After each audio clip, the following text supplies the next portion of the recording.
Okay, finally we got here. Sorry, friends, I've been trying for 40 minutes to go live, and there were some glitches with the YouTube app. Well, not app, but on desktop.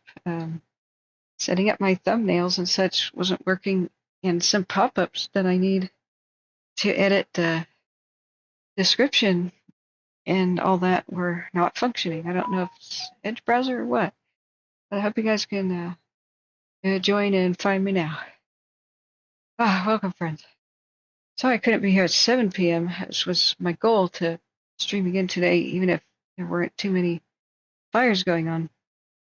But last night, I stayed up for most of the night when this happened, just a bit after we wrapped the Merrill fire.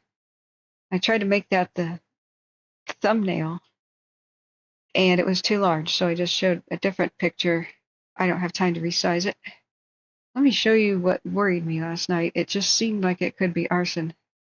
So it just popped up in the middle of the night at 3 a.m. and the firefighters couldn't reach it. Hey, Nicole, welcome. You get the trophy for today. You are first. Good to see you. How are you? Hope other people can tune in. I really did not mean to be streaming this late. Nothing much happened today of note, at least. So I went and took a nap in the afternoon, just trying to catch up. I'm exhausted. But this bothered me for a couple hours, and let me show you why. I'm so glad that this warning they did forward progress stopped, but they just didn't reach it, and they didn't reach it, and they were trying to, and it started getting a bit bigger and bigger in the cams. We had 6 different cameras looking at it. Excuse me, friends, let me check. Yeah, here it was. We got a new fire called the Wildfire that just popped up. We'll circle around back to it. I don't want to get into the new fire too much before people tune in. You're good? Okay, awesome. Hey, Nicole, can you see the join button? Are you an Android or iPhone or desktop? I'm trying to figure out who can and cannot see the join button on the stream. Anyone who becomes a member for like even $2 on their own, YouTube is supposed to match me with $10, as long as it's a set up so that it's reoccurring subscription. So it's $2. Of course, no obligation, friends. It's just I'm really eager to meet this $1,000 goal and get $1,000 matched by YouTube pre-tax. Hey, Larry, welcome. How are you? And where are you tuning in from? Hey, Grumpy. Thank you for your kind support too for so many days in a row here. Kate Garcia, thank you for your kind support. Um, hey, Deb, hello. How are you? Can you guys see the join button? Mostly, it's the iPhone and iPad users who cannot. Uh, Even if you can't, then pin. Please try to at least see if you can see the join button in the pinned comment. There's a link that YouTube provides for iPhone, iPad users who can't see it. So apparently it's an Apple thing, as far as I know, where Apple wanted a cut of the membership dough, and YouTube is like, no, we want all of our 30%, presumably. Just what I heard. Oh boy, it's a headache. You see that? Yeah, that one at the top is a pinned link, but there's actually supposed to be a join button, like right next to subscribe. It's just supposed to say join. Like, dislike, join, subscribe. And it's invisible to a lot of people, even some who are not on iPhone and iPad. And I don't understand. Maybe they have to update the YouTube app. I don't know. But this bothered me greatly. So this first one we're going to do a quick roundup is the Merrill fire, and I want to explain why I was so sleepless about it. And I'm so glad to have you with me, friends. I wish we could have hung out about 7, but a friend called in a favor, and I tried to help somebody. Um, hey, Nicole. Oh, welcome. Welcome. Thank you for becoming an eggling. Mwah. Oh, you're wonderful. Um, do tell me, friends, what you want out of memberships. I'm still gathering ideas, especially if you're already familiar with them and what other streamers do. If other streamers do something cool, I'll see if I can for you as well. It's just nothing will ever be behind a paywall. not our regular content. It's just I'm trying to reward those who enable the stream financially with sneak peeks and previews. And if anybody has donated a course before, we want to try to hook them up with a gift membership. So anybody who say wants to go up to like a Phoenix tier right now or something higher, I would appreciate for this month if you just gifted memberships to others, and it'll randomly hit them in the chat. People can do that with the $ button down there by chat. And if you want to get a gift membership, you may have to turn it on. Other people have been so generously, like a Grumpy Gamer guy and so many others, gifting the membership, but some people have to turn it on. The ability to receive the gift. So you go to the $, and then you see there's like a thing that says super chat, not that one. It says membership. Click it and accept gift memberships and turn that on. If you, we're trying to get everybody who wants to be on board. Just a taste of this, right? Much obliged, friend. So we're going to look at the wood fire, which just broke out. I'm waiting for the next couple of watch duty updates. What we'll start with first is what kept me up at night. This bothered me, and this is where I realized, oh my God, it's 6:30 in the morning. I got to go to bed. I watched it for 3 hours when it started at 3 in the morning. I really wanted to see it in daylight, and I went, okay, time to make myself sleep. I was text messaging people in the area, one of which was very concerned too. Oh, hearts, hearts, hearts. Thank you, friends. You check out the brand new heart with the Phoenix emote. If you guys now have a feather by you, you can click the smiley face button and see the bird emotes. And we can add more the more members we get. It'll be cool. Now this one bothered me. Merrill, and just a big shout out to, I'm blown away by your generosity, friends. We'll look at the totals so far. It seems to not really update in real time with the memberships, but we can see what our goal was yesterday, and then each day we're getting much closer. There's a secondary part of it where YouTube matches a second $1,000, maximum. It seems that people who set it up for reoccurring, YouTube gives me a $10 bonus for each person who does that. I can't find the fine print anymore, but I saw it the other day and went, wow. So, yeah, this is great. And that could really get us some good gear for the stream, and I could expand where I visit people and the cool things I show you. But no fire life-saving information will ever be behind a paywall. Ever. That's against us. Against the whole point. And we're not going to put on ads. As long as we have the ability to be donation-based, we're not going to put on ads. And so this ad-free experience is brought to you by the donors. Thank you so much, friends. Okay, so the Merrill fire. I think we just got a wood fire update. Wait. Oh, we did. Okay, that's the one I was waiting for. Okay, switching to it real quick, then we'll go back to the Merrill fire and the Roundup like the others at Clear Lake. It's better to do a Roundup than nothing, right? And you guys should probably know what I think about a couple of these. So this wood fire just happened, and we got a brand new update. It's in Humboldt County, right off of 101, and it just started 2 hours ago, about 8:15ish. But I didn't have any new updates. The last one was just an hour ago. So it's around 20 acres. Oh, it was 15 minutes ago when I was trying to go live. And now they're saying 40 to 50. They're requesting 2 hose modules and an additional dozer per incident command. So it doesn't say per radio traffic. So I don't know where the watch duty reporter, Danila Sands, is getting that information. Maybe it's like direct contact with incident commander. I hope one day they just start communicating directly to watch duty. That would be amazing. The line fires at 80%. Oh, hello, Jose. I was just going to say, that'd be awesome if you were available. I thought you'd probably be in bed already. How's it going down there? We have a camera. Let's see, it says county supervisor. Oh, here's an update for Humboldt County. Oh, and kind of an ominous photo brought to us by Michelle Smith Bushnell on the Facebook. Goodness, look at the stars. What an amazing photo. It's a long exposure.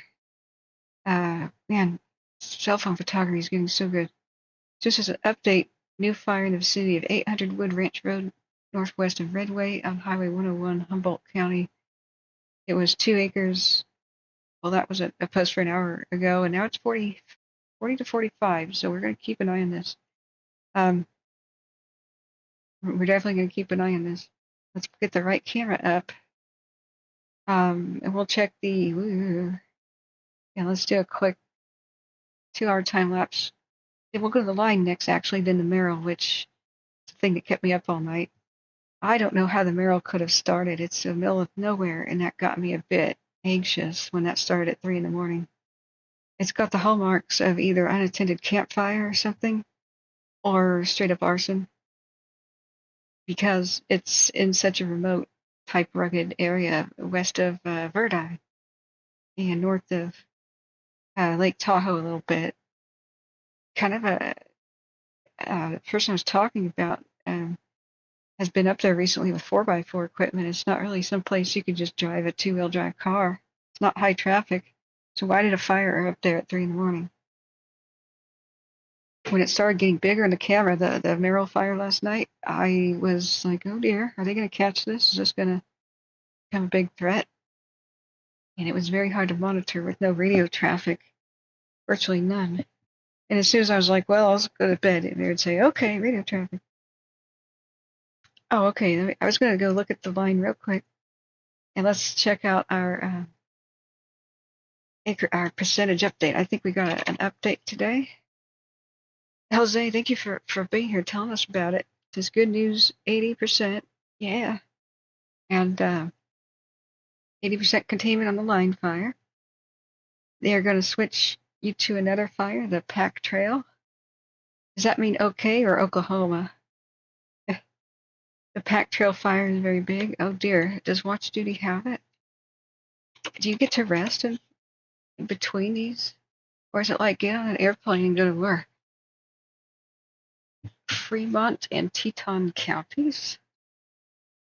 I know all hell's breaking loose in Wyoming and Idaho. Just Utah? Or zoom out? No. Wyoming, right? Yeah. Goodness. Yeah, that one, 54,500 acres. I wish I knew anything about Wyoming. We keep looking at these in the Logan in Idaho. I really hope you get rest. Oh my God, 8 hours ago. Well, you got your work cut out for you. You got your work cut out for you 8 hours ago here in Wyoming. It's very big. Yeah, good night. You need your rest. Thank you so much. And please express our love for all the crew members near you. We've been watching by 10,000 at a time, and it was universal support for what you do. So don't listen to the naysayers and the weirdos who are like, listen to us. We're the normal people, the regular people. We all adore you and the firefighters and all the people who are unsung heroes too, like the water tenders and dozer drivers. Yeah, Godspeed and good luck, and please check in with us if it's possible. And we'll look at this fire whenever we can. You have a flight out tomorrow night. Oh, you don't really get to rest? Goodness. Well, Godspeed, man. You guys are something else. You are superhuman. And we thank you for what you do. Okay. Hey, Drunken Rock, how are you doing? Dr. Elephant, hey, welcome. Hold on to your butts, doctor. I don't see the join button on my iPhone with the YouTube app or using Firefox, but I do on Apple desktop. Huh. Yes, weird. Is it on Safari? Because I'm trying to give instructions to the iPhone users about how to do this. We'll go back to the Merrill real quick and wait for more updates on the wood fire that just broke out in Humboldt County. I don't know what's going to become of that situation. We'll just seems to be updates are coming quicker. That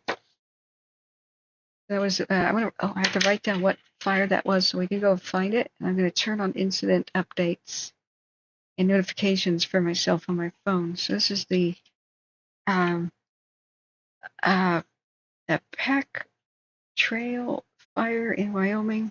We'll keep an eye on. I wish I could cover multiple states, but I never sleep.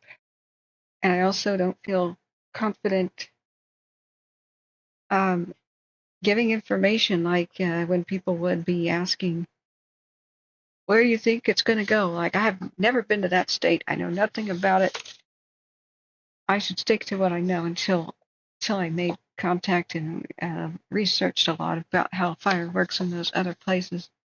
Knowing things like seasonal winds and daily wind patterns is crucial, and knowing about the terrain and the different plants that are there. I would hate to ever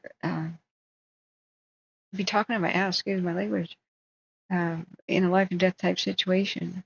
I can only ever just repeat what officials would be saying.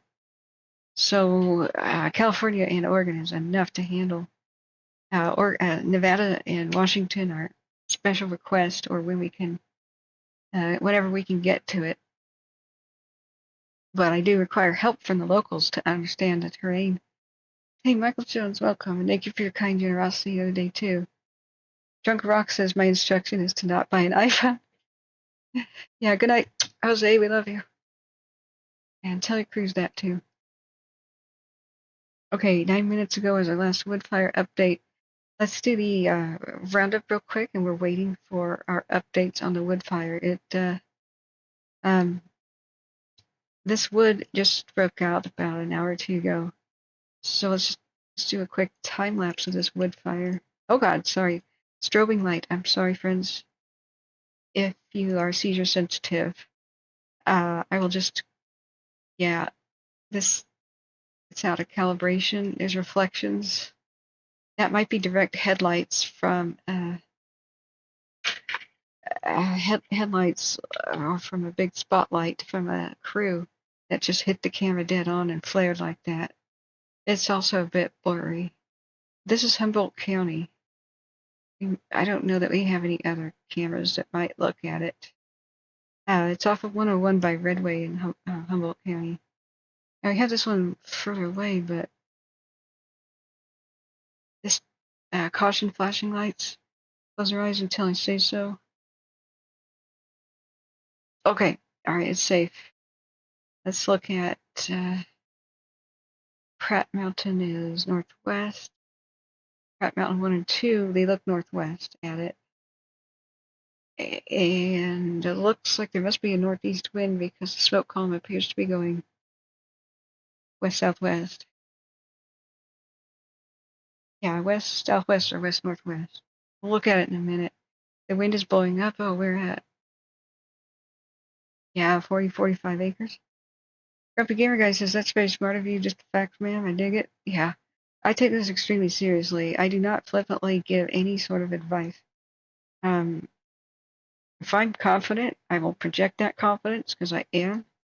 And I'm very cautious before I make a declaration. Like when the park fire happened, I first thought they could get it under control because I'm a person who grew up near Chico.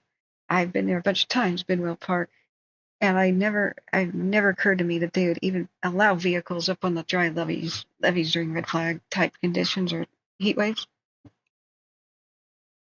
They just didn't do that back in the day. I don't know if somebody cut a gate or they left it open or what.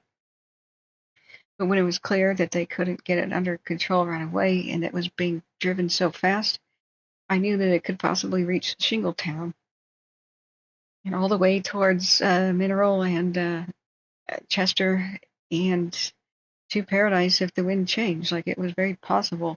I said that on day one within a few hours of it. And people are like, are you kidding? That's so far away. No, I'm not. Because the regions I know, I know. So But those I do not know, I will humbly admit that. That would be such a terrible, egotistical mistake to be a pretender. Okay. Um.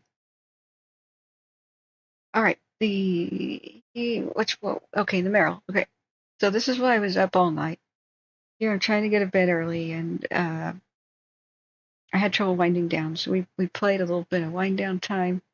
It was the mistake is I kept the radio on for what was going on with the Dutch fire, and there was just so many car chases and stuff around Placer and Nevada County, and drunk driving, reckless driving, and uh,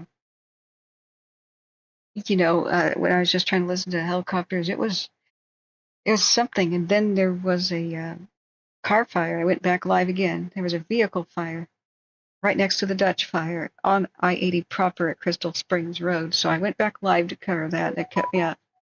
Thank God. There was a extremely hot brake situation with the semi, and it did not erupt into flames. They cooled it off fast enough. Hey, Husky, welcome back. How have you been? The wood is blowing up. Are you in that area, Drunken Rock? You're in Humboldt County, right? It's so hard for me to remember that. I apologize.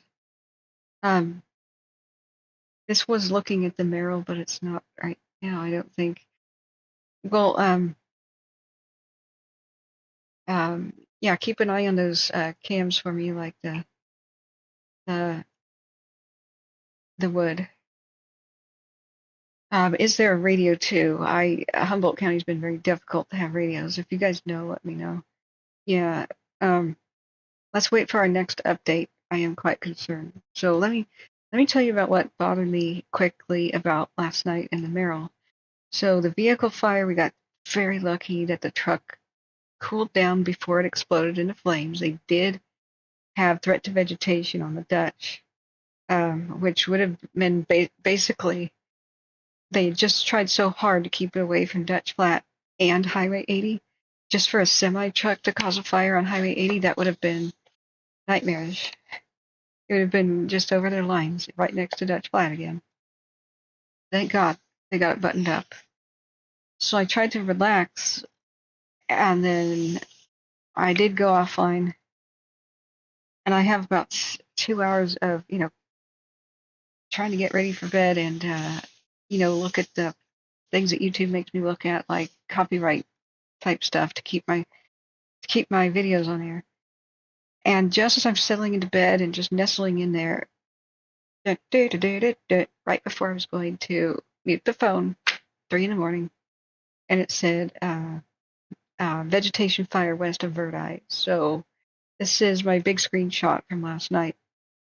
And Verdi, that's Verdi, right? Am I saying it right? No, I'm not. Verdi? How did I forget how to say that? Um, well, just west of Reno here. We know how windy that can get over there with Zephyr winds. So what I was bothered about is that it started in a remote area and not on a road, like up on a hill, on a the vegetation over there is kind of like scrubby and then some trees. So if it's a remote kind of 4x4 road, and this started up the hill from it, there didn't seem to be any trails. I was checking out the Forest Service maps. Didn't seem to be any trails. It was right here. So if we zoom out, whoops, not all that way. That's Reno. I put on the Forest Service map. I did all the things and got the longitude and latitude. Found out that watch duty pinned probably the wrong spot. And so if you look at this kind of hilly situation, this is 4x4 country up here by Sardine Valley, which looks marshy or whatever. But on the satellites, looks like a dry, seasonal, marshy plain thing here. I mean, it's the border with California border with Nevada, so it bears a lot of resemblance to Nevada. The trees are dry and scrubby and flammable. So these are more 4x4 type roads. And it looked like it was on the hill right here. quadrangle, what did I say, 9? Yeah, 9 here. If that's 10, 10, 10 or 9. But it looked like it was up this hill, and you can see down below are some roads, but who would be up a hill in the middle of the night, like 3 in the morning? It just started, and it was not very windy. It was almost a dead calm, but they couldn't access it up there, and I'm thinking of all the ways this could possibly occur. I mean, sure, it could be like a unattended campfire thing, but it did not seem to be on the road. It seemed to be above it. And Watch Duty pinned it over here, which is like an intersection of roads. But I figured out it probably isn't over here because then they could have gone right to it because over here is a road. So it seemed like it was right up here. And what happened with the Thompson fire, excuse me, at Orville that nearly burned down my uncle's house and did burn so many houses down. That was a case of arson where a wannabe firefighter who wanted to work a fire, so he set one, went into his 4x4 pickup kind of outside of Orville and threw fireworks out the window. So in Nevada, all fireworks are legal. I found out. I couldn't believe it. Projectile ones, massive ones, pretty much all the illegal fireworks and huge ones that get shot off in neighborhoods in California. They went over the border and they bought them in Nevada. So Nevada, right here.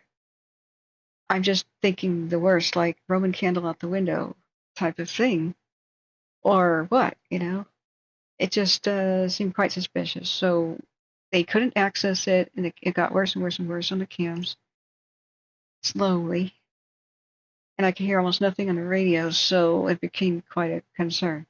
So we can look at the Merrill fire, and we'll go back to the wood. We're waiting for an update. It's now in like no non-update status, but it just seemed like it's somewhat small. Yeah, they moved the pin up onto a hill now, and I could never see any vehicle lights really getting close to it. And I was fretting, and my friend who lives in the area was fretting too. We were a bit anxious. Like it seems to be kind of unattended. A big wind gust could sweep it up here into these rugged areas, and we'd have a big problem threatening the Tahoe, area. So there were almost no updates on Watch Duty either. But through the night, it looked like that. That's kind of an image that's messed up. It looked like a tall column. I mean, this line is not real. That's a camera artifact. Ignore that.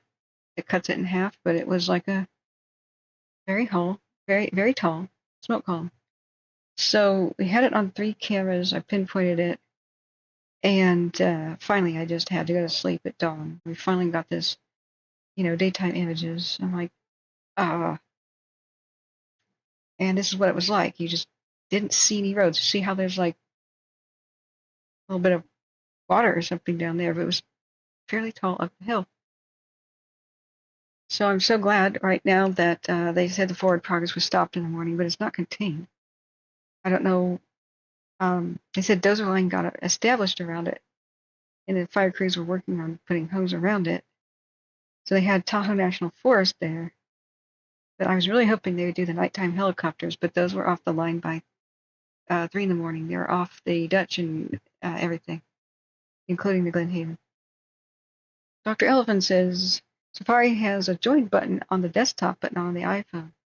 Okay, iPhone users who are trying to find a way, go to a desktop Mac, I guess, because you probably have a Mac, and open up YouTube on Safari, and you'll see the join button. Thank you, Dr. Elephant, for doing that. I get $10 matched if people sign up, and it's only, you guys would only need to spend $2. I get $10 as a match, and we can YouTube matches up to $2,000. It's like a second bonus. So anybody who could spend $2, much obliged. If you can't, don't worry, friends. Don't worry. Hitting the like button and subscribing and sharing the stream with people who need this information is always the best way to help the stream grow, and that's the most important support. And You have my gratitude and love, friends. Drunk Rock says oily, sappy pine needles can spontaneously combust at 3 in the morning with no wind. Usually spontaneous combustion, like in the case of hay bale fires, um, you need a couple ingredients. It's true, I want to say. But this is scrubby. There's not a lot of big trees out here. Not like the thick parts of Tahoe. Oh, thank you, Dr. Elephant, for joining. Welcome. Um, Gifting memberships too is something I encourage people to do if they got the dough, because I would love to take everybody with us who wants to try out memberships. And any oil can, that's true. That's true. It takes certain conditions, as far as I know, like as with hay, and correct me if I'm wrong. Um, the more oxygen deprivation you have, which is like when hay is baled, especially in today's plastic wrapping of hay. I mean, it can.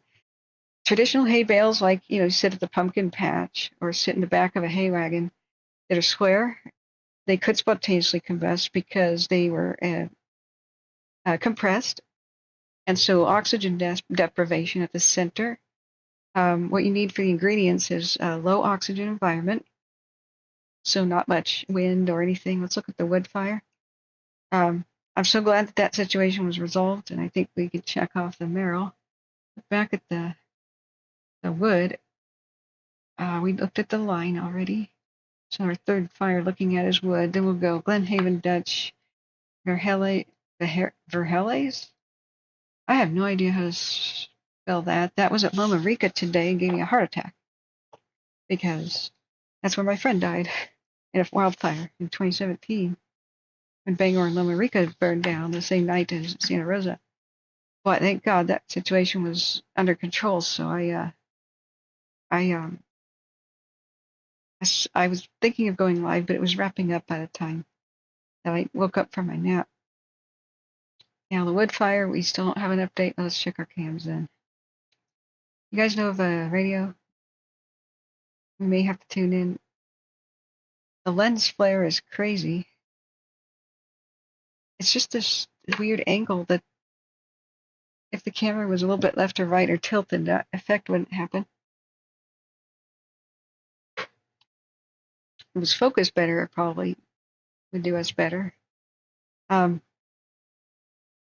Yeah, we need to watch this one, so we'll keep checking back. All right, so the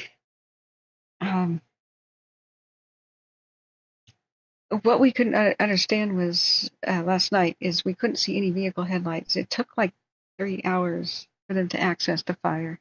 It was on Forest Service land, and so we're thinking, like, should we call?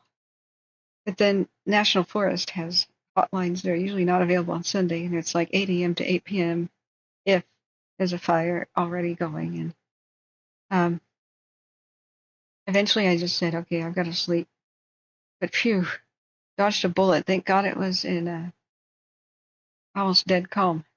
So as far as I know, for spontaneous combustion to occur, anaerobic bacteria are the culprits that generate heat.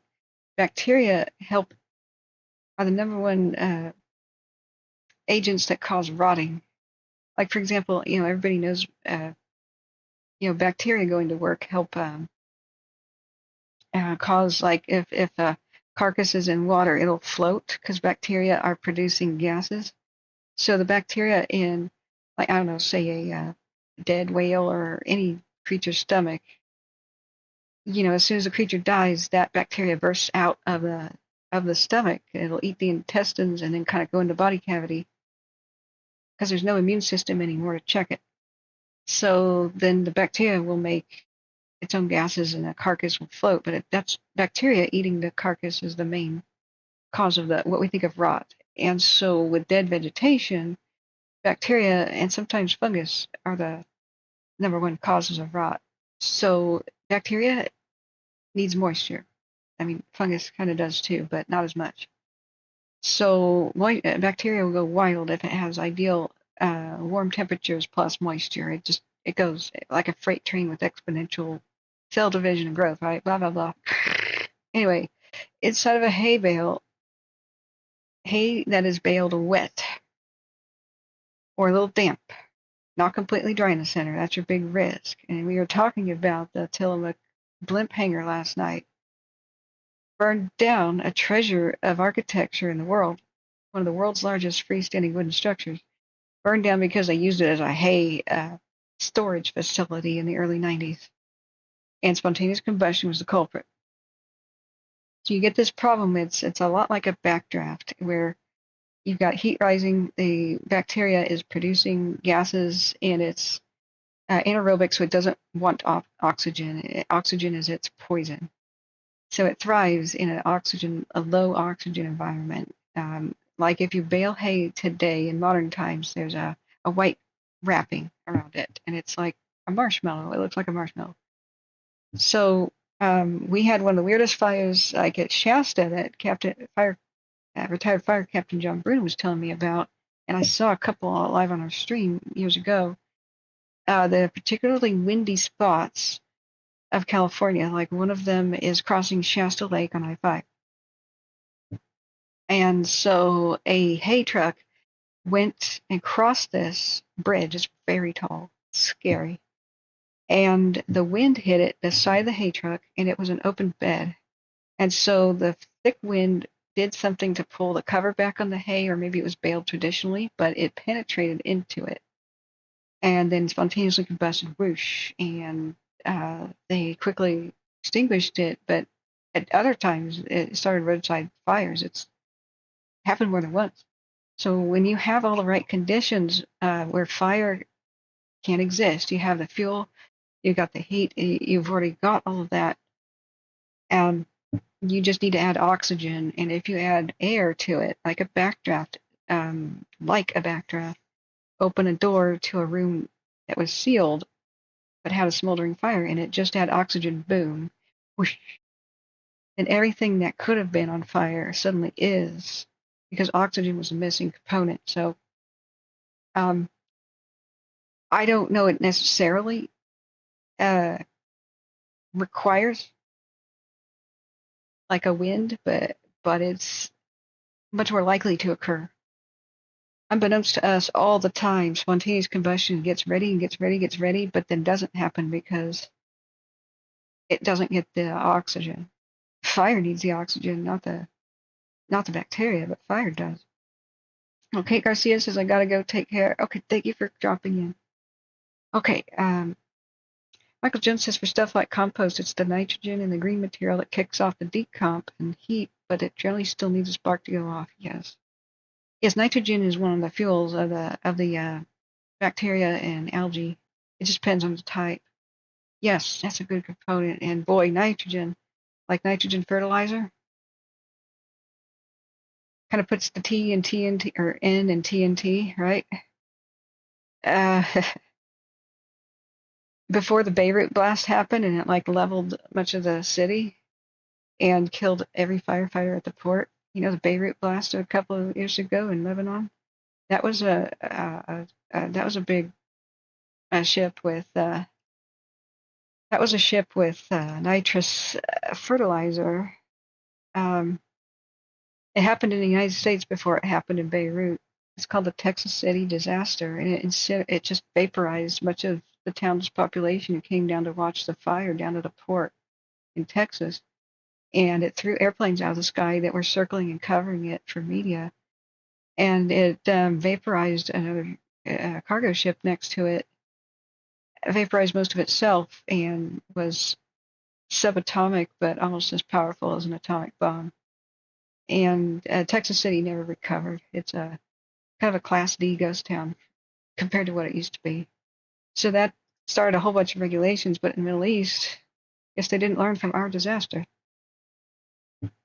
But fertilizer is also what Timothy McVeigh used for the Oklahoma City bombing. He used a rental truck, loaded it up with fertilizer, and found out how to turn it into a bomb.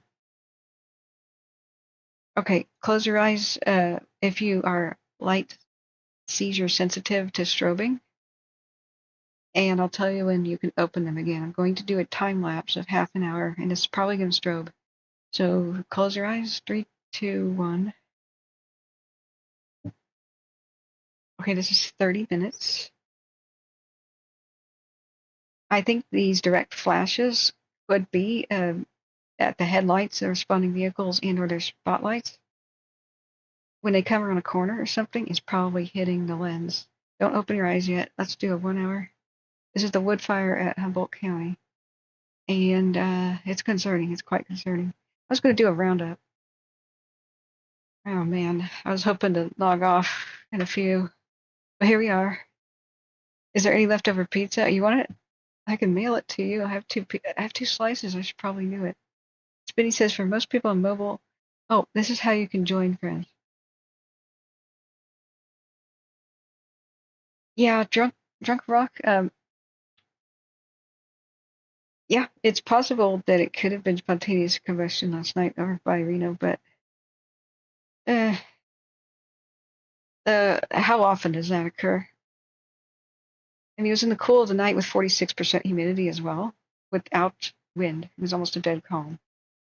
So this is the year of the arsonist, and they repeat their behavior until caught. So in the past years, I would only vocalize my opinion that it could be arson if I really had, if mostly if just the officials would talk about it, because I don't want to start a mob or a panic. But because many of our largest fires have been arson or reckless arson, meaning stupidity with fire, everybody should actually, I've changed my stance. We should always um, encourage people to have suspicions and then also be on the lookout for suspicious behavior. I don't know what happened with the Glenhaven. That seemed to be almost like a backyard fire at Clear Lake, but strange things happened where the spruce fire nearby happened like pretty quickly afterwards. And I don't know what caused the Boyles fire that was at Clear Lake. If you guys heard, let me know. But during the Boyles fire at Clear Lake, somebody was detained by law enforcement. They were witnessed lighting fires in front of the Boyles fire and in the neighborhoods. So it could be a confused person with dementia or panic that thought they were helping, or it could have been somebody crazy and compulsively lighting fires, or somebody who needs mental health help. I should say it like that. I don't mean to be insensitive, but I get stressed out by this. So we should all just be vigilant. And anymore, I've kind of changed my policy. If it looks really suspicious, I'm going to say I think it could be. But we have to. Whoa, okay, that's the new frame. This is an exaggeration because it's out of focus. This is a useless image. It's probably not even a flare up. It's probably just out of focus with the lens flare effect. Do we have an update on the wood? But you're right, and thank you for telling me, Drunk, and reminding me that it's possible to have spontaneous combustion in the wilderness, but I don't know what the odds are of that, how rare the conditions occur. Yeah, Michael Jones says, yeah, you need the bacteria and all that stuff too to get things like methane in the mix. Okay, maybe it's a bit more complex as a chemical reaction than I thought. So, okay, did you guys figure it out?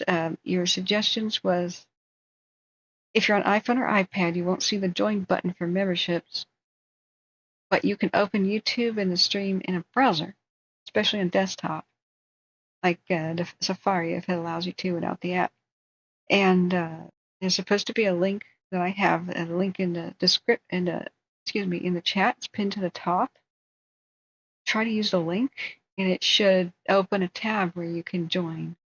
That might be available. That might work on your iPhone. Just try to click the link that's in chat pinned at the top. Now, thank you for exploring this for me. I know it would be such a pain in the butt to donate here. Husky says, good. The fires in Wyoming went nuclear, the pack trail one.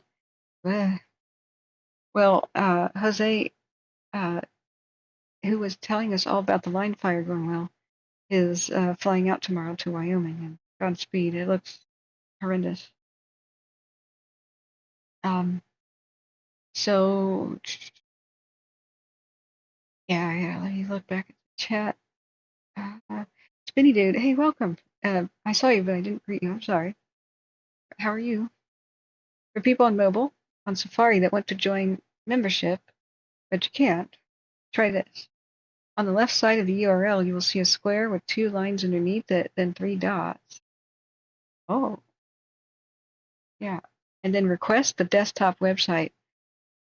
Dude, okay. Yeah, I'm going to copy and paste that. Perfect. That might be our missing link, because even C-Probe was like, this doesn't work.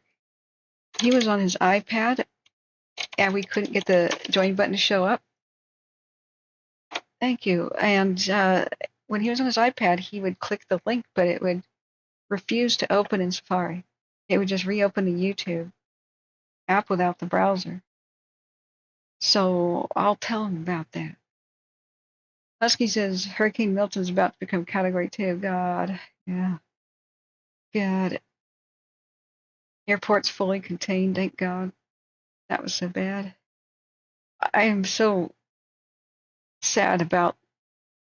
There's still people stranded and missing from our last hurricane. What if it takes the same path? Can you imagine like being stranded on a like island area where you can't leave, or you're injured and you're surviving by drinking dirty river water, and you're trapped in rubble, like flood rubble, and you're waiting to be rescued, and another hurricane comes by and kills you?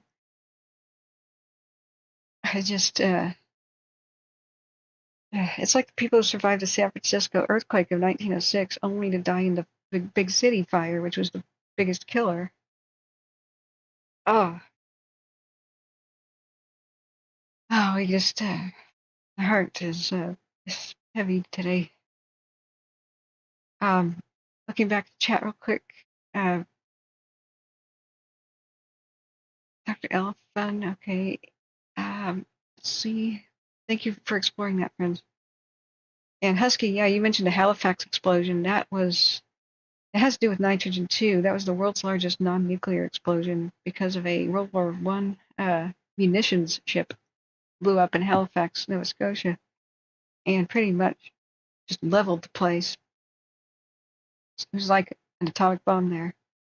In World War I, they had the brilliant idea to take off of their munitions ships, to take the flag off that says this ship is flammable, you better give right away, or you're going to kill us all, So ships would see that flag like, oh, munitions on board, steer us away, we're going to yield, like, because sometimes boat captains get in a game of chicken, like, you yield, no, you go left, no, you go left, I'm going to go right, no, I wanted to go right. And that's like the number one cause of ship collisions in history, in rivers and stuff. So Canada thought the U-boats would get them.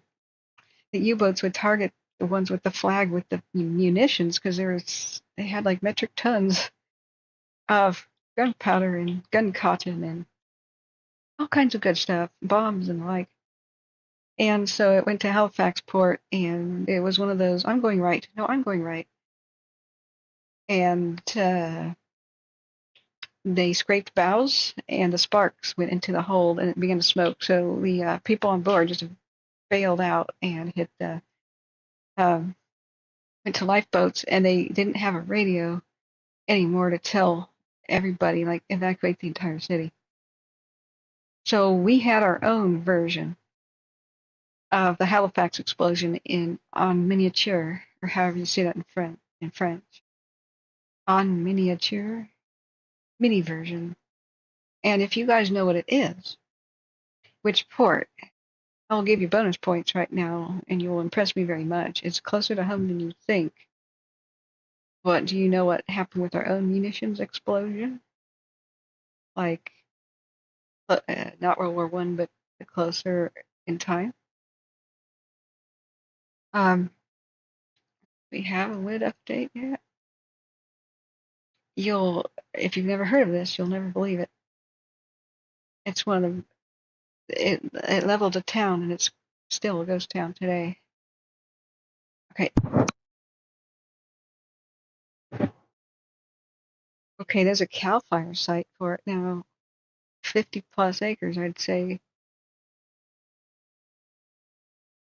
These are almost never updated, and they tend to be wrong.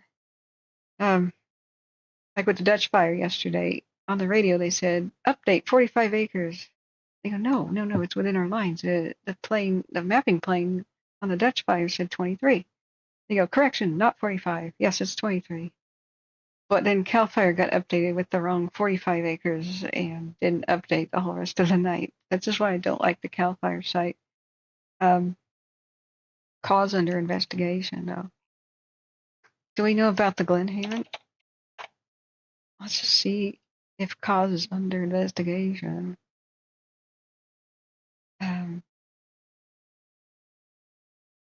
Yeah, 43% containment on that. Clear Lake, man. I don't need the evacuation zone. Thank you. Thank you. Get off. There. Back up. Here we go. Cause under investigation. Oh, it's got a 3D map link. Really? Oh, wow. Somehow I missed this. I saw this on their videos. I didn't realize Calfire's website had this. This is sweet. Here's our Clear Lake. Does it have the other fires?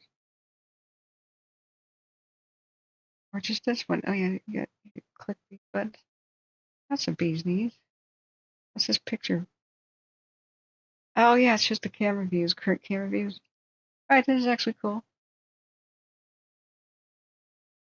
Pretty cool. North up. The smooth browsing experience is brought to you by the supercomputer. I've upgraded my computer several times since we started in 2020. And so that's about $5,000 that it took me to give you a very smooth 3D experience that would chug and be like 1 frame a second, like a slideshow on most PCs while streaming or laptops.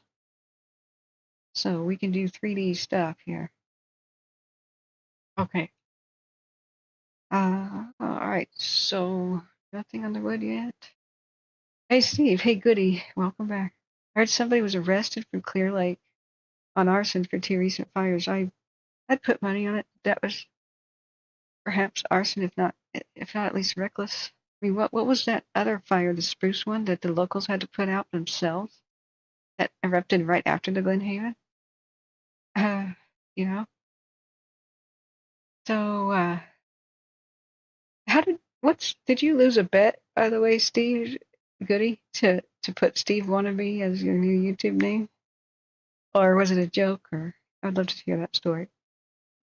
Husky says the Russian ammo depot, that the Ukrainians hit last week was estimated to be anywhere from a 3 to 5.5 kiloton explosion.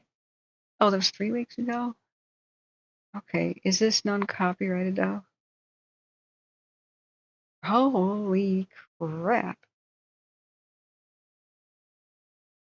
Okay, let's look at it.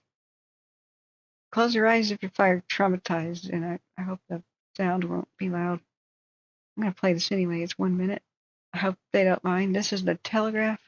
Click on Husky's link to hit the like button. I think I've already seen this. It's already hit the like button.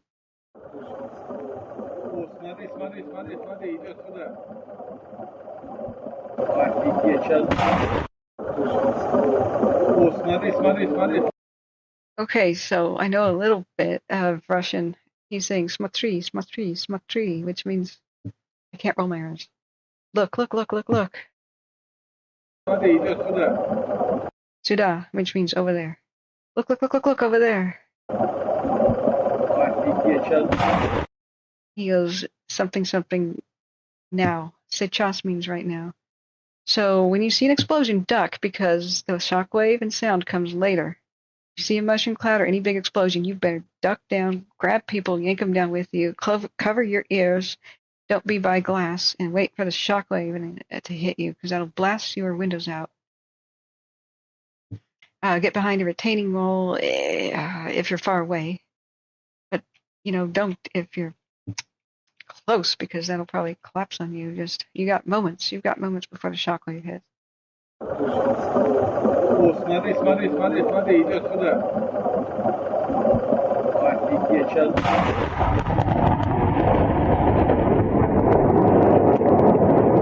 I'm so sorry that was loud. Holy crap. Friends, I'm sorry. Okay. I'm just gonna mute it. Okay. You can see the shockwave arriving. Look at it. See this mist? See this mist? It's like a wave. It's riding up and down hills. Wow.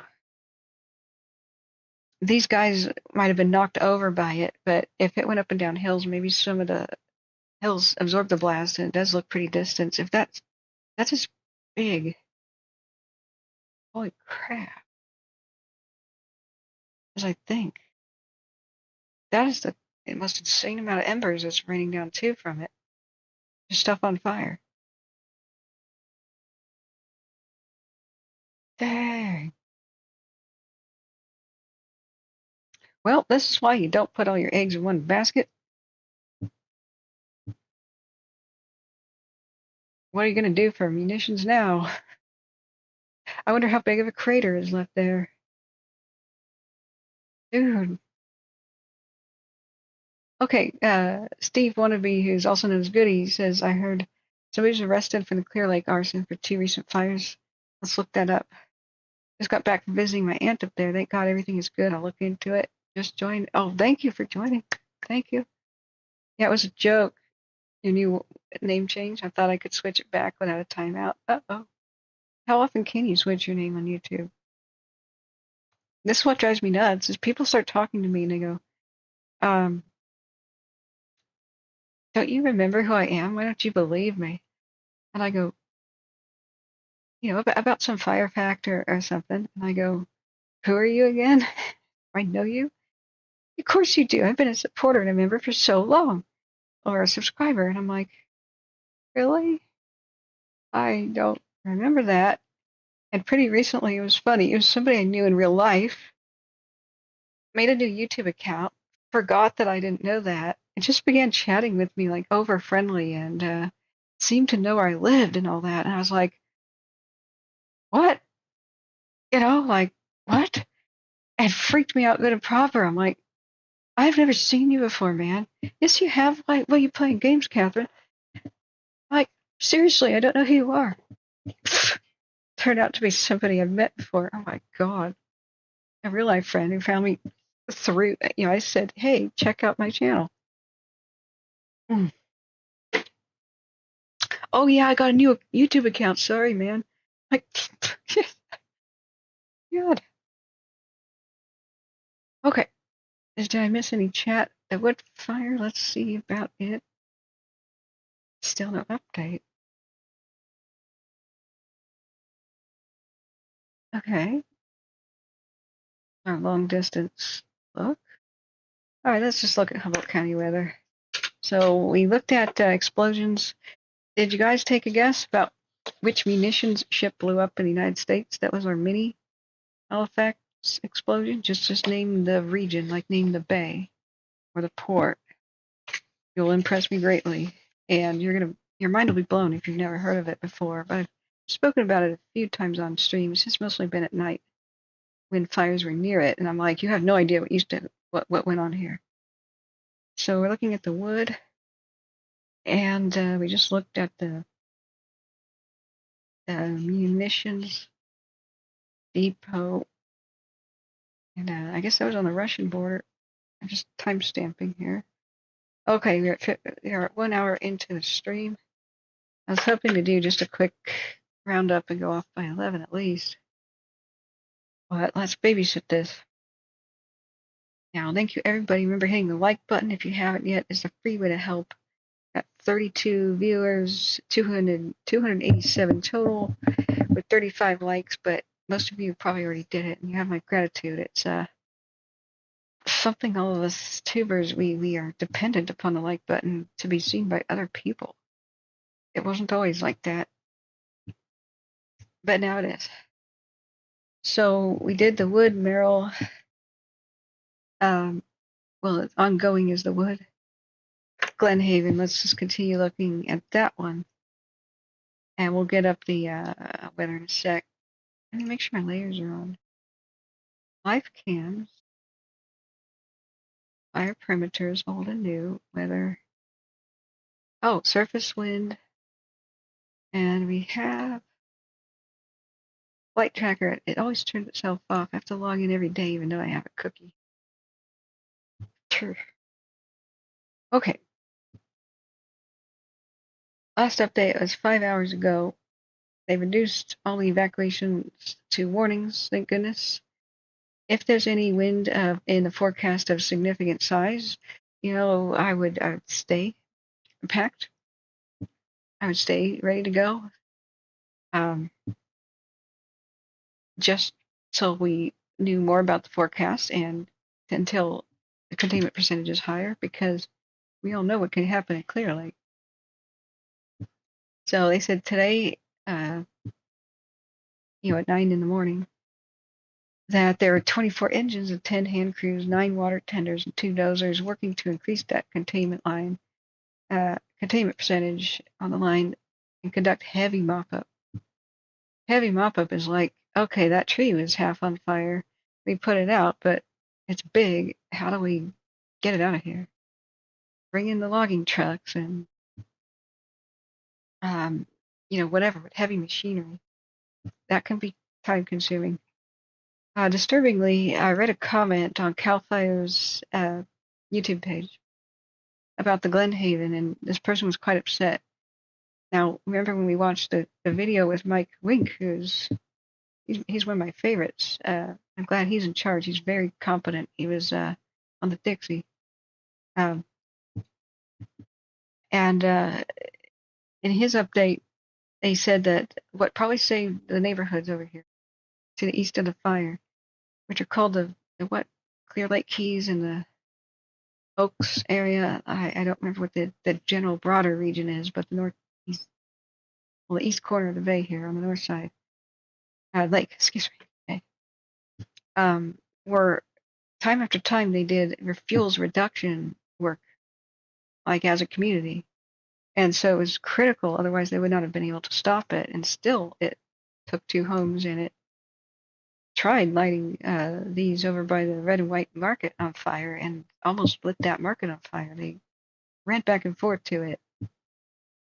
We heard live on my stream. And it didn't seem like it would hold several times. They really had to risk their lives to keep it out of the neighborhoods. They really walked right up to the fire in the worst of it, especially the dozer hero who chased the flames and tried to outrun them to plow the grass into the ground in front of it. And it kept outrunning them, and then the helicopters had to do extremely dangerous, sketchy, low-pass stuff.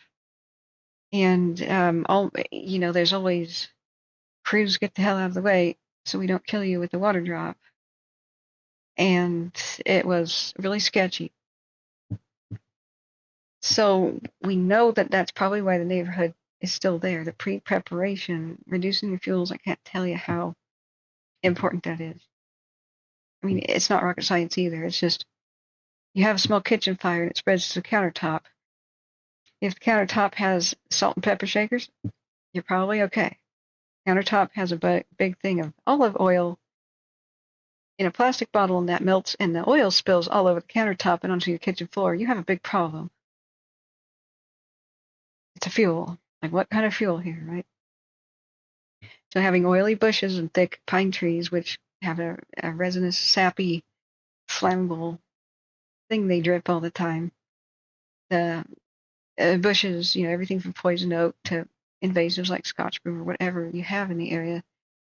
Reducing those and putting more fire-resistant trees spaced out like oaks is a much better way to protect the community. And I'm not sure how the details of the fuels reduction / fire break creation or how far along they went in the plan. But when we click on this video, Oh my God, that killed my ears. I'm just going to mute until we unmute for the desktop. I'm so sorry. I hate that too. I don't know why on Twitter and YouTube, maximum volume is how videos start. That's just evil. So looking in the comments, this person says, I've been after the code enforcement for this thing. It's the third year in a row. Told them trim back the overgrowth on Lakeview Drive from Highway 20 all the way up the intersection of Canocti. For the past 2 years, nothing's been done. Approximately 3 months ago, I put in a hazardous vegetation request, and it shows that it has been assigned, but nothing has been done. This is a perfect example of what I was talking about as far as people being able to flee the fire. No trimming has been done to date. These are blind spots because the trees are blocking the view of the road where it curves before it goes down, and this needs your immediate attention with sad face and angry face.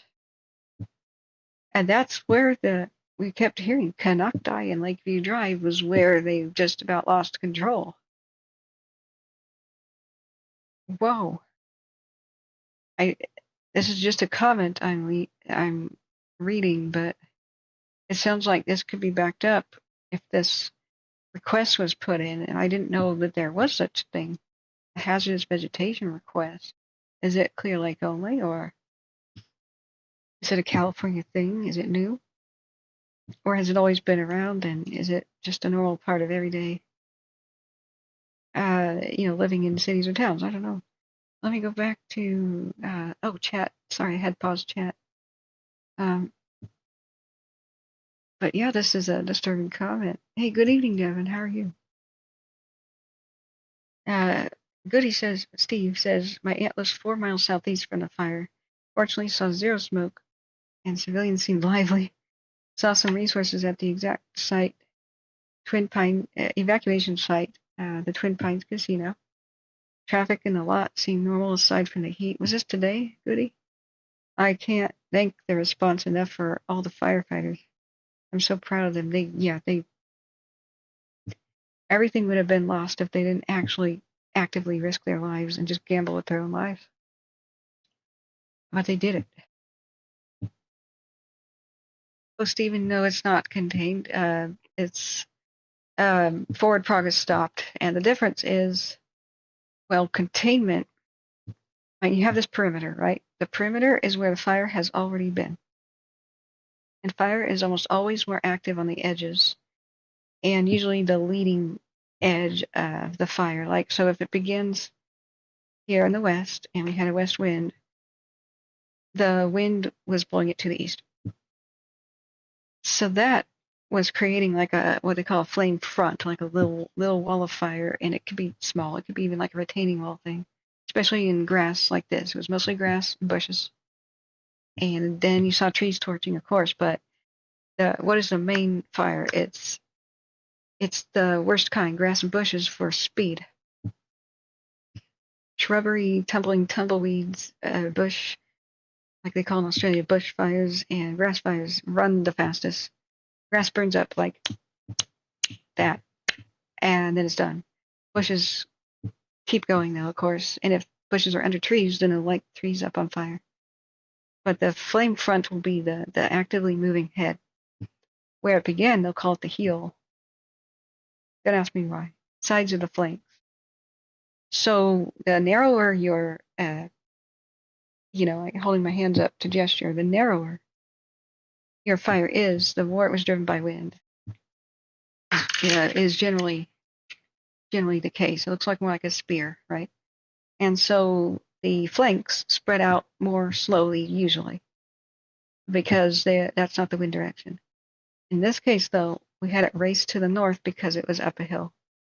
So once it got up the hill and up here to the plateau, they had a main road to stop it on, and there was less vegetation. Like it was grass before you reached more woods in general up here, as you can see. So it tried to go to south downhill because flaming debris, it's so steep, was rolling down the hill. They kept saying roll out, roll out. It should be called roll down, but you get the idea. Flaming debris going down the hill, lighting it on fire.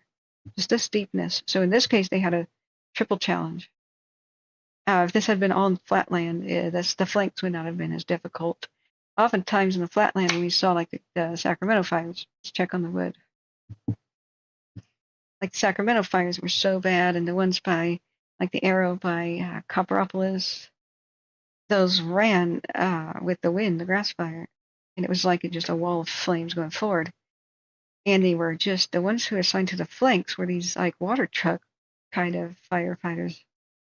And they were walking on the ground with a hose attached to the water truck and just casually squirting it out like somebody watering their lawn, and that's because it wasn't wind driven. It was just kind of spreading slowly on the sides, on the flanks. So this becomes your perimeter. Here they saved the homes and they saved the lakeshore with retardant. And of course, firefighters down in there, they drove up to the homes, of course. But retardant planes were key in making this a red splash on the southern flank, or right flank, I guess they would have called it, because the head is like midnight, right? But since the fire was always moving to the right, for a bit they called the head the flank, the right of it. This one got weird. So this was the most active part. The big moving flame front, wind driven. The east side was definitely the most difficult because they tried to make a dozer line in two different places before. They abandoned both because the embers went beep, and they went beep. Yep, I'm trying. That's the sound I make when I make a gesture with the mouse. That's like a rocket launching and like a curve, right? They went up into the air and fell down and jumped the line. There's just the embers.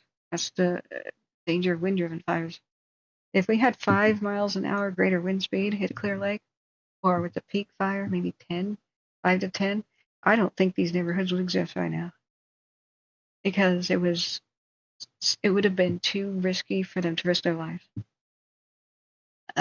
If the wind is just about not too strong, they can hold roads, but if the wind picks up, if something big like a tree's on fire, especially, or thick bushes, when the wind picks up, the flame isn't vertical. It'll go down sideways and it'll blow across the road, and it'll be like a blowtorch on cruise. It'll reach across the road and it'll light stuff on the fire on the other side. That's why fuels reduction is that damned important.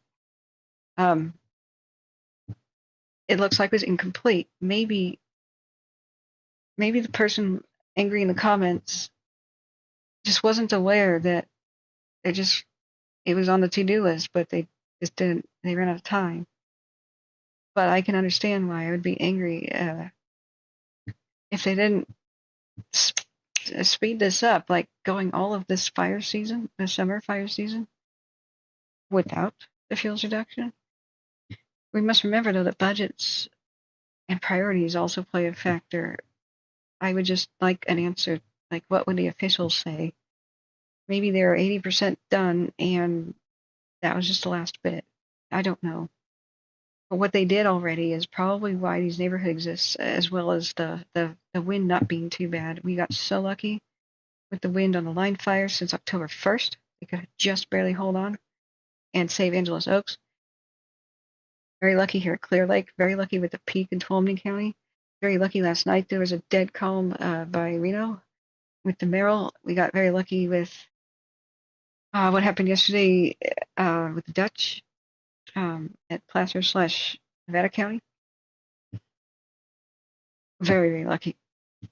And also down there with the Pirate Lake. Can't forget that one. The wind was a little bit. It made it bad, but not too bad. Everything could be so different right now. Do we have a wood fire update? So containment percentage. What is containment? Excuse me. That was a setup for explaining containment. So when they say forward progress stopped, they stopped the front, they stopped the head, and so that means it's easier now for them to anchor and flank, which is their typical response. So you get ahead of it, you cross the T of its path, and then you put all hands on deck. At that point, you stop the head moving, and that's a big battle. That was clear, Canocti and Clear Lake Drive, and by the Red and White supermarket. And once you got the majority of your firefighters there and you handle it, it's called anchor and flank, and it's like a bear trap. Like, the head is in between and it shuts, like, from the sides, right? So that's what the firefighters want to do. They want to start from the head and go around the sides to get containment. So when lines are holding, that just doesn't mean you're safe yet. It just means they're holding. And so we heard that after the afternoon went by. So holding, maybe it's just going to hold with the current weather condition, or currently the amount of firefighters right there, with the helicopters and the aircraft too, all necessary to hold. Now, what happens when some people have to go away? The helicopters are off, the airplanes are off. What if the wind picks back up? Well, all hell could break loose again. So they'll have lines, and they'll go and they'll make contingency lines, a little bit further out. In this case, the third line was the one that held, and the other two are abandoned because it went right past. So they'll make contingency lines just in case, prep neighborhoods or streets if they have to, just in case. And then they will strengthen their lines by a number of things, like more dozer. If a dozer did one blade wide of a dozer line, like it just means dirt strip, then they'll go and make it 2 wide, 3 wide, 4 wide. Do things like that. Set up water tanks like Doughboy swimming pools, temporary ones.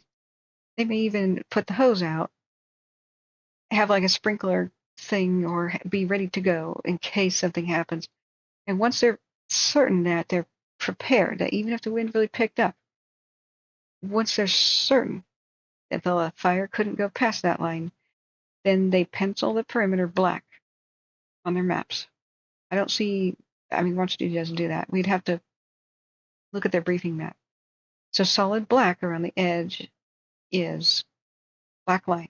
It means we're very confident. You shall not pass with Gandalf. Now, with the line fire, they had a high percentage of that containment. It was, 80 something percent. Please remember, percentage of containment is not your percentage of safety. It's your percentage of progress towards making you safe, and you are safe at 98% to 100. So the problem spots on the line fire down in LA County were the rugged terrain where it's hard to put in a dozer line. And it's hard for crews to walk in. There's not trails or roads. So those took the longest to create. And then the wind picked up, and that's how the line fire took off and tried to eat Angeles Oaks on the 1st. So they did a great job with that. But it's a race against time to get black line before the next big wind event. So they'll focus probably on doing the neighborhood protection for the biggest risk, but also just where they think they can lose it, and also where it's easiest to access. So black line will be around this, and red perimeter is going to be where it's open line. It may be holding, but they haven't finished their work. So it's the percentage of the circle, basically. Now, some people get upset when containment percentage is lost. I have to point out that, remember, it's a percentage of a circle. So if fire grows like it did on the line, it doesn't mean their lines are bad. Their dozer lines are bad or anything. It's just where they weren't done, it spread. And so when your fire gets bigger, like if you had 90% of a dime with a black perimeter, well, what if the fire becomes the size of a quarter? Well, your black line didn't increase, but the quarter got bigger, so the percentage is less. And too many people think, oh God, they lost control somewhere. It breached the black line. No, it didn't. No, not usually. It just expanded where it could. So this is why people don't get your hopes up and ride the roller coaster Just remember, steady progress. We should be celebrating when they have big increases in progress per day, but it's always going to take longer where the hardest spots are to finish the work. So even though it might reach 78 or 80, please don't think you're safe yet. Look at the maps, see where the black line is, and then notice if it's in your neighborhood or not. Everybody down in San Bernardino proper, where the line fire began, was totally safe. It had been cold and black lines for a long time. It was Angeles Oaks, Big Bear, in that steep canyon area that they were not done yet, and that's where the line fire kind of exploded out during the first. So we don't have any maps right now. Actually, I could look, but I don't. Next day sometimes is. I may not have it in this database yet. I'll take a look real quick. Let's look at the wood hammers for a sec. Whoa. Dang thing is out of calibration. Close your eyes for 1 hour time lapse if you are seizure sensitive to strobing lights. Okay, close your eyes. 3, 2, 1. This is the last hour of the wood fire. God, it strobes. Okay. Much of this, when it goes out of focus, is just that's what out of focus does. Makes things bigger, makes light exaggerated. So this is real, more realistic, and it's just fake image. Okay. You can open your eyes again. Let's look to Calfire specific incidents. Calfire is in control of the Glenhaven. Right? They are, right? I don't see any actual containment maps. We can check the Calfire, or I don't know if it would be on InstaWeb. Let's see, do we have maps of actual black line? Because 43% of it should have black. Let me undo this. Undo this. Dark mode. Ow, my eyes. Okay, there's an evacuation map. Location. Where are regular maps? There's 5-year fire history. I bet would be crazy for this map. I may crash it though. Incident maps is only the 3D. Okay, so they haven't released it unless I just don't know where to look. One may not have been generated. They usually use the infrared mapping plane flights. Let's see if one is overhead anywhere. Usually 11 p.m. to midnight.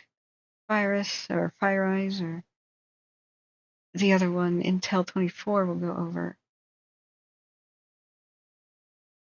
We've got a couple of helicopters. I don't know if they're fire involved. Not on the wood. Disturbing. I don't know if that helicopter's fire involved. Could be not. I mean, it's nighttime, but yeah, I don't see it. I see that. I don't see activity like that. All right, let me look back at chat. Goody says some houses in Clear Lake Oaks have spots in their backyard too. I thought it may have gotten worse, and if it's spotted through Clear Lake Oaks to the east, it would have spread to a lot of open space. They're on level 2, Stephen. Stephen Beal. Yeah, and how'd you find us today? Are you new here? Welcome, of course, if you are. Please spread the word. YouTube punishes us for restarting the stream frequently, and if you go live with only 28 viewers, that like hurts your channel more than helps it.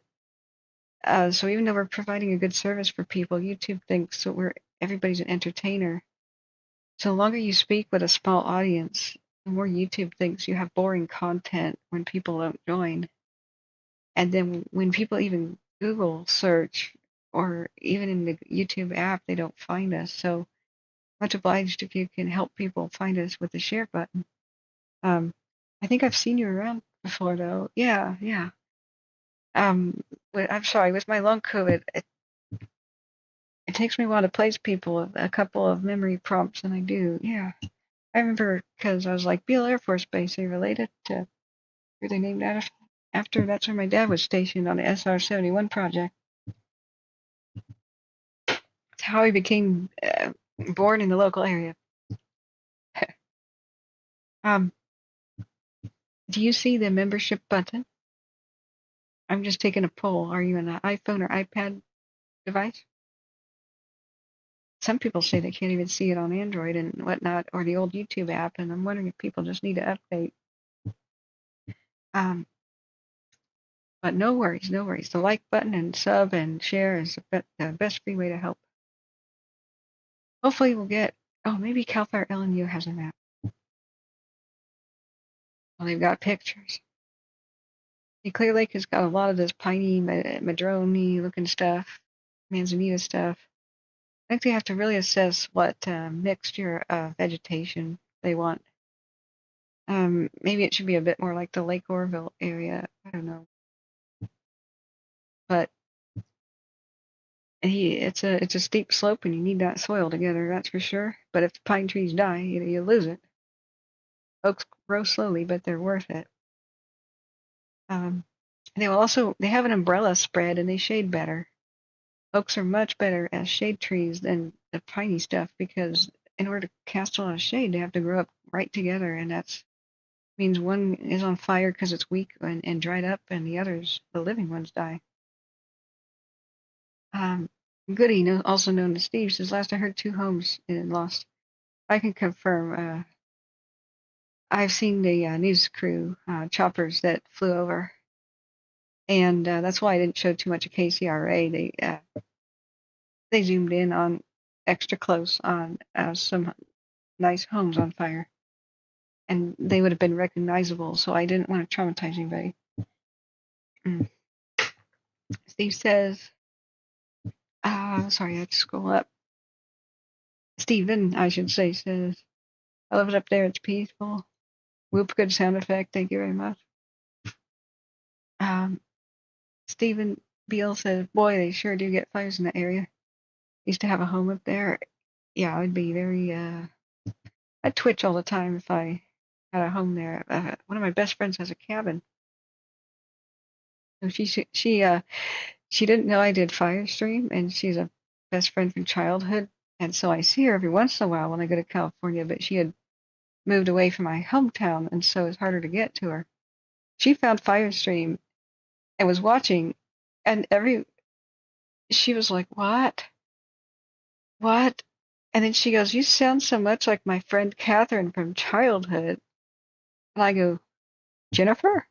I mean, the Jennifer?" She goes, "Catherine? Jennifer?" She goes, "Oh my God." So that's how she found us in 2020 or 2021. That was really cool.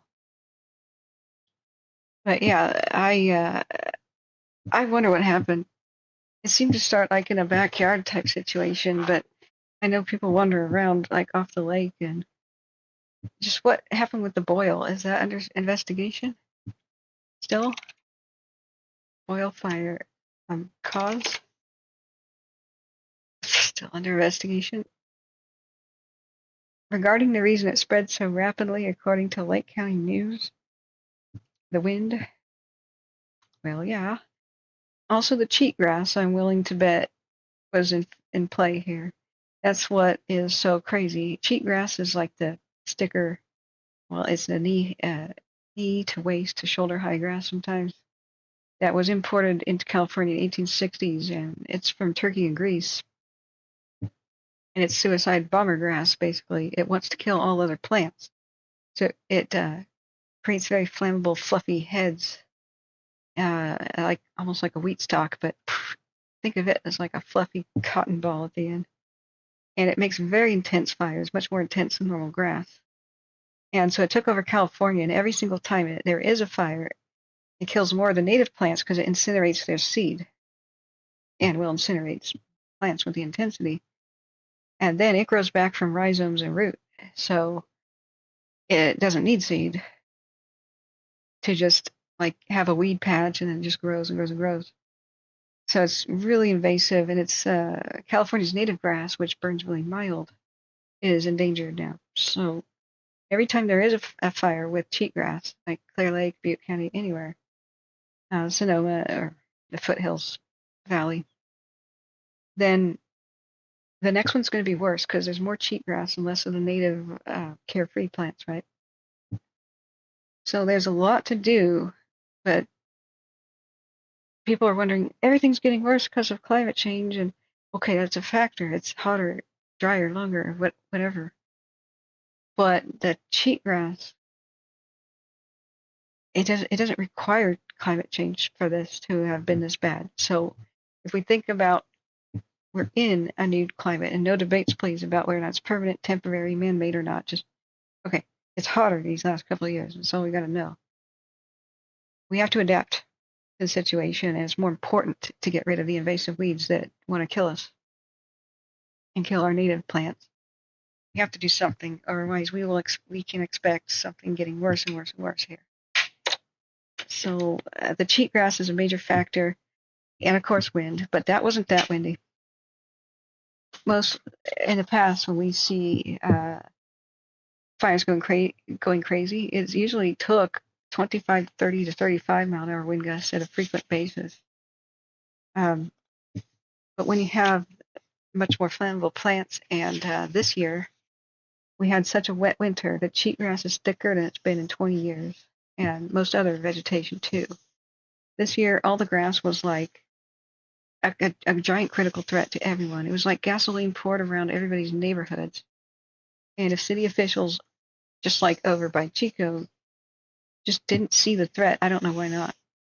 They should have made pre-made dozer lines, raised it, prescribed fire right after spring ended, but before the 90-degree temperature of May. At least grid it with some dozer lines so that you could burn one square black and then the other's not, so that there's still some vegetation for deer and stuff, but so there's no like racetrack effect. If you checkerboard with pre-burned areas like prescribed fire or pre-grazed area, then if the wind pushes it to the next black area, then the embers will fall on nothing, right? Or it'll be a short, ankle high grass thing if it was grazed. So the thickness of the grass is what happened with the park and so many other places here, Arrow, near Sacramento, because of the torrential and unusually wet winter. The California always cycles between extremes with the La Nina El Nino cycle, and the last year's El Nino winter, I believe it was El Nino, was what caused the excessive rainfall, which caused the grass. We've had this is the fourth year in a row of La Nina and El Nino, and I think that's weird. We'd have to ask a weatherologist, right? A meteorologist or somebody. But I just don't remember back to back to back El Ninos and La Ninas. I mean, that affects the Pacific Northwest, so I do kind of keep track of that. Every time I was flooded out of my place and evacuated, whether it be Oregon or California, that was usually an El Nino year. The big epic floods typically were. So, Husky, good night. Yeah, thank you for being here, Husky.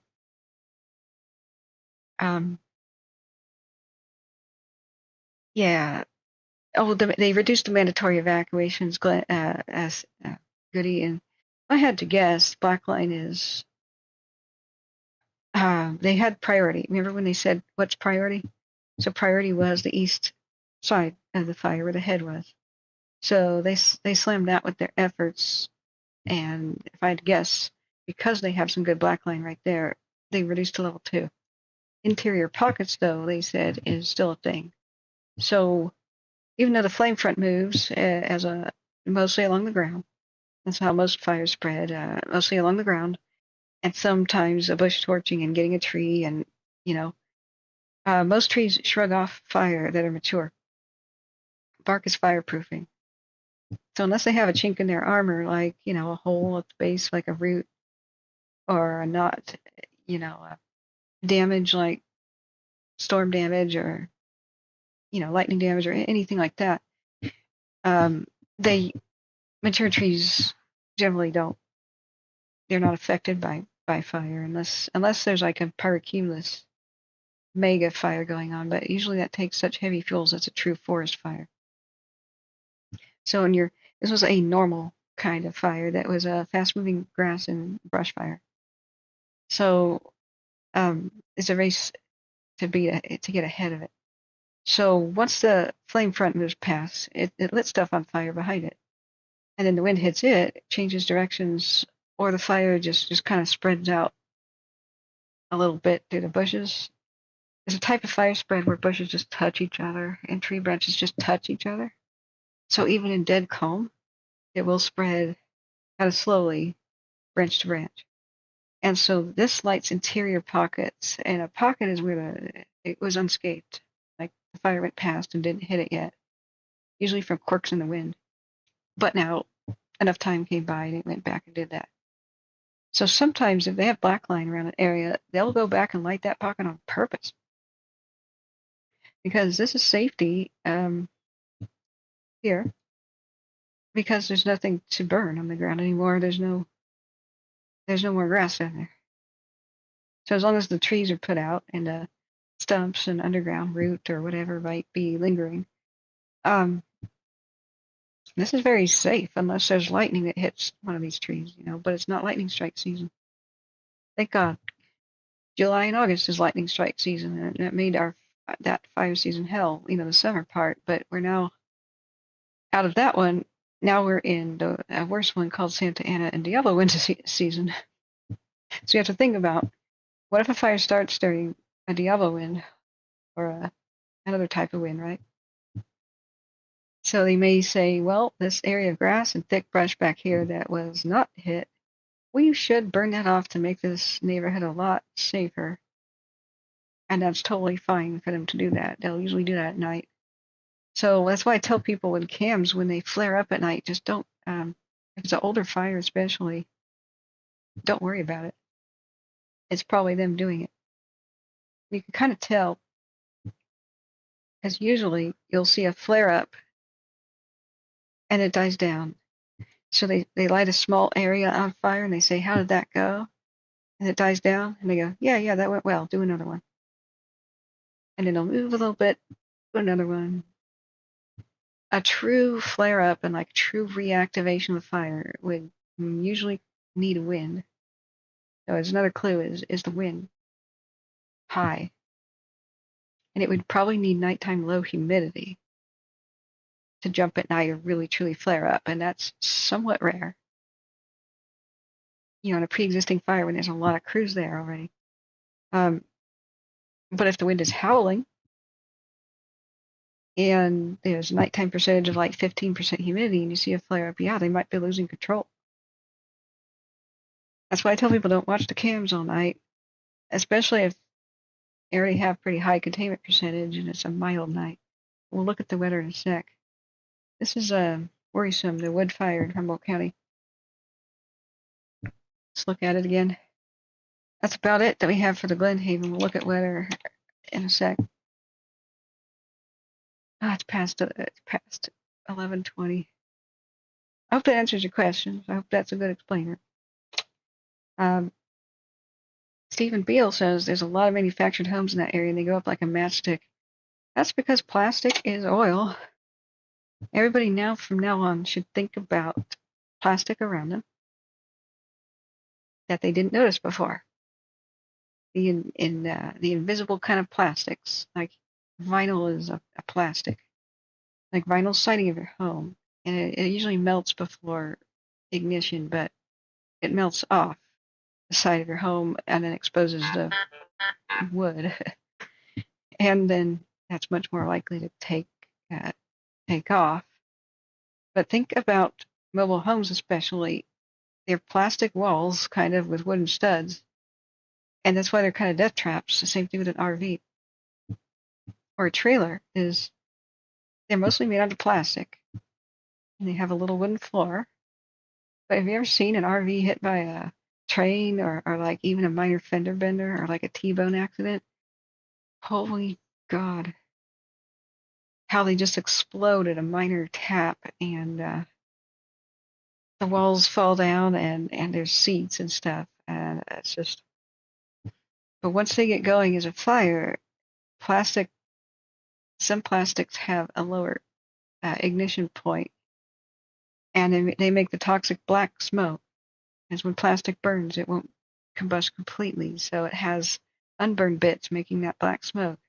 Black smoke has the hot gases in it from burning plastic.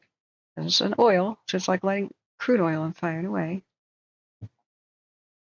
And if the black smoke is trapped inside of a building, it catches fire itself, and that is a flashover.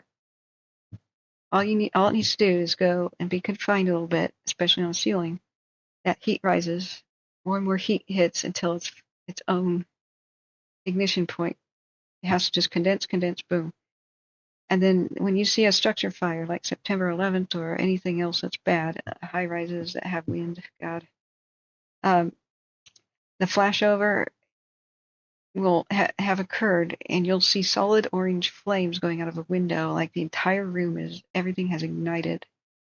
And so even the air inside the room is ignited. I mean, it tends to hug the ceiling. And so you'll see a blowtorch effect out the window. So firefighters are trained when they go up to a structure, you may see turbulent, dark smoke coming out of windows and doors, attic, eaves. That's a big clue that a flashover potential is there. Now, if the smoke is lazy and just coming out, they probably have some time to enter the room, maybe cool it down. But if it starts to get turbulent, the cloud is like a steam train's smoke, out of the. What's the part of the steam train where the smoke comes out? Smokestack?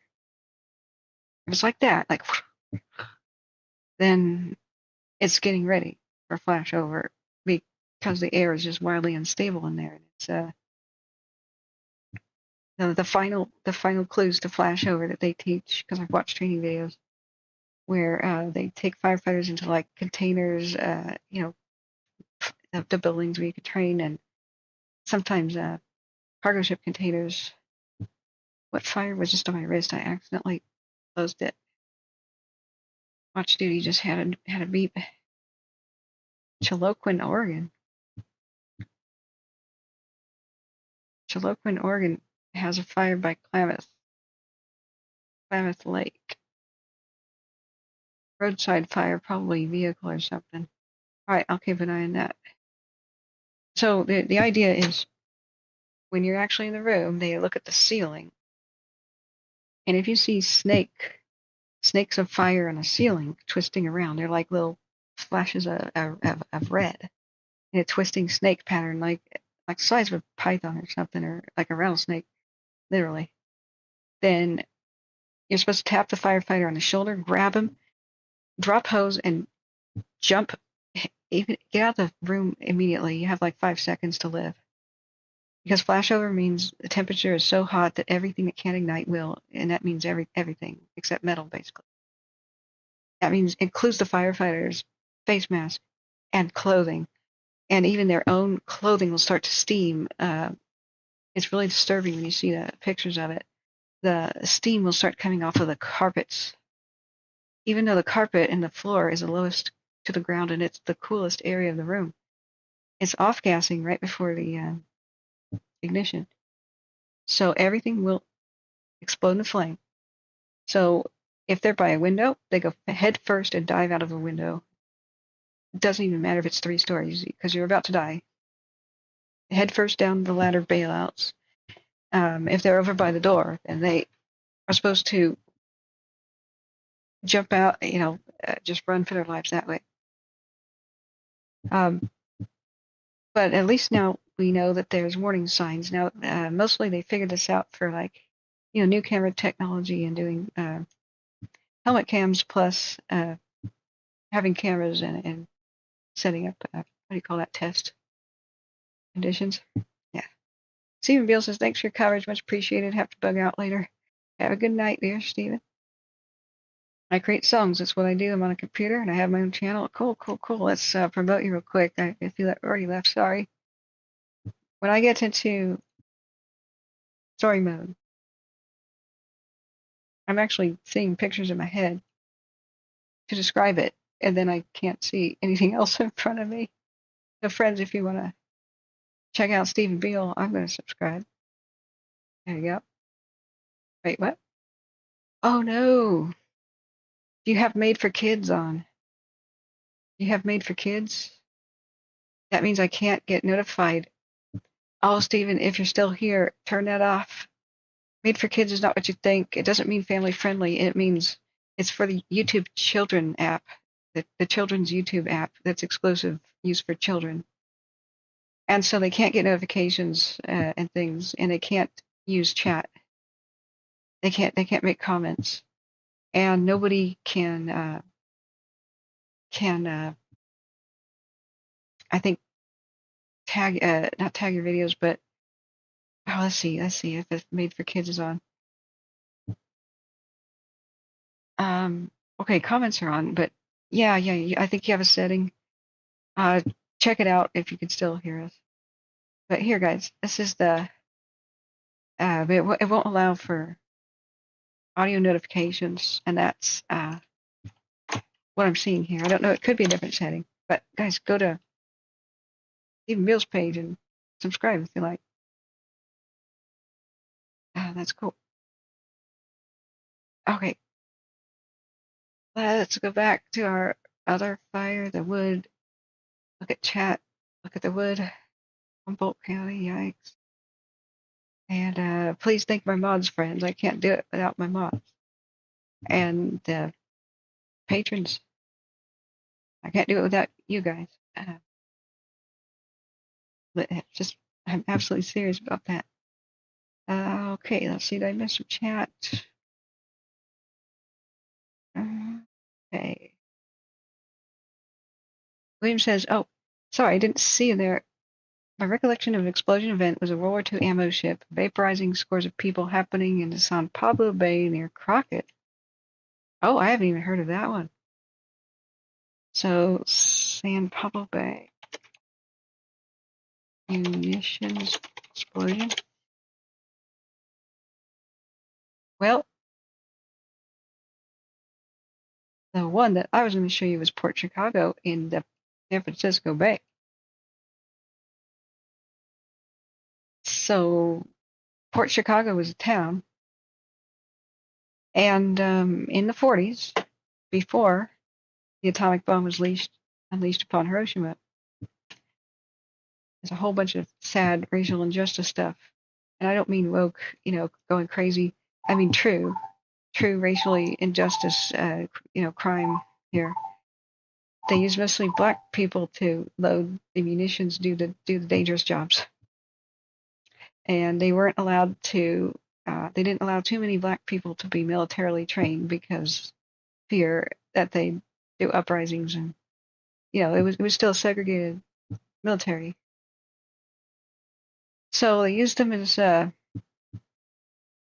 dock workers a lot, cooks and the like, and it's hell, it was the 40s. And the safety regulations were very lax here, although nobody is sure what happened. But a nuclear bomb-esque mushroom cloud appeared east of San Francisco and started rattling the windows.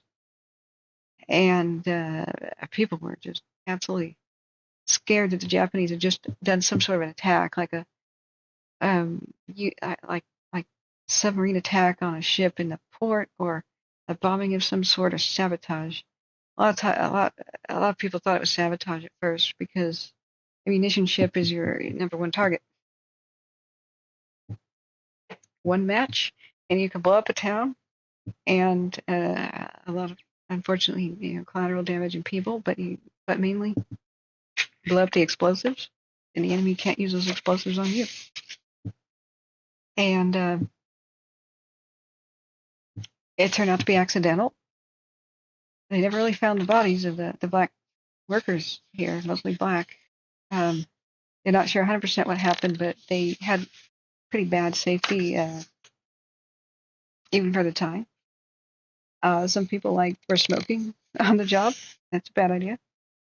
And there was a lot. The people who were supposed to enforce it, were like, whatever. But I think it may have been a spark from a crane lifting cargo, because they mostly had cranes back then, and cargo was in big square boxes that went into the hold. And they think that it kind of crashed against the side of the hold, like the hatch, on its way in, and maybe spilled some explosive material out of it, and then there was a spark. Nobody's sure, but the crane was a suspect for some reason. So this was extremely large as an explosion. This is like, other than the Texas City disaster, like our Halifax or mini Halifax. So Port Chicago was kind of destroyed as a town, and there was a miracle survival of many people within it. Um, but it wouldn't recover, of course, and it's still there and kind of owned by the Navy. I don't know if they sold some of the land, but it got developed further inland a little bit. And so there was a Port Chicago fire weeks ago, I think in July, and I went, "What? On watch duty? What? There's a what?" It was Port Chicago Road that was on, and so it was like over here by the tracks. But it used to have its own train station in town, and it was quaint and cute, and populated mostly by Southerners who came for the war effort out west, and back Easters. So it was like a brand new town that exploded in size, and well, it ain't that anymore. It's after it became ruins, it was sort of, not rebuilt. Um, but the entire ship vaporized, and only parts of it were discovered. So the when I tell people one of the most crazy ghost towns, I have classifications for my ghost town system, which is what I was going to do before I did fire tracking, is history. My goal was to make the world's one and only complete database of ghost towns, and as they come and go throughout history. We're talking history, not paranormal stuff. Ghost town means the town died, right? Not people. There are very few in this particular class type that were blown up and never repopulated again. Explosion ghost towns. After the explosion, pretty much all of them are a ghost town, but do they recover ultimately? Some of them are only ghost town briefly, and they recovered. So that is in my system a DR, declined but recovered. And some are just decline, like double D, decline and declining. Never did. So sprawl from elsewhere being called Port Chicago is really, the town isn't recovered. It's extinct. So let's look back at the wood. I was hoping we would get some sort of update, friend. Is my settings on my app all right? Let's look at the wood. Okay, there's an aircraft over it. Fierce is over it. Yeah. Okay. There's Fierce. Fire, Fire, Fire Eyes. Virus. I don't know how to say it. It's like fire in the beginning, but is at the end. Why don't you just call it Fire Eyes? That would be so tight. 10,000 feet. They're doing their map. So this is a plane using lasers, typically, for a 3D map, as the green lasers called um,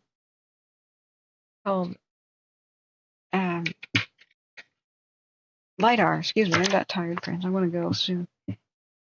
Um, LiDAR. It's like a laser pointer. It's not like, can't light anything on fire. It's not hot. Um, let's see, and now it's the wood mapping plane. 11, 30, 35. I don't want to be up past midnight too long. Yeah, we'll figure it out. We'll get a perimeter map, it looks like. They usually fly from 11 to midnight, and usually by 2 in the morning. Perimeter maps are issued, hopefully Watch Studio, or they'll put it on the FireEye's virus Twitter. Means X, whatever it is. So let's see if there is Calfire. Here is. That was in July the last time. Wait, I might be on the wrong Calfire. Hang on here.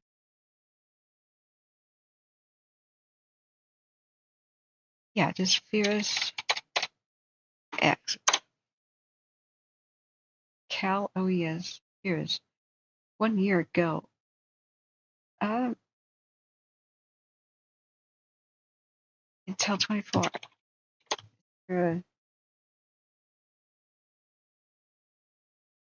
Oh, there's a different one. No, that's also July. What the heck? So this is earlier in the year. They were posting cool videos like this on Twitter. And we saw infrared, we saw color. And this is the plane that does that. And sometimes they show up in the middle of a fire, but usually they do it at night because infrared, it makes it so easy to see what's hot and what's light at night. Infrared, if there's a very hot day during the day, the ground is so hot by the sun that you can't really tell that from fire. Oh, hey, Rod. Oh, glad to see you. Have I heard about Wi-Fi yet? Or is that still a secret? Oh, using Wi-Fi? Oh, no, I know about that. That's using stuff like light bulbs in a strobing pattern to transmit at speed of light data, which would be awesome for firefighters to have. I know what that is. So theoretically, you know how Morse code works on a ship. They use it with lights, and they have a spotlight, and they have a flap that covers the light. And they go flap, flap, flap, flap, flap, flap, flap, flap for SOS. Because it's dot, dot, dot, dash, dash, dash, dot, dot, dot. So you just put 3 letters. I know Morse code isn't true binary code, but just hang in there with me. Binary means like positive, negative, yes, no, 1, 0. And with yes or no, or 0 or 1, like a dot and a dash, concept is you can do the alphabet or anything else with a series of dots and dashes. So with Wi-Fi, is that what you're talking about, Wrath? Yeah, okay. Because I'm on the cutting edge of technology. No, I truly am. I study future technology and I make predictions about what the future will be like, but that'll be another day. What they did is they can super fast strobe lights now, like with LEDs. The human eye can't even detect it. It's just like turning on a lamp for you or me, or a street lamp, or a street sign, or spotlight. And it's actually turning on like like a so fast that it's like a cartoon for our vision. We can't see that there's individual frames. What our mind does is fill in the gaps in between frames. Our mind imagines. Like if Mickey raises his hand up and down, it's just 2 frames, but our mind fills what should be in the center by making it up, and it's subconscious. So when lights strobe at a certain quickness, we don't notice it. We just kind of see it as light, and so it can cause headaches though. Like this OLED television that I'm looking at right now to do fires. There's kind of a reason I sit in the dark and have dark mode. It has something. OLED has a pulsing effect with the light that it emits. And so sensitive people like me, we just get migraine headaches, especially looking at white. So as soon as I turn off dark mode and I see a lot of white on the screen, like it just starts to hurt on my eyebrows and I just start to get a headache and I don't notice it happening. I start clenching my teeth, and then I'm affected. So this is why I don't want to buy a laptop with an OLED screen. I learned my lesson. I thought I was crazy. Like every time I looked at a page that was white, I got an instant headache. It would get worse over time, and laying down, closing my eyes would get better. So I wasn't crazy. It's a thing. But regular LED doesn't do it as much, and mini LED does not. Just OLED. You can try that out for yourself if you're suffering a lot of headaches. Same thing with light bulbs. If you see a flickering light bulb, it's going to almost guarantee give you a headache. And fluorescent light bulbs, they they start to do that as they die. So there's a lot of people that can't stand a fluorescent light bulb at all because I'm so sensitive now that I look at a fluorescent bulb and I can see it. Like other people can't. I can see the pulsing. I remember the days of the old CRT monitors. We kept one around for our old retro computer. I remember not turning it on for an entire year and just getting used to the new monitors that pulse faster. And I turned on the old CRT brick monitor and I could see it flashing, like just sort of flashing. I went, oh no, it's dead. What happened to the old monitor? We was just sitting here in the corner. And nope, like that white right now, that hurts. That's a lot of white on my screen. So the point is that I guess after getting used to OLEDs, I can look at fluorescence, and old CRT monitors had a fluorescent tube in them sometimes. Have you ever tried to film a screen and there's these weird lines that go by? That's because the camera's picking up the pulsing. It's light, it's dark, it's light, it's dark, it's light, it's dark. Saves a lot of power, okay? Power efficient, but not only can sensitive humans be bothered by it, but birds go insane. Have you ever seen a naked parrot? And there's only feathers on its head because it can't pluck out its own head feathers? Many times it was kept in a room with a fluorescent light, and it drives them mad, and they rip their feathers out. They become pluckers to deal with the stress. Because to them, it's like having a flashlight right in front of their eyes. Light, dark, light, dark, light, dark, just every time the damn light is on. So they literally go insane. And even if you take them to daylight in a nice room, they're probably going to pluck the rest of their lives. Same thing with some of the screaming birds. So unfortunately, there was this movement when I owned a pet bird, and I did it to my bird until I realized, holy crap, I gotta stop. He did start misbehaving, and I don't like what we're seeing. Let's see, let's go back a few frames. Nice and slow. Are these spots or are these vehicles? Downwind, it could be spots. Now, if they drive around, they're a vehicle. This is a vehicle driving right here.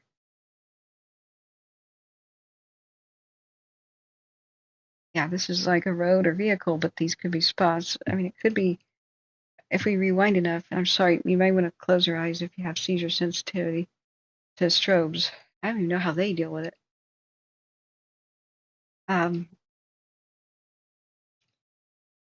Yeah, we'll have to go back further in time. Please don't look at the screen if you have seizures. Let's go to 1 hour. Okay, we had the 3 dots here an hour ago. In the 3 hour, yeah, they were there even more intensely before spots. It's spots. Sometimes vehicle headlights can make it look like there's a fire and it's headlights. But that, it's unfocused. Uh, it looks like it truly is fire. There's a lot of smoke rising from it at this frame. All right, so let's go to current.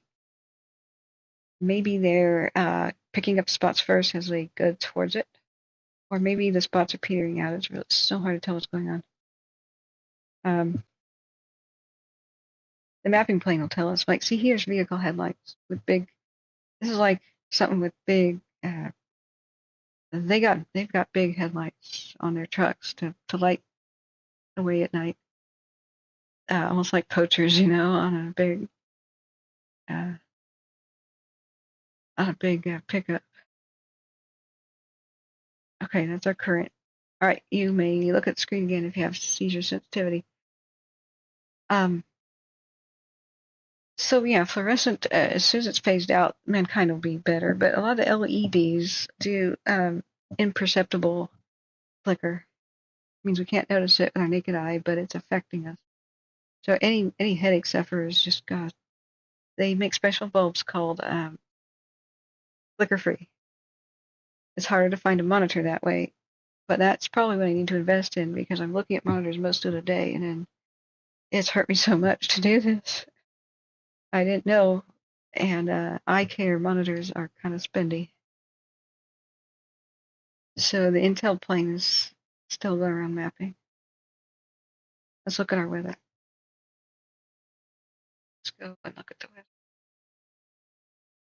Presses don't need the cams anymore. Every single LED light sends and receives at the same time.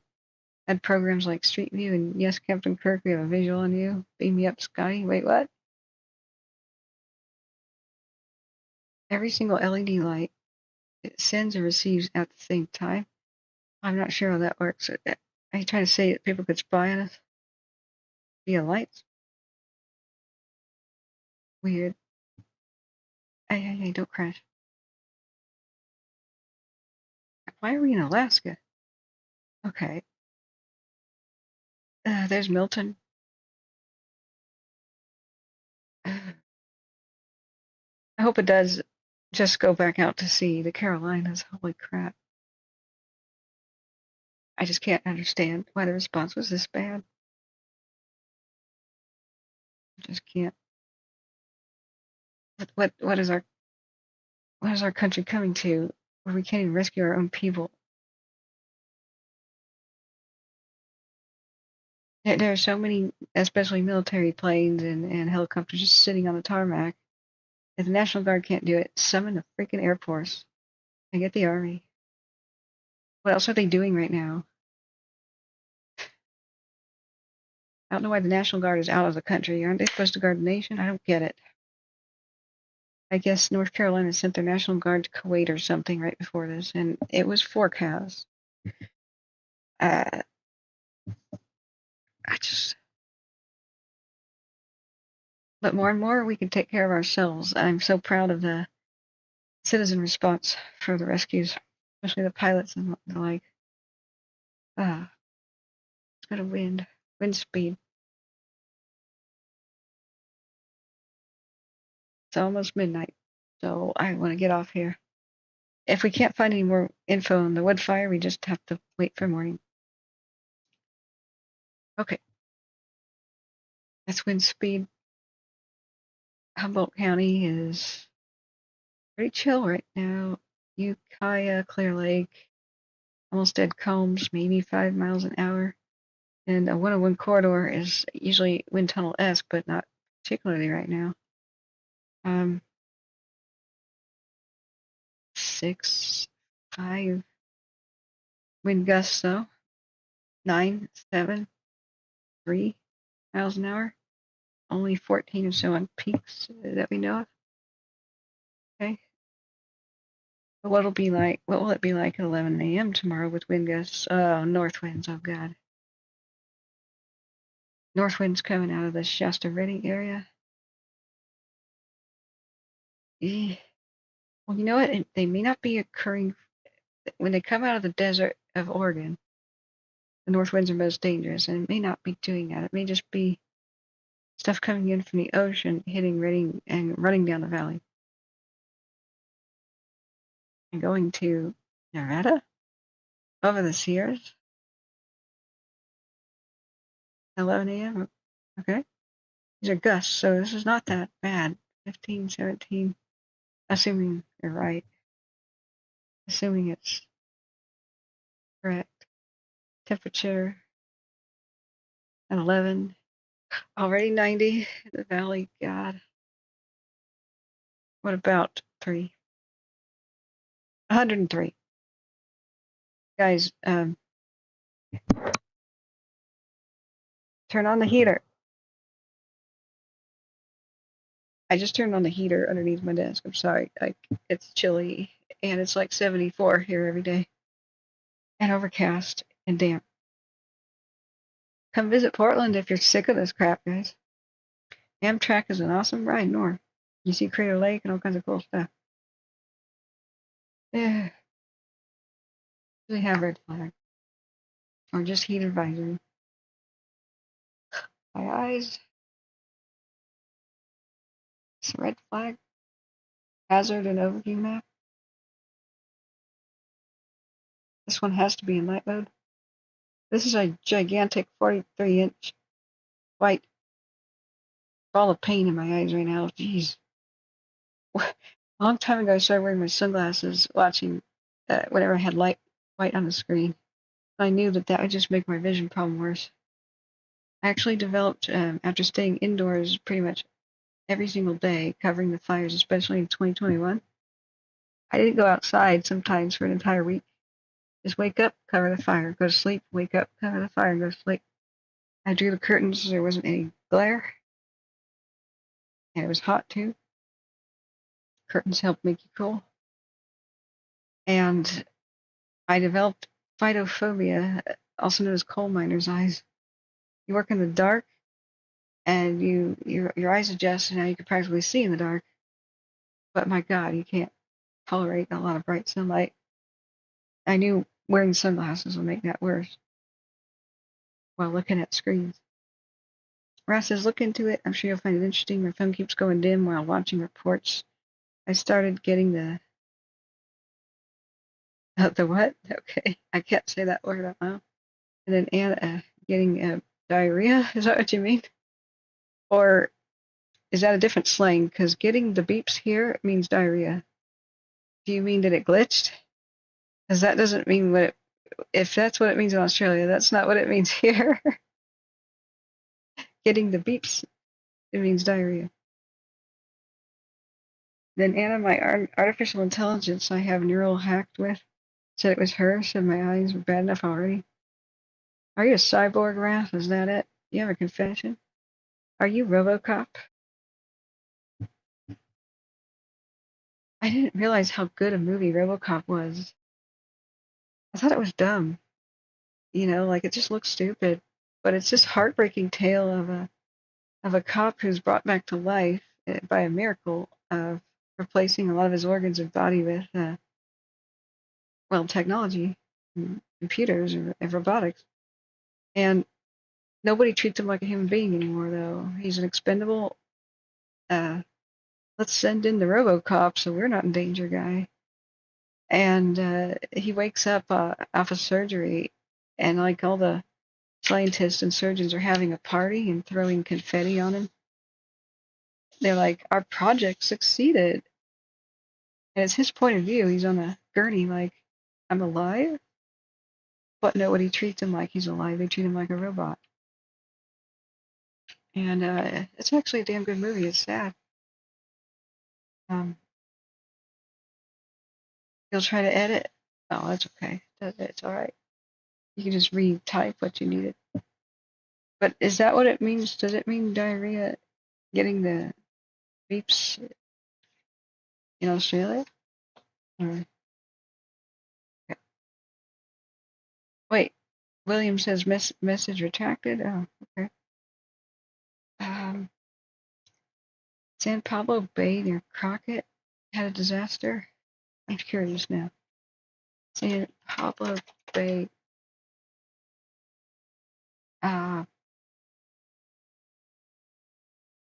Ship disaster. Costco Busan oil spill. Oh, I didn't even know about that. Between San Francisco and Oakland in 2007. Oh. Container ship hits the Bay Bridge Tower and fuel spills, but the tower span undamaged. Oh my God. Can you imagine if it was like the Bay Bridge fell in, just like what happened in Maryland? It's Francis Scott Key. Or in Florida, the other event that happened with the Sunshine Skyway. If that had been a larger ship, got so lucky in 2007, looks like.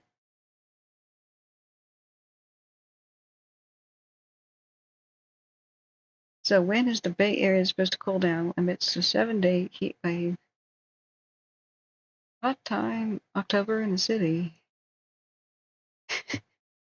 Back of my neck getting dark and gritty. Old town isn't in a pity. Doesn't seem to be a shadow in the city. The song is about San Francisco. It's called The City by the Cool Cats. What's the rest of the song? Hot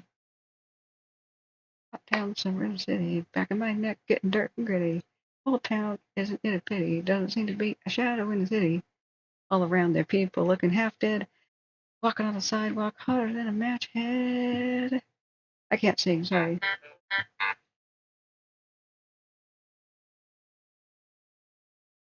Okay, Wildfire, finally, let's get an update. Okay, we got the mapping plane report. You're saved for my singing. Saved by the bell. Okay.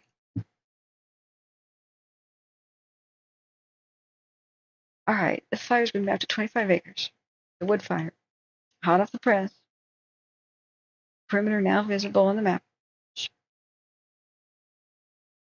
Fire perimeter maps indicate the general burn area and do not indicate our efforts to save homes and structures.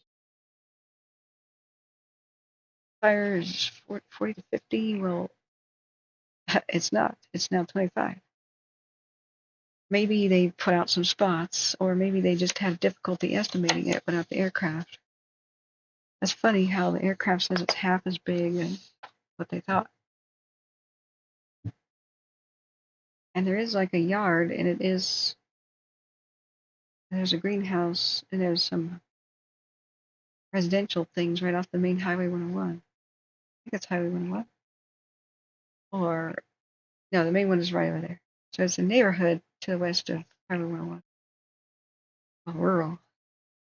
Like a ranch and or type of property. It looks like greenhouses. Okay, so that's smaller than we thought. And there is a road for a good line to the west where the wind is trying to push it. I'm feeling a lot better about that.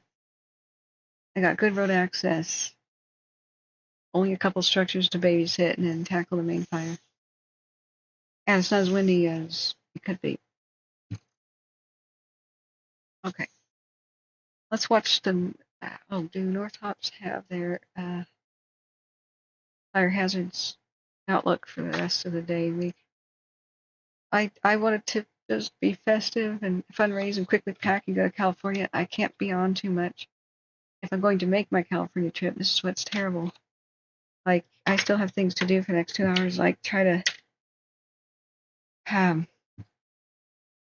find out about the laptop. Goodness.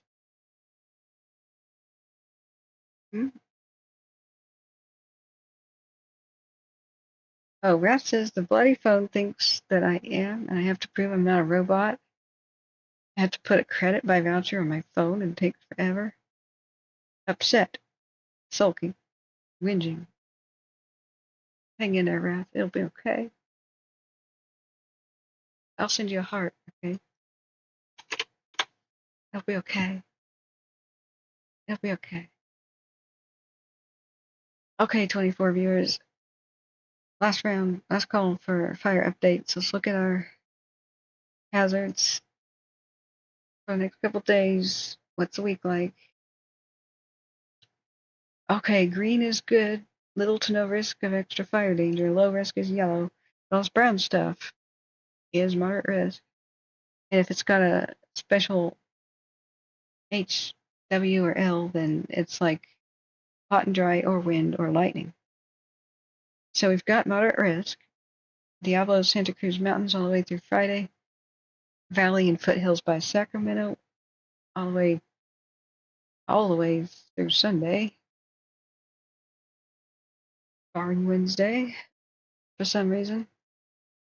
Northeastern California till Friday, moderate risk, and then low. Northern Sierras the same until Friday.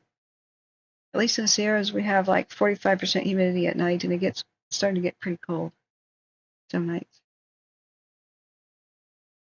And with nighttime technology, like when they used the helicopters, I think that's why the peak fire didn't roar and try to erase towns down in Tuolumne County, and the same thing with the Dutch fire. They barely had a handle on the Dutch for a bit. I just want to check on its status. The peak, I think, is very, very concerning. Oh gosh, I didn't check on the Loma Rica one today. That one put chills down my spine. I'm not even sure how you say this. The Verjeles Road? Verjeles? I know the area, but I have never heard of that road. It's almost like a driveway, actually.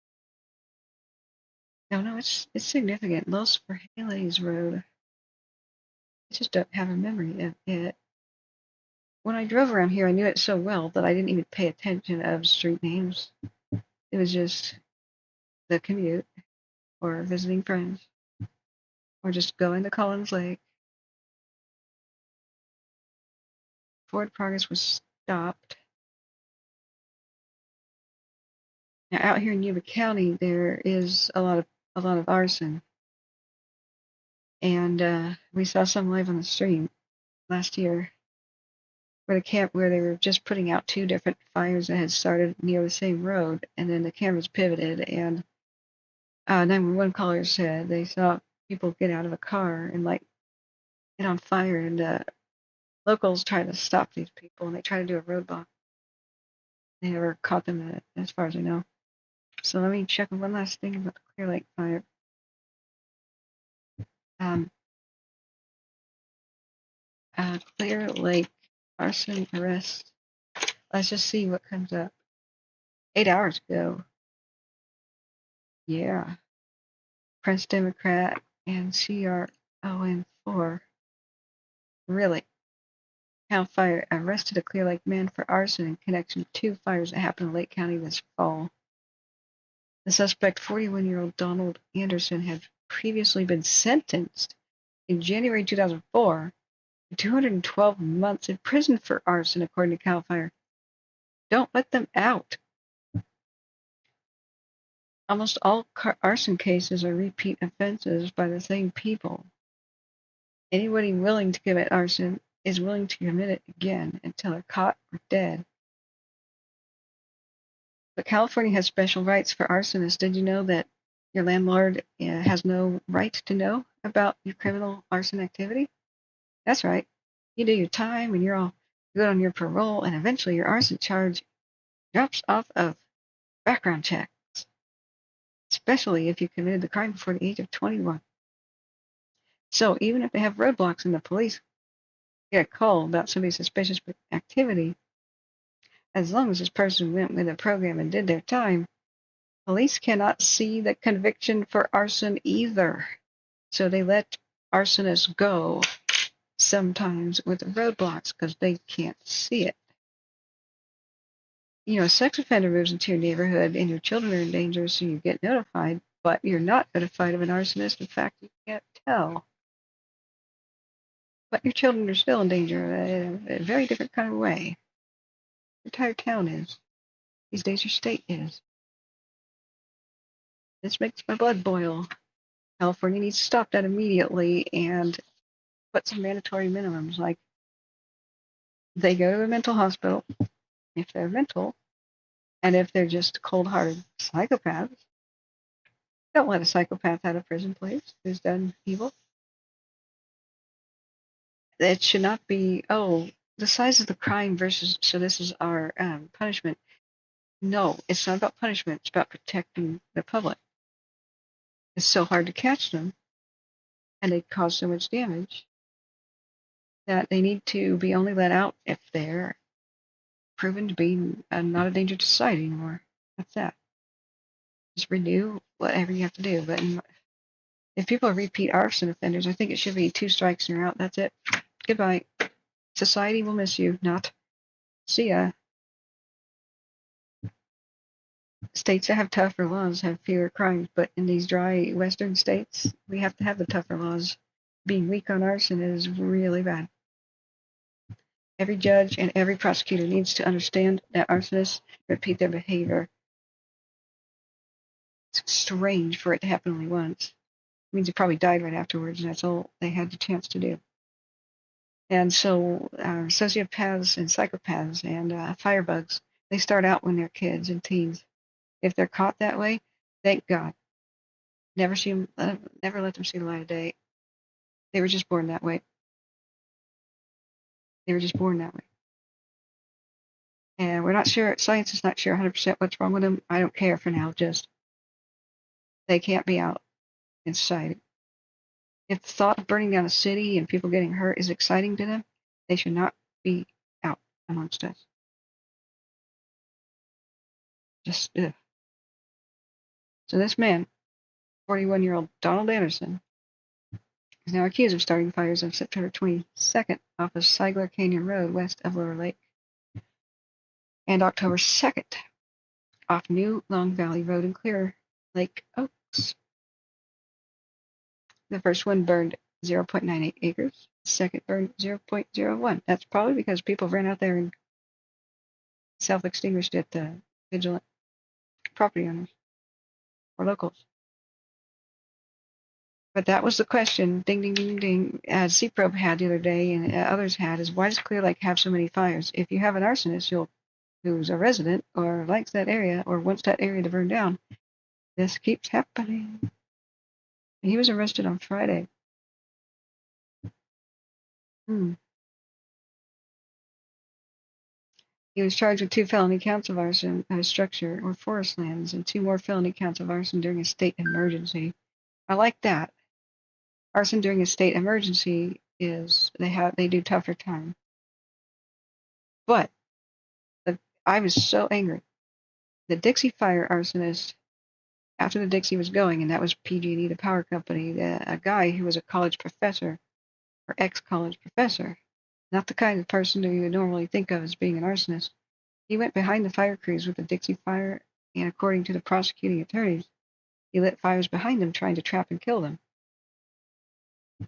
And vigilant hikers or recreationists saw him park, and he seemed suspicious, and I think they took pictures of his car, or at least wrote down the plate.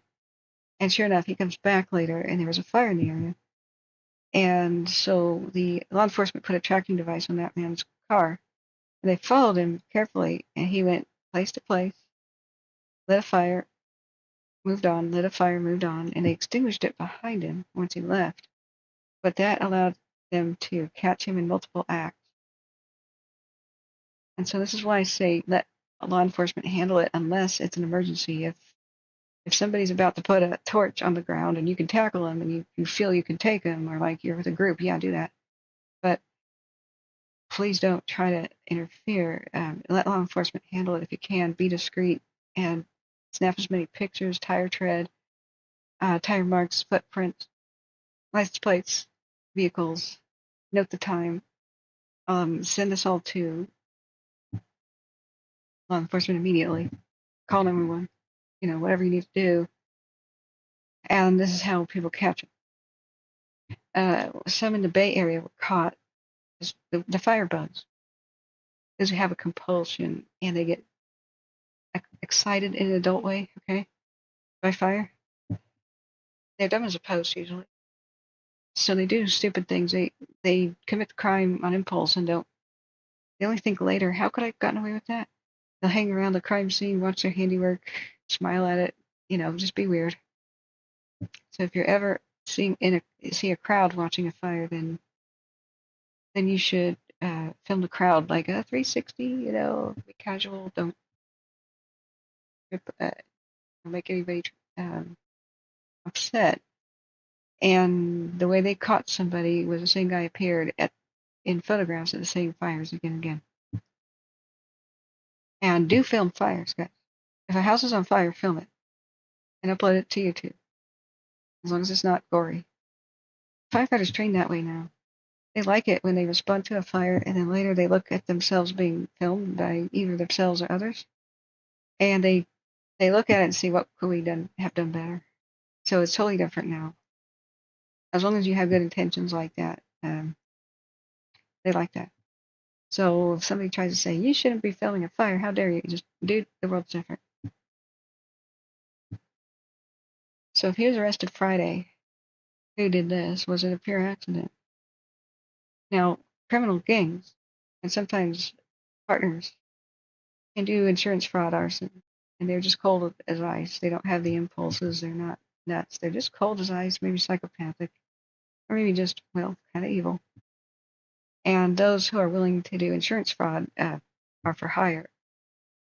Oftentimes they do their own. Like, I have a big suspicion that the guy that started the park fire with his vehicle, lighting it on fire and pushing it down the hill at Goodwill Park, I have a suspicion that that was an insurance fraud deal.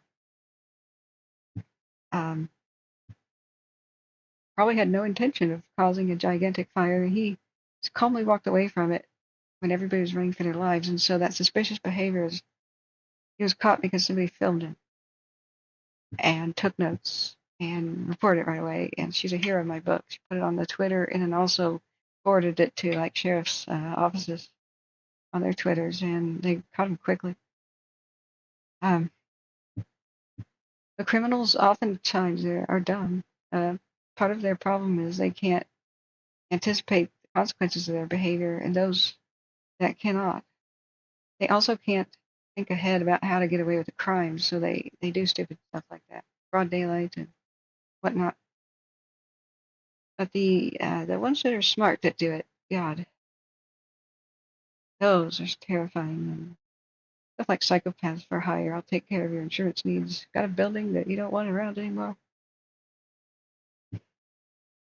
Now the other one is just straight up gang criminal warfare, meth gangs or any other type. Or I hate my neighbor and I want to see him move, so I'll burn him out. Or that kind of stuff happens. Sometimes people get angry at their own town.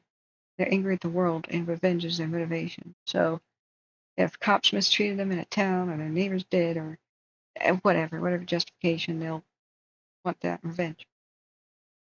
Whatever it is,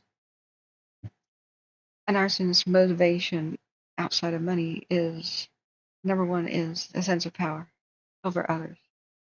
That gets them off.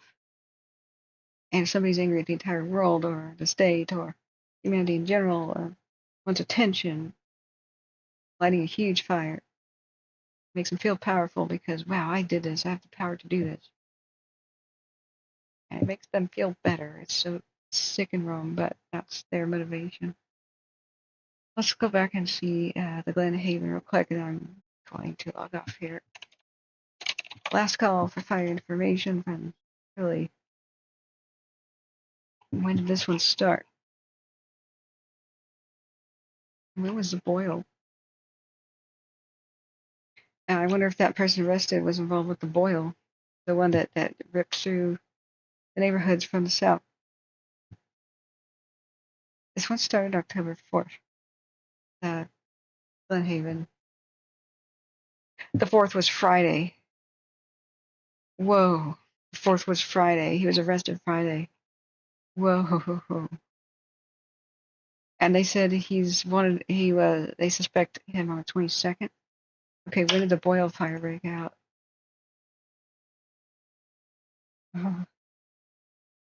The boils, I guess. Boils. Containment rises on the boils fire.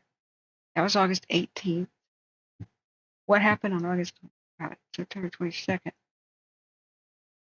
And the boils was just so bad. Ripped through the neighborhoods, and one of the watch duty stars, Cole Yukon, he lost his own car.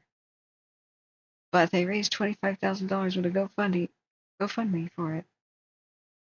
That's pretty tender and sweet. Okay. Oh, that was so bad. That was quite suspicious to me too. And the fact they arrested somebody or detained somebody going through the neighborhoods lighting more fires. I don't know if that was a firebug or or somebody like maybe with dementia or something that thought lighting fires ahead of the fire would help. Like sometimes people panic and think so, or sometimes people are confused, or maybe it was the 911 caller was confused.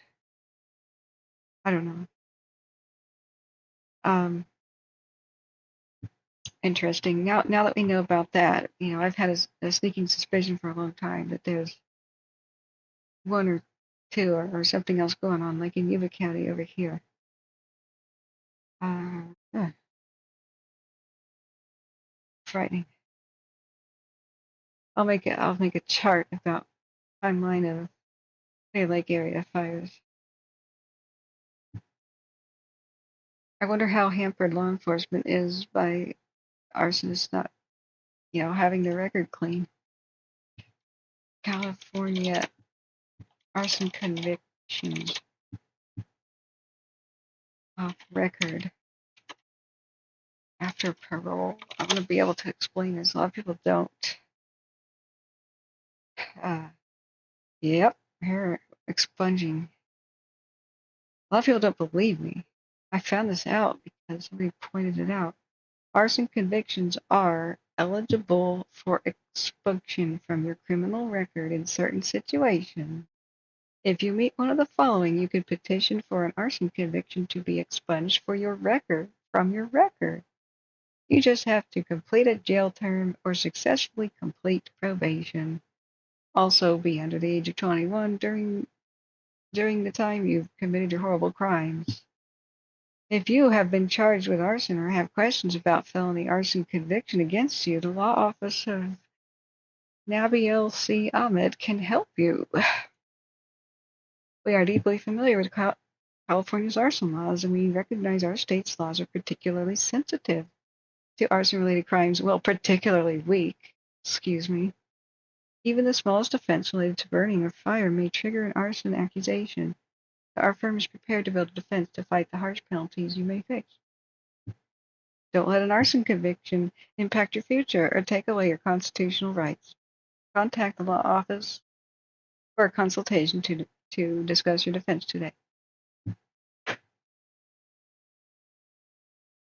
Just going to put the link chat here. Hey, Kern County, how are you? You night owl? Please don't tell me something's going on down there. I was just about to sleep and I jinxed things. But this is true.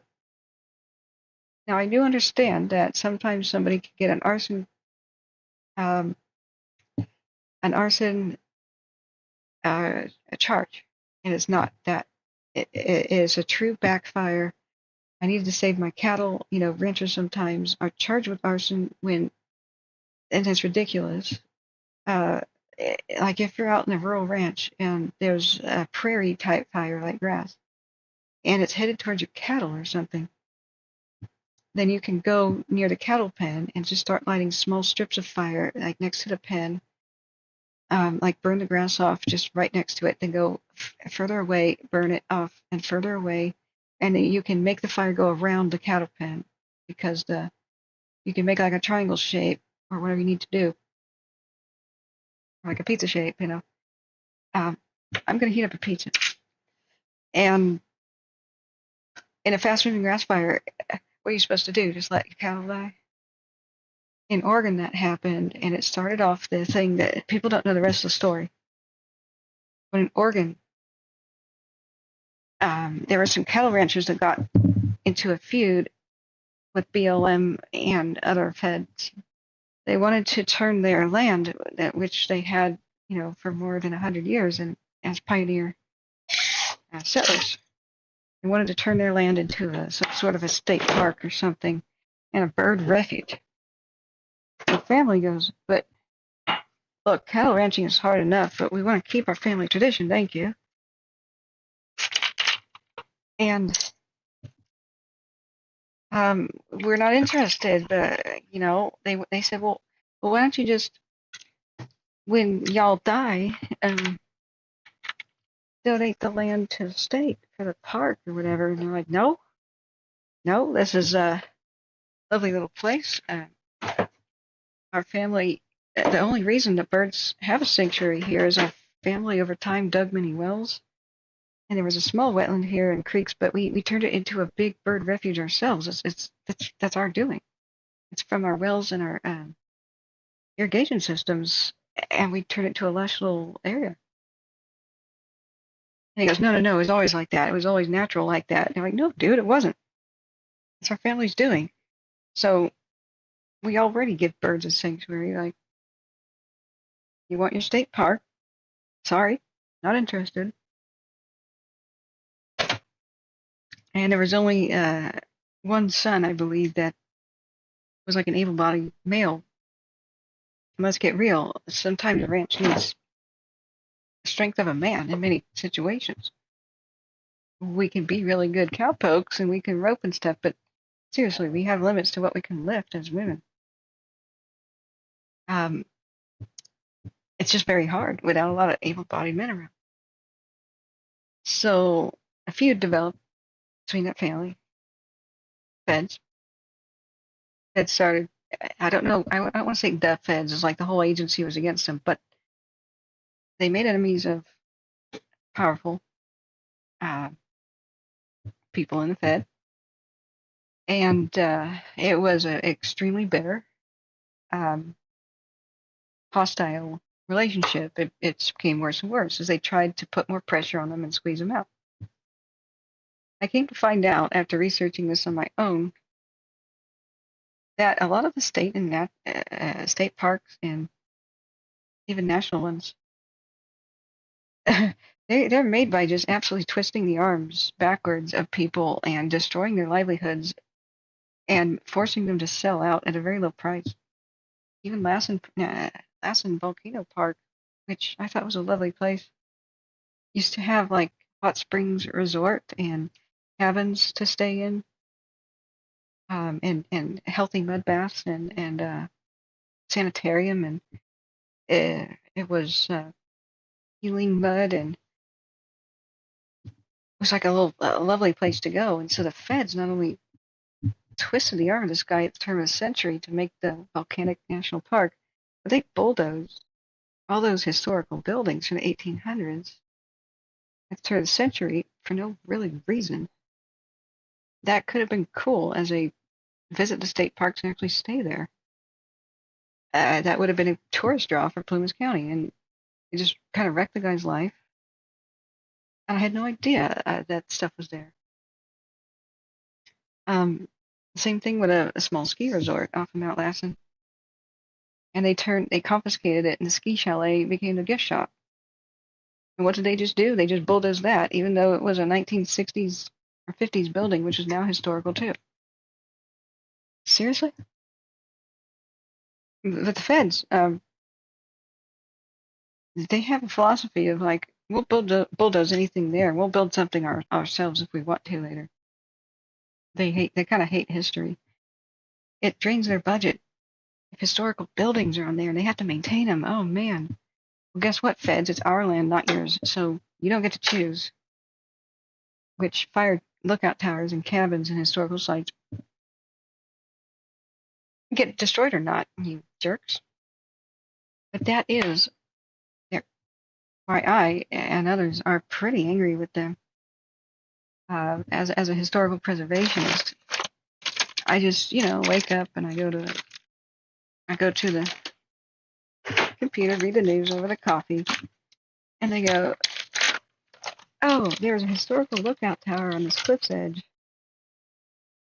And it was like a log cabin thing, and everybody loved it, but we just burned it to the ground on purpose because we worried somebody might get injured inside. What?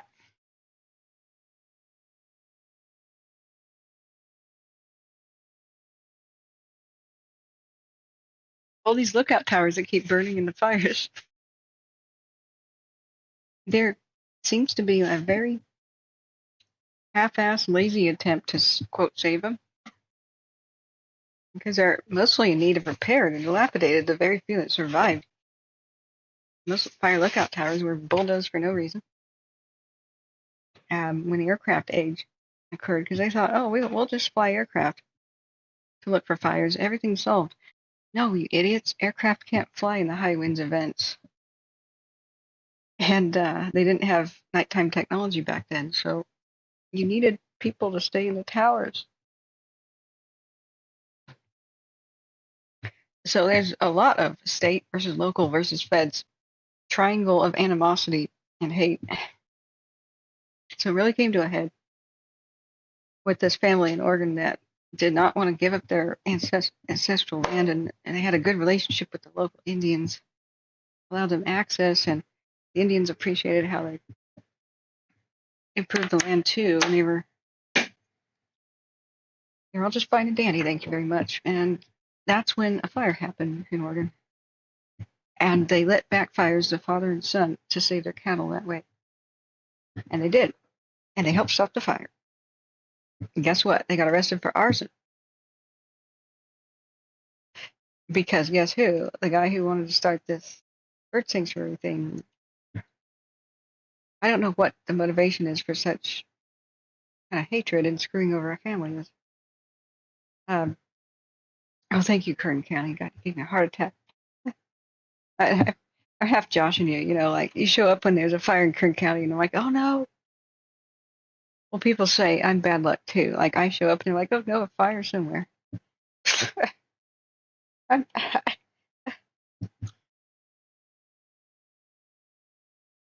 the reason I know so much about this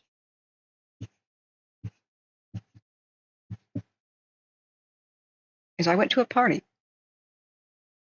I got a lot of firsthand information, and then the family made a Facebook page, a post about what really happened. The media didn't cover it right. They demonized the family. When the father and son were arrested for arson, they got convicted, and everybody was livid in Eastern Oregon, especially conservatives, because they took people from the city. I mean, there's a lot of conservative people in Eastern Oregon. There's a big divide. It's a red state outside of Eugene and Portland and Corvallis. Those three cities are blue, but it's red otherwise.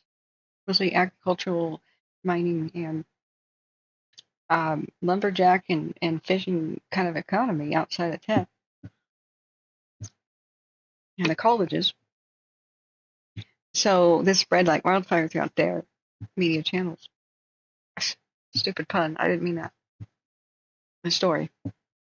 They got convicted and they did hard time, and that was exactly what the BLM guy or whatnot wanted. The Fed enemy they had. Now they'll sell the land because there's only women left. The men were convicted. Now they can't run a ranch. It was kind of naked aggression. It was a totally unfair trial because the city people on the jury had never heard of a backfire before. They didn't know you could fight fire with fire. It's very appropriate on a grass fire. It's how firefighters stop fires too. It's how Native Americans did it because they didn't have engines. Native Americans didn't sit passively by and run around and flee. They managed the land and they could stop fires that threatened them and their the habitat where their food depended on. They were pretty expert, and they're the ones who taught the pioneers how to do this. And a lot of the earliest pioneers married into Indian families, and just kept the traditions and knew a bit about it. I don't know if that's the case here, but either way, it's not rocket science to do backfiring. So the jury never heard. Nobody was allowed to testify that backfires are a thing. All they heard was testimony like, "Did you or did you not light the grass on fire on this day?" Yes. Did you or did you not also light the grass on fire this day? Was this or was it not a wildfire with the potential for damage? It was like that, you know?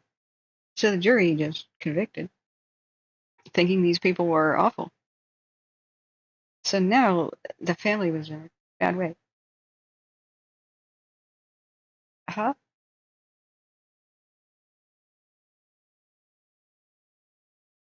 I'm not sure about that, Wrath. Yeah, Kern County Plain Spotting says, yeah, Kern County has been cursed this year. We have burned 100,000 acres just in Kern. Now, the loss of the town, I wish I could have covered it more. There was so much going on at the same time. There's that small town that was south of like Isabella, gone. Which one was that? I can't remember the fire's name. That was arson too.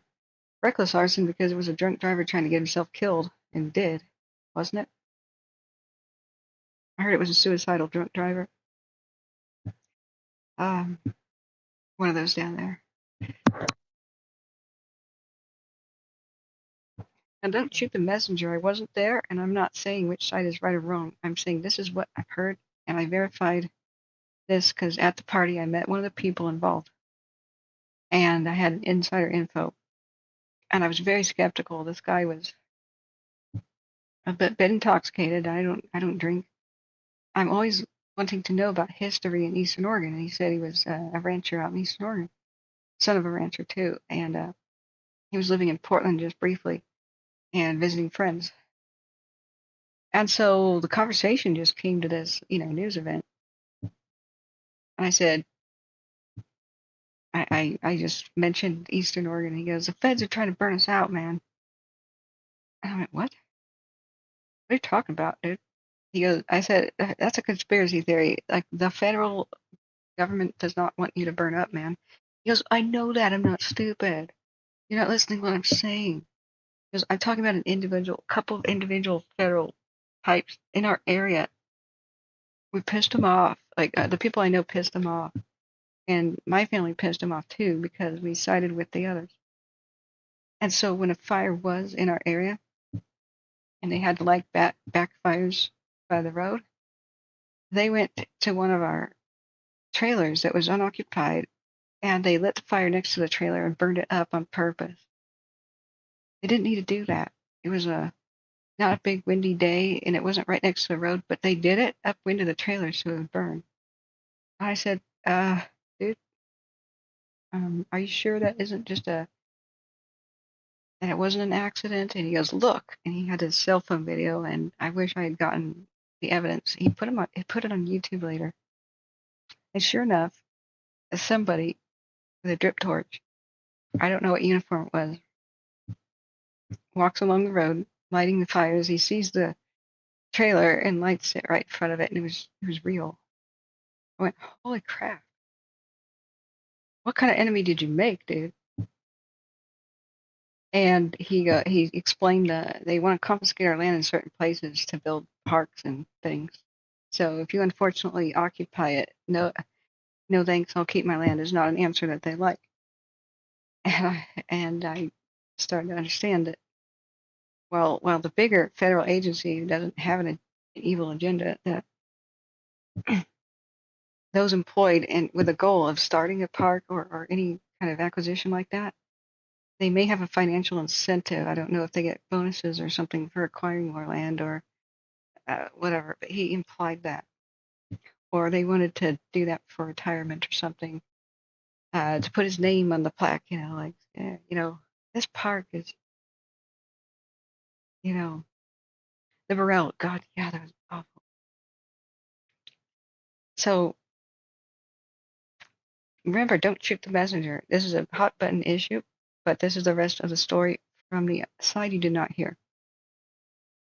This is what many, many conservatives all over the country believe is true, and they supported this family like in a huge way. And many in other places of the United States said we were targeted like that too by local Fed guys.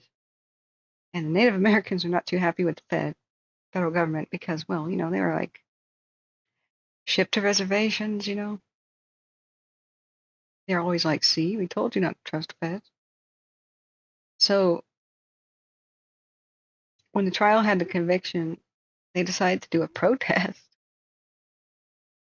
But everybody is armed in Eastern Oregon, like it's a thing. There's a lot of dangerous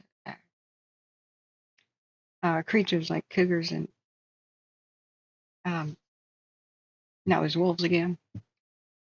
But I mean, they just typically carry firearms around. They just have them, and you never know when you need it. Like if a cow has a broken leg, but they decided to do an armed protest. So they took over a nearby abandoned federal building that was supposed to be a Native American like history museum type thing. with their guns, and that was the armed standoff called the Bundy protest or armed protest. But the media took that and told everyone they were terrorists. Terrorists take hostages and stuff. They don't. An abandoned building is not a hostage. When they went in there, they found out that rats were eating all of the sacred Native American artifacts inside. It had just been neglected, and everything was trashed in there. And he showed me on his cell phone all these pictures. I said, "You were there, dude?" He goes, "Yeah." And I could plainly see it. Like it was untouched rooms, dust, lots of dust still on everything, rat turds everywhere, and the baskets have been chewed up by pack rats and others. And the building, I think, was supposed to become part of the new wildlife refuge slash museum slash whatever. The Indians were upset, and they were on the side of the family, supposedly. But the feds visited these Indians and threatened them with delisting the tribe and no more federal aid for you. Maybe you'll lose your land, your reservation type status. And then the Indians dropped their support for them after that. But they were happy that they tried to clean up the Indian artifacts. And he showed me the before and after pictures. And the baskets, they just tried to put them back together with sewing needles, and they cleaned them, and pottery and bows and stuff like that too.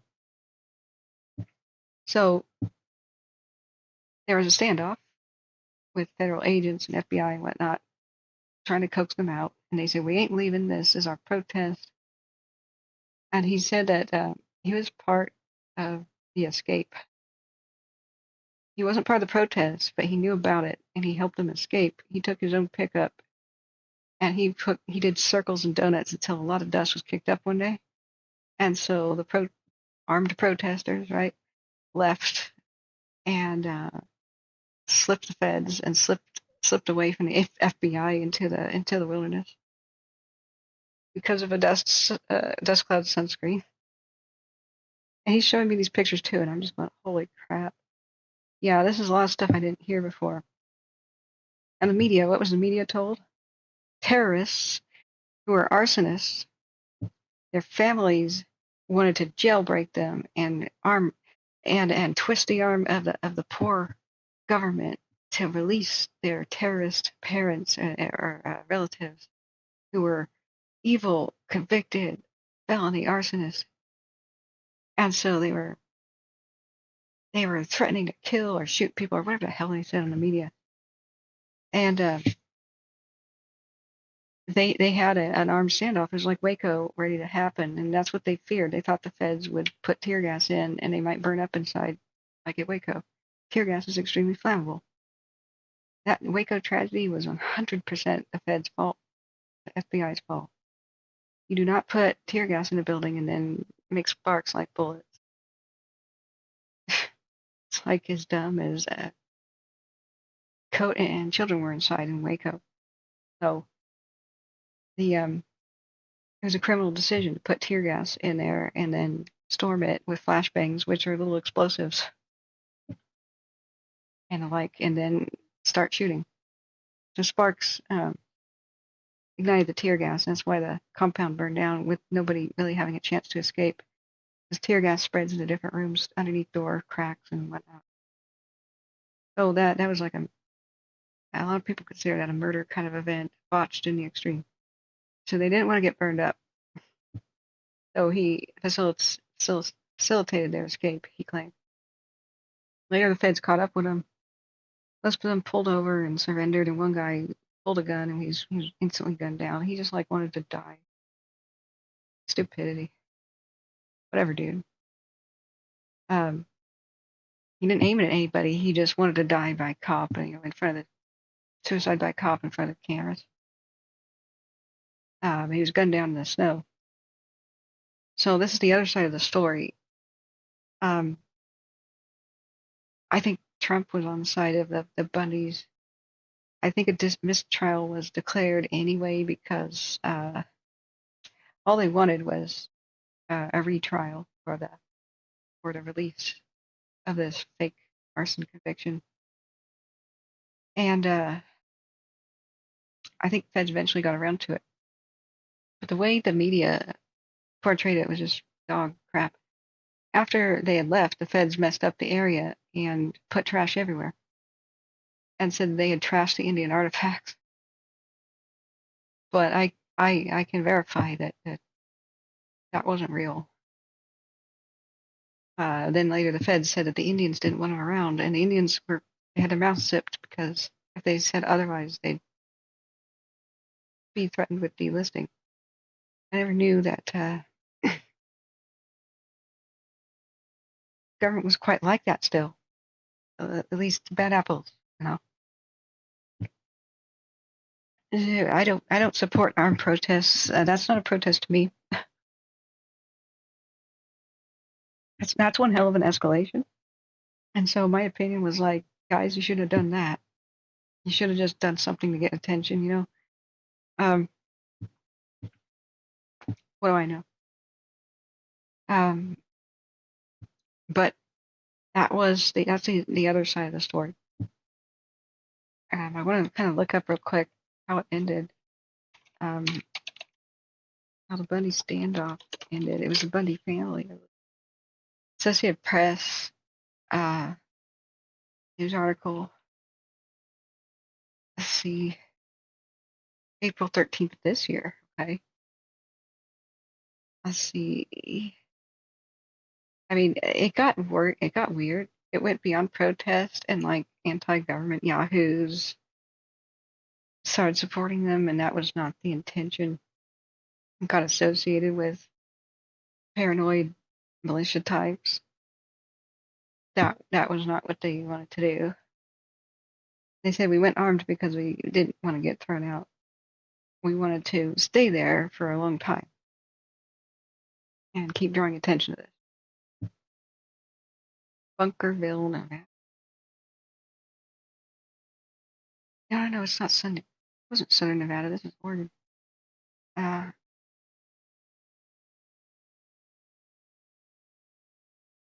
Wait, am I just wait? Is this Nevada? No, the guy was from Oregon. I really thought it was a place in Oregon, like just on the Nevada border. This ain't Southern Nevada. What? Oh. When you do a news story, you do it from the capital, the main town where you're doing the news story. Okay. The words "revolutionist tradition" is stenciled in fresh blue and red paint, marks cement in a wall in a dry river washed between a remote Nevada freeway overpass where armed protesters and federal agents stared each other down through rifle sights 10 years ago. Well, that actually, yeah, okay. Um, let's see. Yeah, it was just before noon on a hot and sunny day, Saturday, when backers of the cattle rancher Cliven Bundy, including hundreds of men, women, and children, made the U.S. BLM, Bureau of Land Management, quit enforcing the court order to remove all of his cattle and their vast rangeland surrounding his modest family ranch and melon farm. Witnesses later said they feared the sound of a car backfiring might have unleashed a bloodbath, but no shots were fired, and the government backed down, and some 380 of the cattle that had been impounded were set free. That's right, they immediately said, confiscate all of this family's assets as soon as the conviction happened. Is that not suspicious?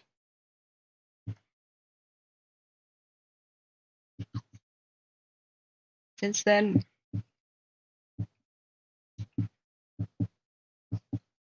we've relatively lived in peace, said Ryan Bundy, the eldest amongst the 14 Bundy siblings. BLM doesn't contact us or talk to us or bother us.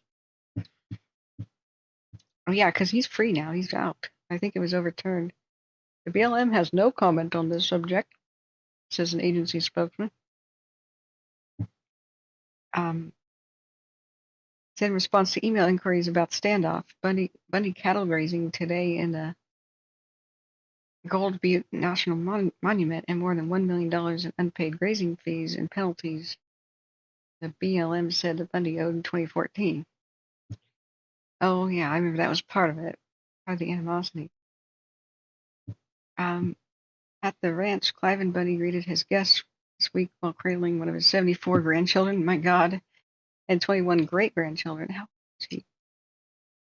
That's right. It was considered a cruel conviction because of his advanced age, I remember. Or all a little bit older, but doing the same thing, ranching. Did he do time or at all? I don't know.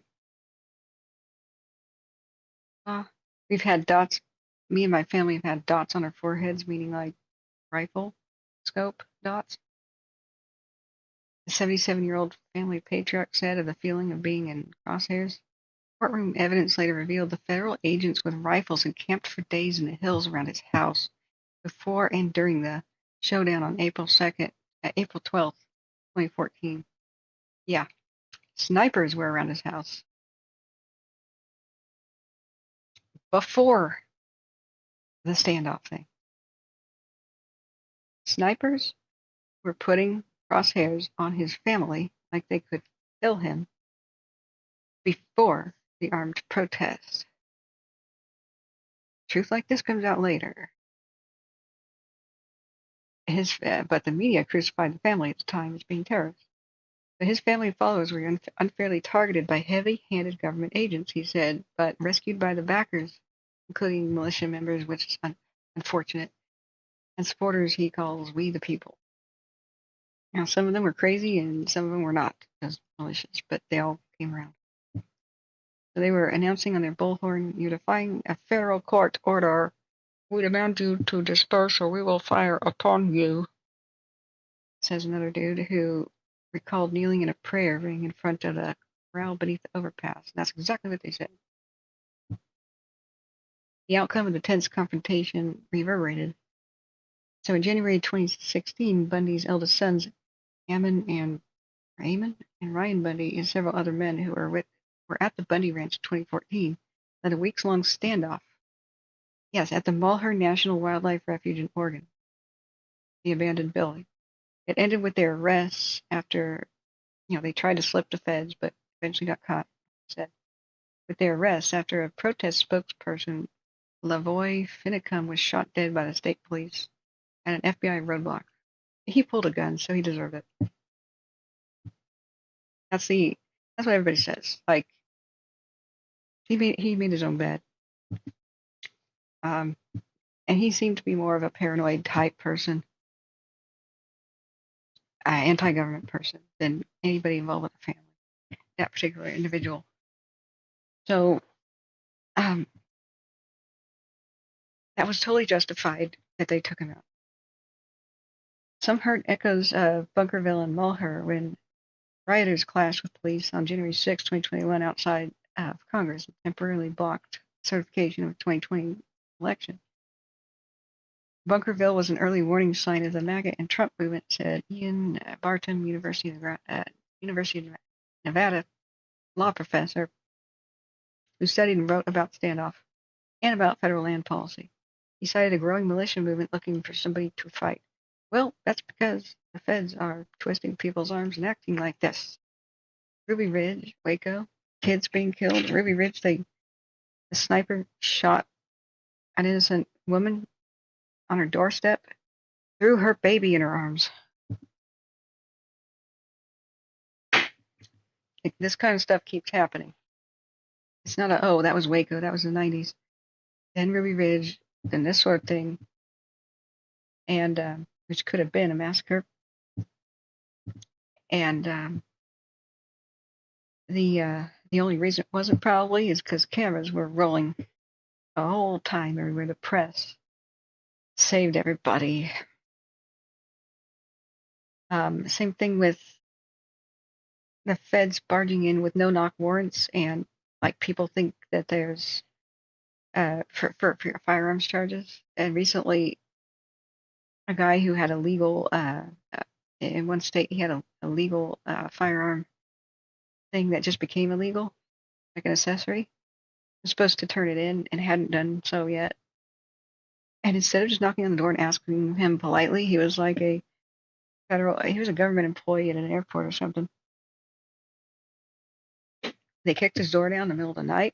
He reached for his gun and went on his balcony on the second floor from his bedroom, thinking that armed robbers were coming in. And then they shot him in the forehead. right in front of his wife, when they could have just asked him, "Dude, please, did you forget about your obligation to turn in a stupid gun accessory?" That happened several months ago. It was shocking. Yeah, but if you hear about the police doing no knock, um, usually they're supposed to knock and say police at least before they kick down your door. Well, if you don't, people think they're being robbed, and so that there's a lot of killings that way, where the poor home resident, well, reaches for a weapon. Um, so this is a big controversy. Says, I think we can say safely 10 years later, the Bundys won that fight. The federal regulators don't seem at all too eager to try again. We have bigger problems than cattle on public land at this point. So in court, federal prosecutors cast the Bunkerville confrontation as an insurrection against the U.S. government. Okay. Got in court. They just wanted 2 guys let out of prison, man. That's not insurrection. It really was a miscarriage of justice. It was a sham trial. The jury wasn't even allowed to hear testimony that backfires exist, and they were handpicked from like Western Oregon or wherever it was, like city folk. Yeah, that was a setup. And they weren't allowed to hear like they were trying to save their cattle's lives. Arson, like, okay. I really don't think that's an insurrection, but you see how the overblown language it was? It just infuriated everybody. So 19 people from 11 states, including Bundy and 4 sons, were arrested in 2016 on charges of conspiracy, assault on federal officers, and firearm counts. Most remain jailed for nearly 2 years. Yes, armed protests are bad. Don't do them, please, folks. You could start a massacre. It's your own fault if you bring guns to a protest. Find a way to not bring weapons. Anyway, 5 defendants pled guilty before trial. Several were acquitted of all counts, and some were convicted of lesser charges. One remains in federal prison. No Bundy family member was convicted of, the protest crime thing. I don't think they were involved. That was the whole point. Stand up for the family so that they can't lose anymore. So today, family members that estimate that more than 700 of their cattle graze widely in the scrubby valley between in the Green Virgin River valleys surrounding the 160-acre Bundy Ranch in Gold Butte, a scenic and archaeological rich Mojave Desert expanse, half the size of the state of Delaware, that then President Barack Obama designated for a national monument in December 2016. Oh, it says conservation groups, including Center for Biological Diversity. No. That's an extremist environmental group. It's not a conservation group. They're like super extreme on some issues. I mean, I like a couple points that they make, but they I wouldn't call them a conservation group. Like radical. Anyway, that's press for you. So, Center for Biological Diversity and Western Watersheds Project. I think they are against cattle in general. I think they're like they want to ban cattle ranching. I mean, don't quote me, but they're like that. So, the Western Watersheds Project are suing to prod the government to remove cattle to protect the desert tortoise, a species deemed in 1990 to be threatened by habitat loss that advocates blame on grazing. Wait a second. So you think that 300 cattle and land the size of the state of Delaware are killing a tortoise?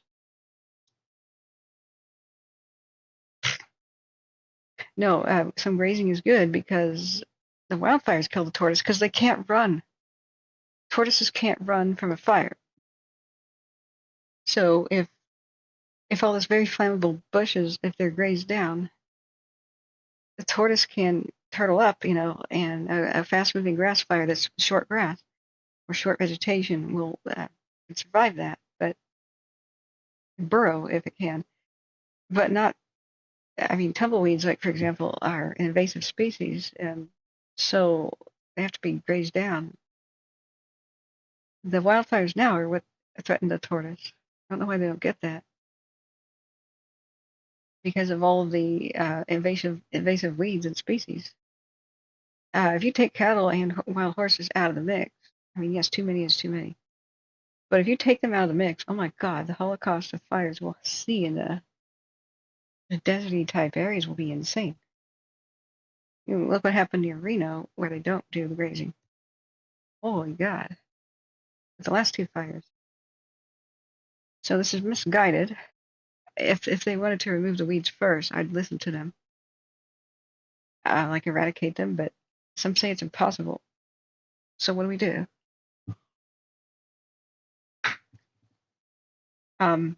But invasive species are killing. They're also suicide bomber types like tumbleweeds. They want to. Their evolutionary strategy is kill all the other plants around here so that only I grow. So tumbleweeds are supposed to break off in the wind when they're on fire, and they go bouncing around, lighting the landscape on fire. They stack up against your house and your ranch or your fence and on fire and burn it down. So what happens when they bounce around on the poor wildlife that can't escape?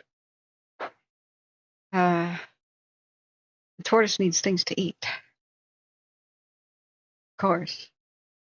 So if everything burns up, what has it got to eat? This is weird. And why would you need a park with no grazing the size of the state of Delaware? Sounds a little big. Anyway, conservation groups, including the desert tortoise, is at the heart of this. And the director, cattle continue to graze illegally, causing irreversible damage. How? Please explain. I think you can look at the Capitol insurrection. Oh my God, you draw a straight line to here. That's a freaking leap. You should think about the rage, the feds being against the people and not for. I mean, the Indians are like, told you so. Um, it's been building up. Waco was just maybe look that far back. I think there was this crazy deranged anti-Fed paper that um, Timothy McVeigh wrote. Oh God, it's one morning. One in the morning. Anyway, but the media, Associated Press is good. They show different sides, but um, like I said, this became extremely divisive, and I'm don't crucify the messenger. I'm showing you both sides. I'm not taking sides. I think it was mistakes have been made on both. It's a gross, ugly situation. Um, let's see.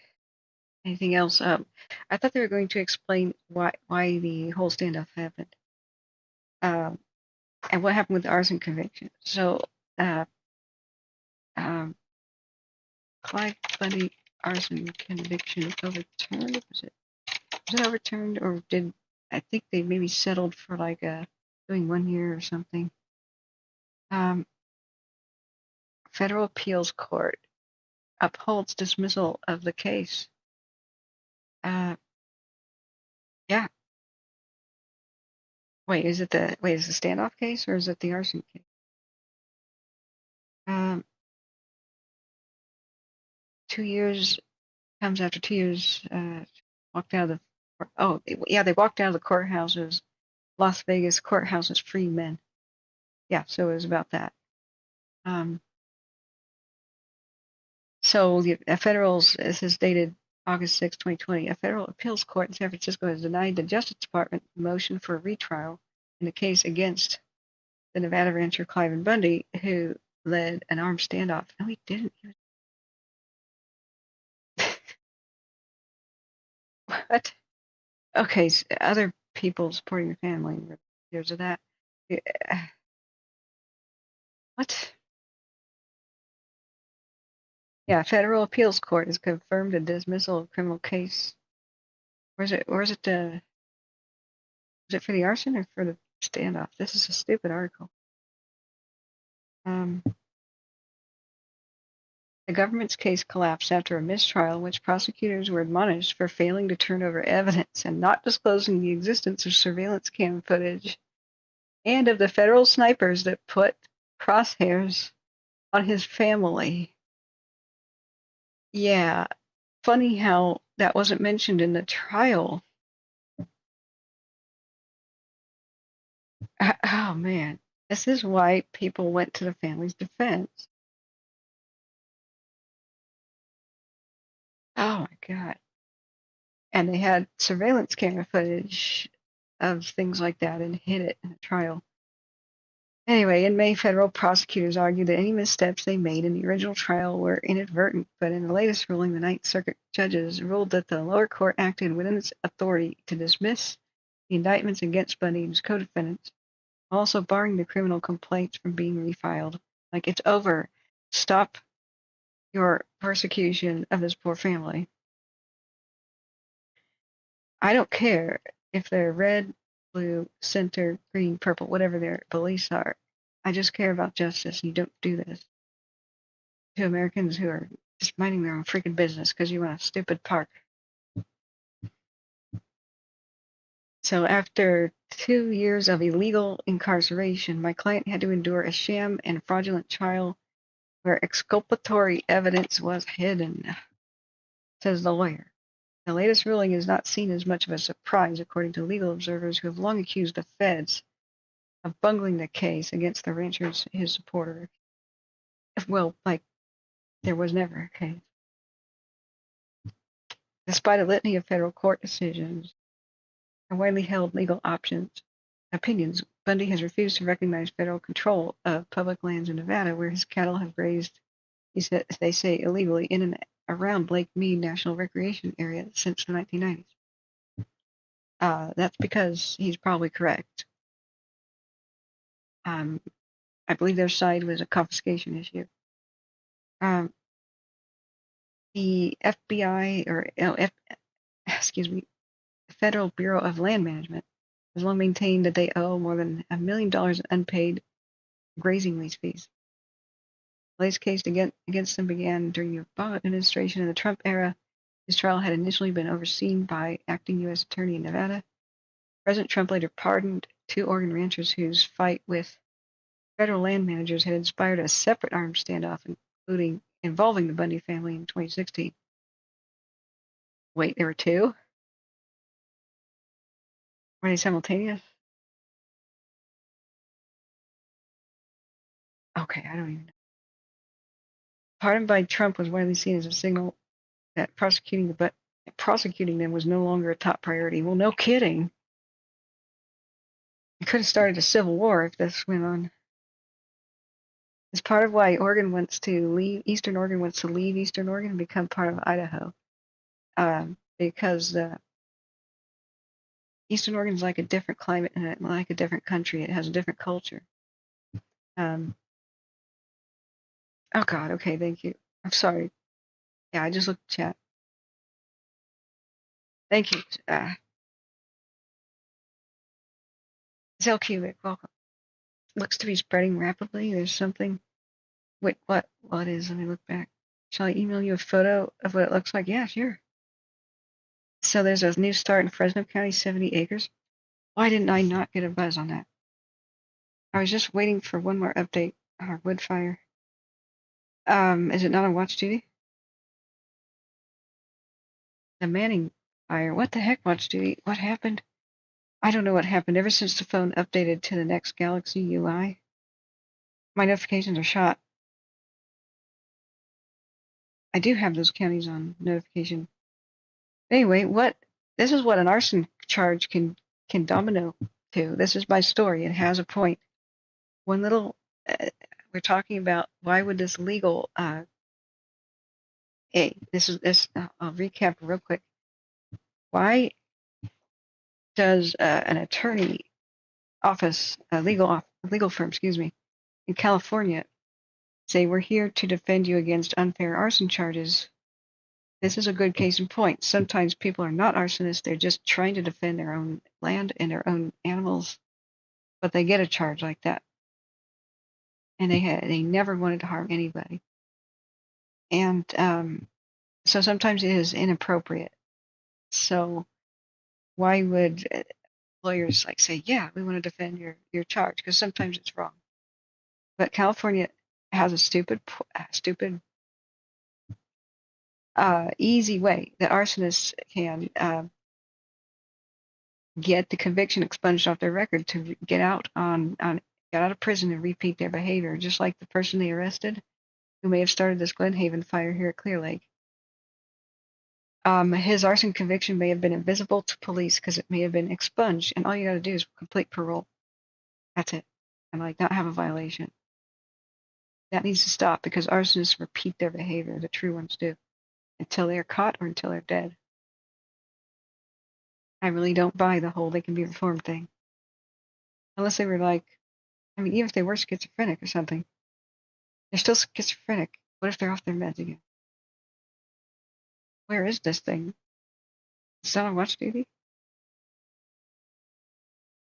Okay, you did? Okay, I'm sorry. Let me look. I don't understand. Why aren't we seeing this on watch duty? I mean, I'm over Fresno County. Okay, let me check the email. God, every time I say I want to go to bed. Every time I say I want to go to bed. Okay, that's open. So one little arson charge that's not real could nearly moved us closer towards civil war. I never really paid too much attention about it. I always thought anti-government types and militia types were just paranoid, evil, or just believe bad propaganda or racist or something like the media says. But that's the media focusing on the wrong crowd. There's an actual huge amount of anger from normal people, and I would be pissed off if my family was treated this way. I'd find a way to do this peacefully, but I can see where the anger is boiling over.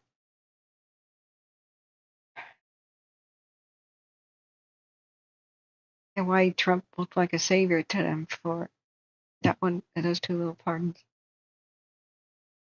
The Manning fire.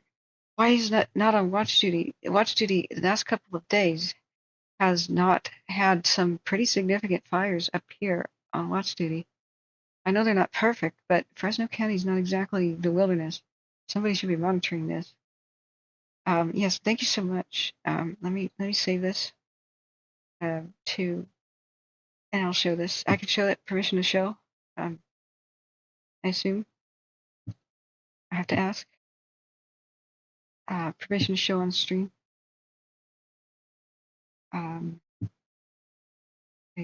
Make a folder.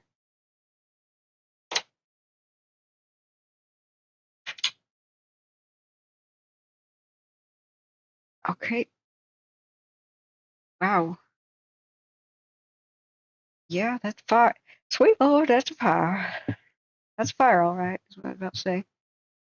Yeah. All along a roadway in a straight line.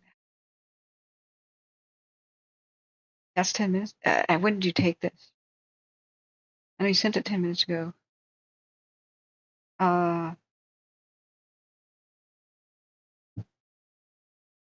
um,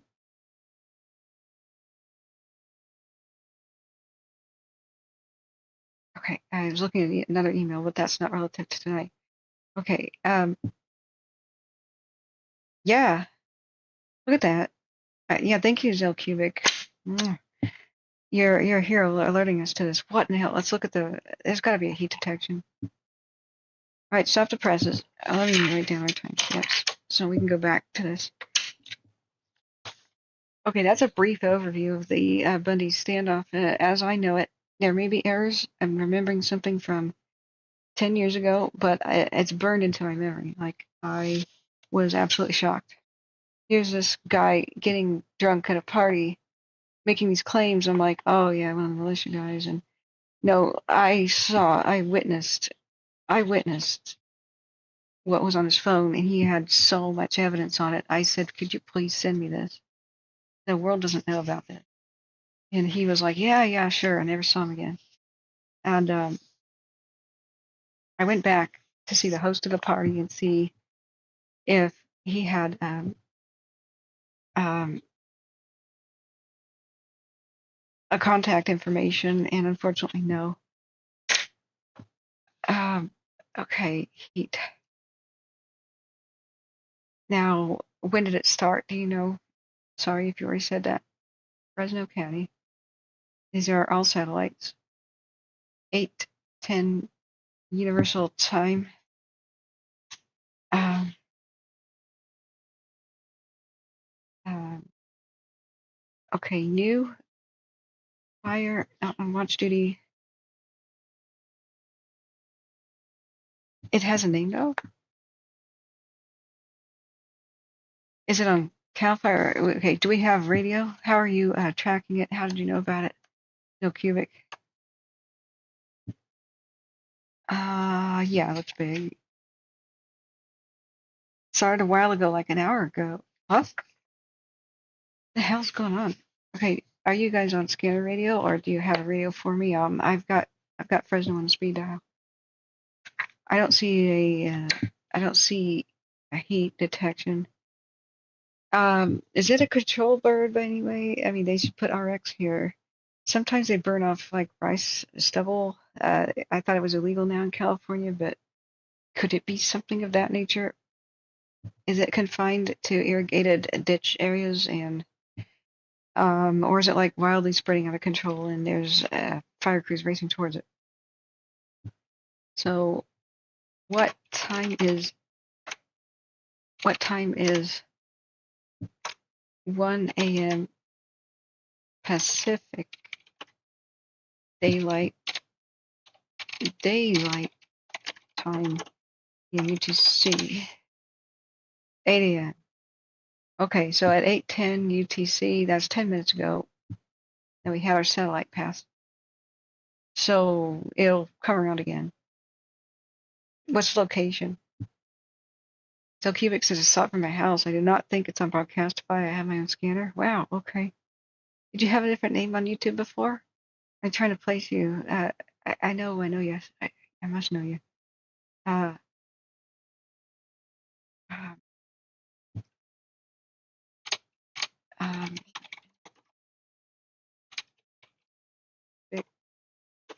an email. Okay, put it in there.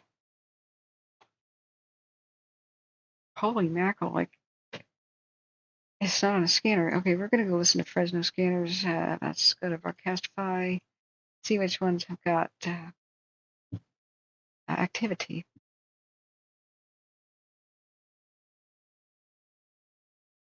Let's click Fresno County first. Just try.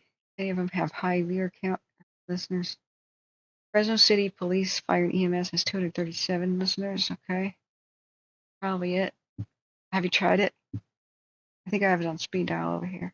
From the other Fresno County instances, doesn't it seem like it was a year ago since the Bolt Flash and the Bolty McBoatface fire that we called it because it was like they renamed it 5 times? Remember that? It doesn't seem like a year ago. It was like one of the first fires of July. Uh, okay, dashboard. Fresno. Whoa, whoa, whoa. Stop the presses. Stop the presses.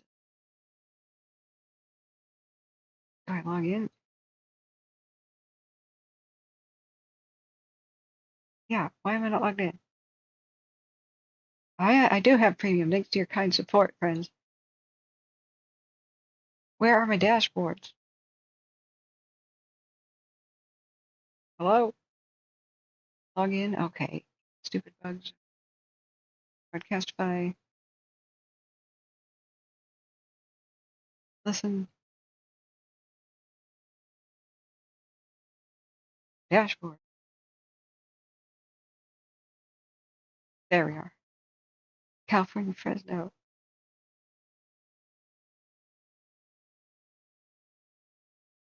Two listeners here, 1112. Okay, add. What did I say? Feed. It was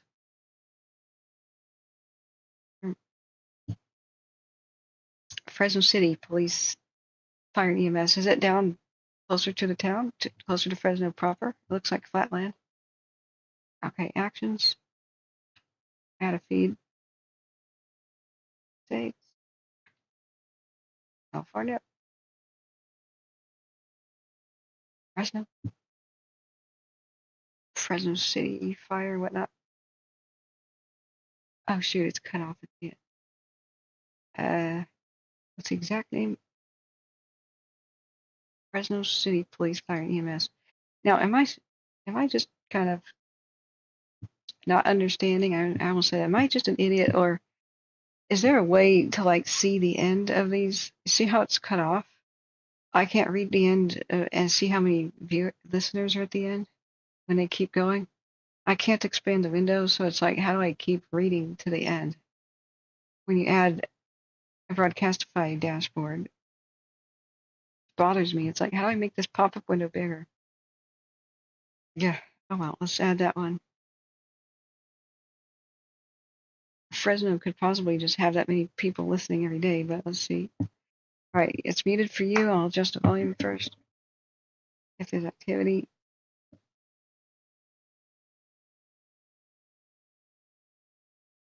You know, it may not be intense enough to ever trigger ghost satellites because it's like grass, you know, trees and bushes, and you know what happens with grass is even if it, ow, oh Jesus, okay, that was loud.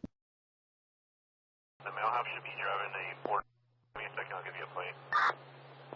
All right, that's law enforcement. I'm gonna keep it low for a second.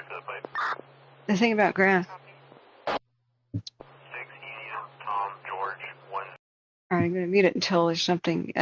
Is that it cools behind where the fire was so quickly that by the time 20 minutes later the satellite goes by, it's like, oh, there's just a strip of heat.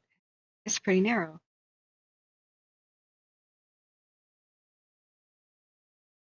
Yeah, it's just law enforcement I hear so far.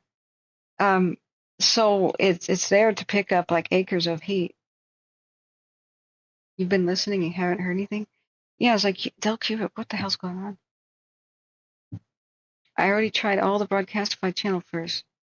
I had to drive back home to get my own scanner. Fires approximately 400 acres with moderate to rapid rate of spread with potential for 1,000 acres per instant command.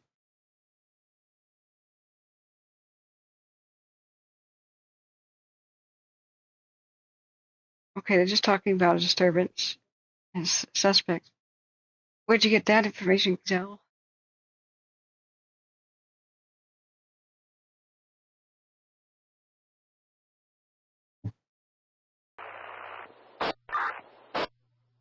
Do you guys need anything, or are you just waiting for PG&E? What he just said. All right, we got a new fire, guys. Wake up. 08, affirm. Looks like 4 George 31 and 4 Edward 31. Copy. The original incident occurred over at Fresno Shield where the suspect intentionally rammed the other vehicle. Copy. Okay, that's probably Prejudice, Cedar, and Shield, which is the northeast. unrelated. Hey, Cynthia Fire, how are you? We got a new fire that's not on watch duty. I don't know why not. Just stopped by for a moment to get some sleep. I wanted to say hi, hello, much love, thank you for checking in. But there's a fire in Fresno not on watch duty that's huge. Del Cubic just submitted this. Can we have northeast units go to where the Domino's is at, near Cedar and Shields, see if they can check and locate any video footage? Yeah, it's just some law enforcement stuff. Check the email, a new one. Okay. A new photo that you took also an hour ago. Sure. Thank you so much, Jill. Who named it and where'd you get that info, though? 2 Frank 31. I could advise on Audible. It just came out. If you could, please. Wow.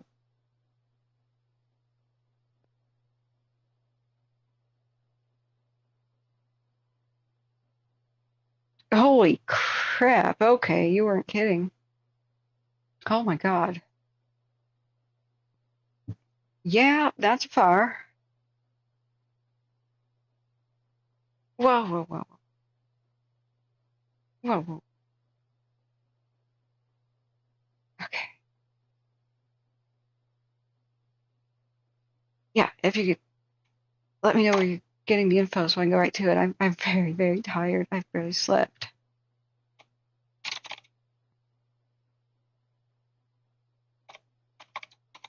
George 30. George 30. Also update the Ford Fusion should be a light brown in color. Oh my God. Okay, so meanwhile in Fresno, let's see if there's traffic cams or the like, or any like alert west. Oh, a great day in the morning. 31 and 4 Yeah, 31. 400 acres from the scanner. George 31. Per 308, Okay. they're advising this is going to be a northeast call for service due to the incident with the vehicle ramming occurring at Cedar and Shields. Also going to need a unit to check the dominoes at Cedar and Shields for video footage. Location, cross street, so I The can. vehicle is going to be a Ford Fusion, light brown in color. Now it's barely noticeable. Good. It's looking better. Good. Copy. We'll be on our way to the dominoes. Copy. The where's the Fres? Oh, it's too far south. There we go. Traffic cams. Do we have cross streets? Do you know? Can you help me put it on the map? Show more. Yeah. So I'm just scanning these traffic cams. Would it be the northeast section of Fresno? That's pretty fire prone.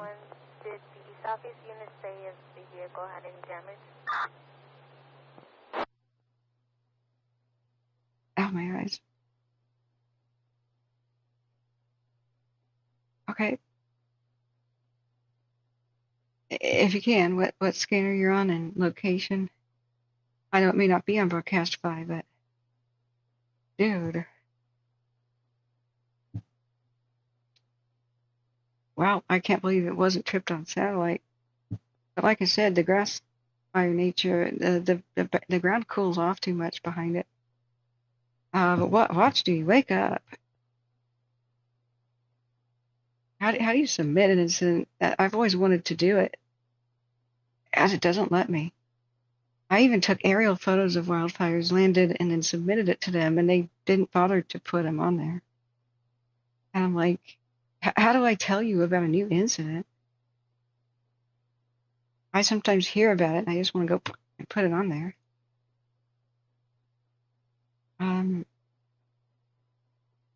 How do I check app version? Are you a nonprofit? Is Watch Duty free? Okay, that's nice, but Watch Duty Pro has radio repeaters. I should probably just do it. It's a feature designed for wildland firefighters who may be responding as mutual aid or out of county. The goal is to locate the appropriate radio repeaters in unfamiliar areas. Okay, they no longer have to rely on searching through binders or maps and stuff. 4 30, go ahead. Would that be useful to me or not? Other units out here. How do we tell them there's a fire? 31, copy.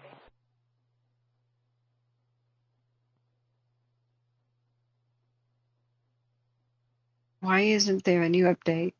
Oh, not the update. Why don't you have all incidents? Why don't I see my photo there? Why don't you report every fire? Focuses on high-risk vegetation fires and fires that have potential to become high risk. Well, yeah, this is pretty high risk. We typically not report on structure fires unless they spread to vegetation. Minor fires are classified by arriving first responders as having a slow or no rate of spread within a small area and not threatening structures. Oh, come on, Watch Duty. You bomb my phone with notifications all the time where fires were never going to be a factor. So, yes. They do that. So I don't get it. 50. You can shut the channel down when you're ready. Central Oregon Dispatch Agency. Center. Oh, whatever. Like, how can we tell you about a fire you don't know about? Meet each other. So if you can relay that info over to 308. Yeah, please. Yeah. He's a four-door, no plate and black Charger. Copy. Forever 38, copy. I'm also going to need units to go to 4851 North Cedar Avenue, apartment 228, to see if the vehicle is there. Oh my God, what a crazy. Yeah, that has a threat to spread. Watch duty. Watch duty, wake up. Fresno broadcasting to 1 priority disturbance, 1740 East Shepherd Avenue. RP states her boyfriend is super drunk and is being crazy. Hung up on call taker. Break with 31, call. Okay, hold on. Caller says her boyfriend is super crazy, super drunk, and has hung up on her. Okay. I mean, you want the one? Unit to fill with 4 Baker 31, 1740 East Shepherd. You're a good photographer, too. Are you a chaser, or like, am I? We're Adam 21, I'll be in route. Wow. Adam 21, copy. Wow. Okay, so stop the presses, that's happening.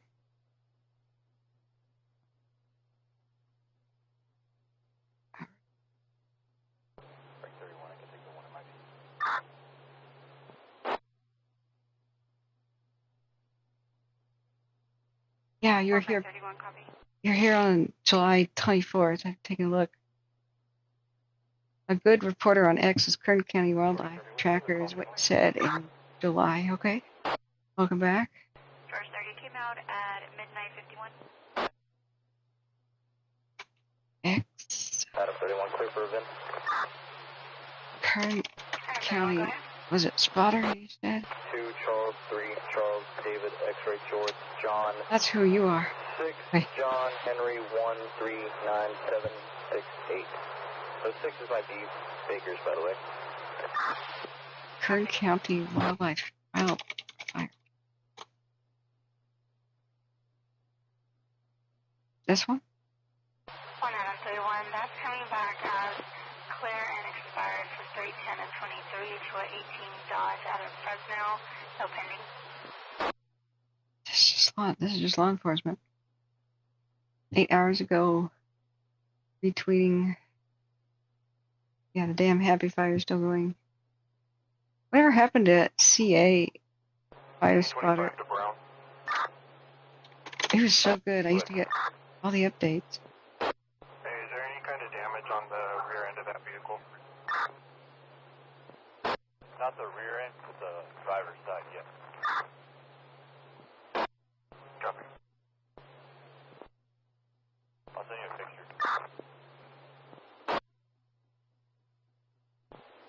I'm stopping that. It's just law enforcement, and it'll keep me up all night. Calfire, Fresno, AUs, Quakings. I don't think that would be relevant. Dude, okay, let's just look on the Twitter. Remember DA Fire Scanner?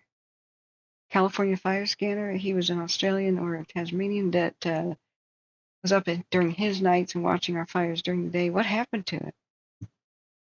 CA Fires Scanner. Isn't that his name? X has no good search. CA Fire Scanner on X. Yeah, CA Fire Scanner, all one word. Thanks for not having search results. Stopped in July. Seriously. And for years, especially Dixie and the Caldor, on it, just listening to our scanners like all night. It was like, boom, there's a new fire. Like just the moment it happened. I just don't see anything on the Fresno cams or anything. Right back to the chat. I know, I was like, hey, that's me. Yeah, I saw your name and then it pushed the old thing I was trying to remember out of my head. That happens when I read things. Leaving the scene now. Okay, thank you, Zelcubic. Can you tell me location? Where is this? Cross streets. Hey, where Zelcubic starts driving away. 70 acres now. Okay, let me download the next one. Thank you so much for these.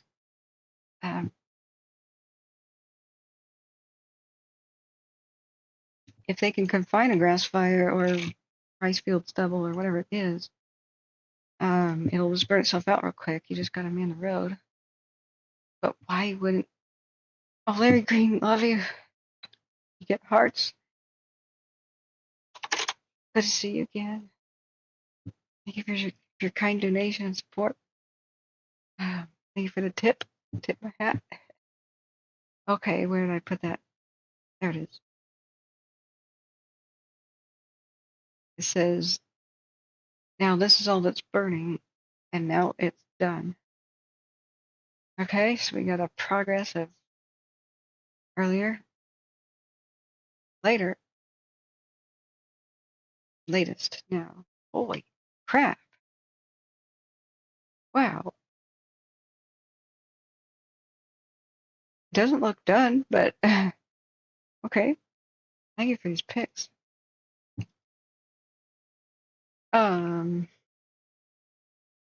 So this is the sort of thing where I would use the picture and retweet this. So it was called the Manning Fire, right? Did it get a hashtag? Firefighters on the scene of a large debris fire in Manning near Brentland. Please avoid the area. You're not kidding.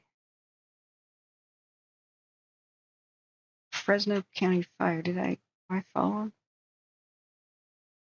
That's 2023. Oh crap. Okay, I'm untweeting that. Undo repost.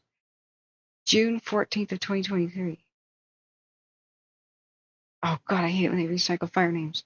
Looks like this has happened before here then.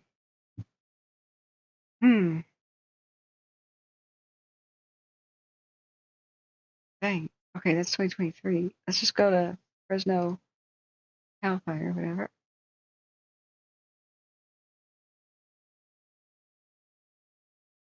Nothing. Nothing. Alright, what are the Fresno County hashtags?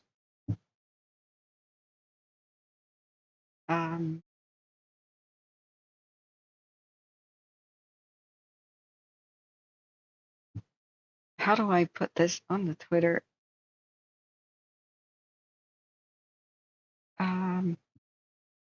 There's another Manning Fire of 2017.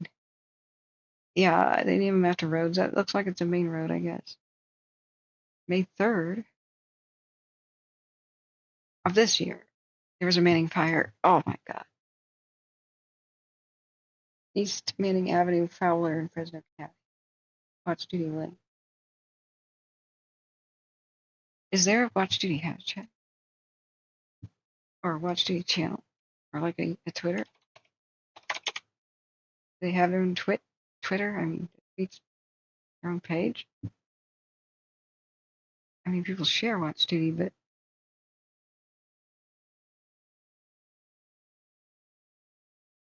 Watch Duty, oh, here it is. Following it, yeah, Watch Duty, the app, posts,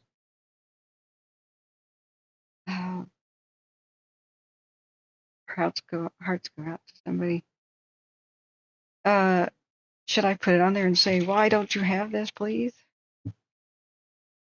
Or at least tag them. So what is Fresno, the city's hashtag? It's just hash Fresno. Like that? Adoptable pets?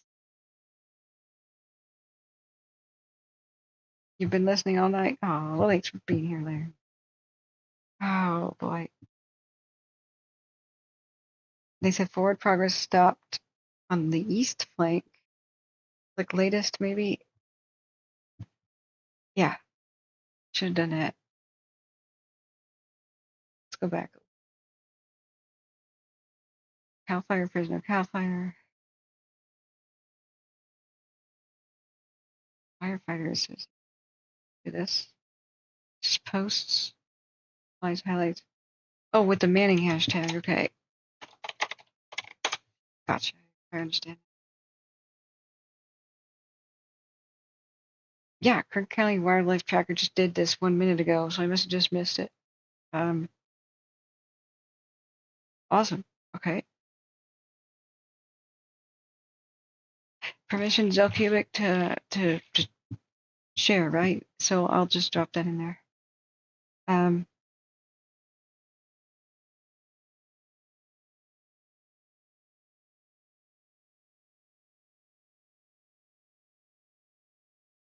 View 1 hour ago. Why is this not on at watch duty?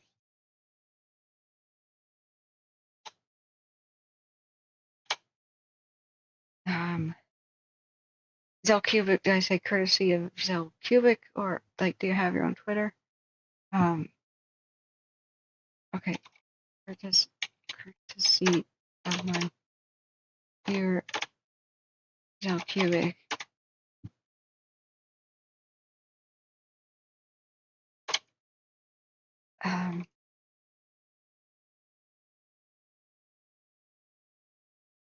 That's the best I can do.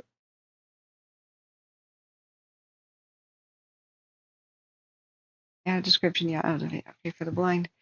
Very large orange smoke clouds fill with the sky. A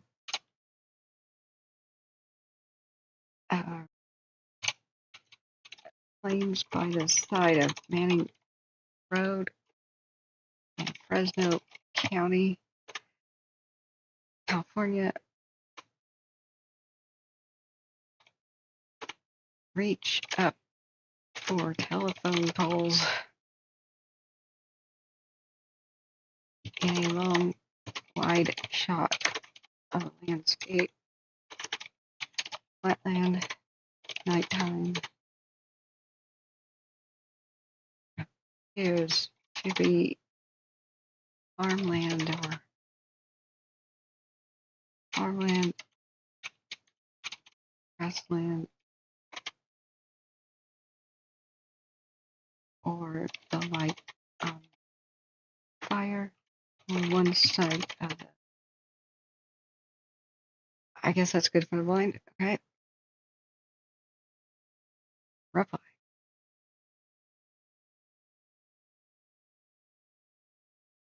Dang.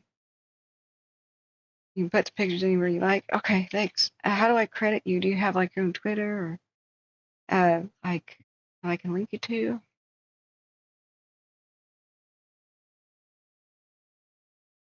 I should have added the hashtag Manningfire.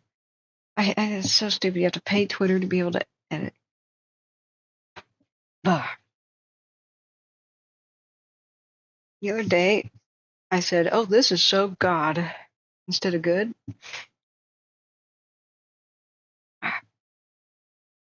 God, I will never be able to sleep. Make T3 orange.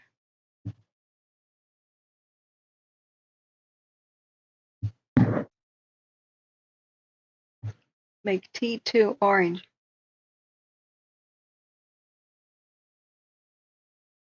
No, don't play.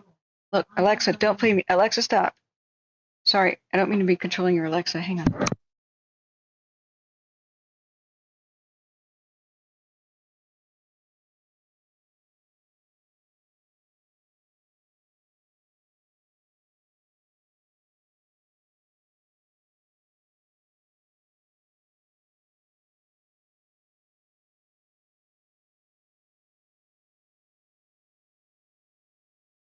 Sorry, to control my lighting. I'm getting so tired. Okay, I gotta sit in the dark. My headache situation is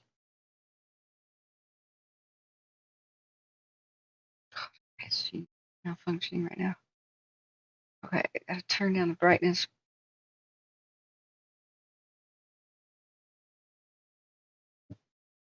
I have a stupid light that won't turn off. I gotta manually do it.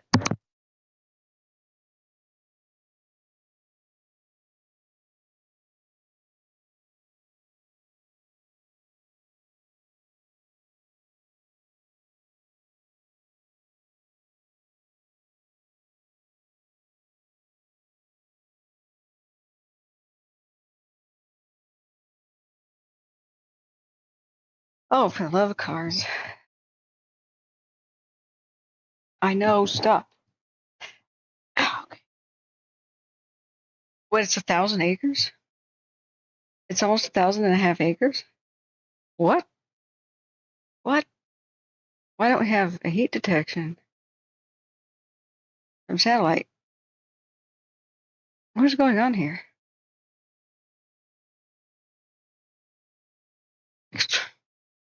Okay. What in the name? Okay, there's the wood fire. I can't believe this is on watch duty. Wood.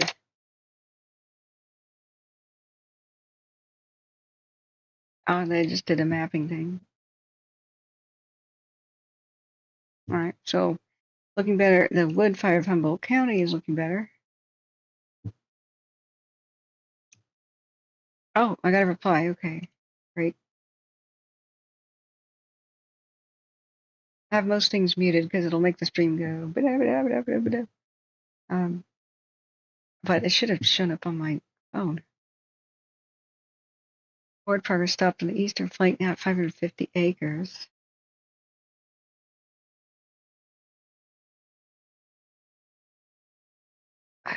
I don't like the way Twitter works. See how I don't know that somebody replied to me? It's like,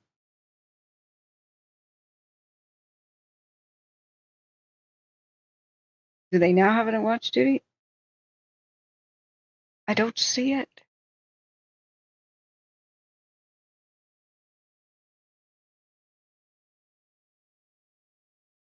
It's not there. So, look, I'm not crazy. I mean, that much.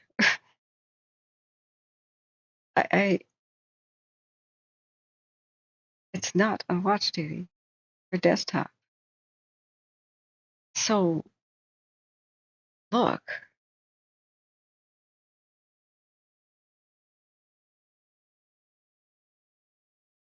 Oh, it was a different tweet, not to my reply. Okay. Okay, got it. But do you see how it is not there on watch duty desktop?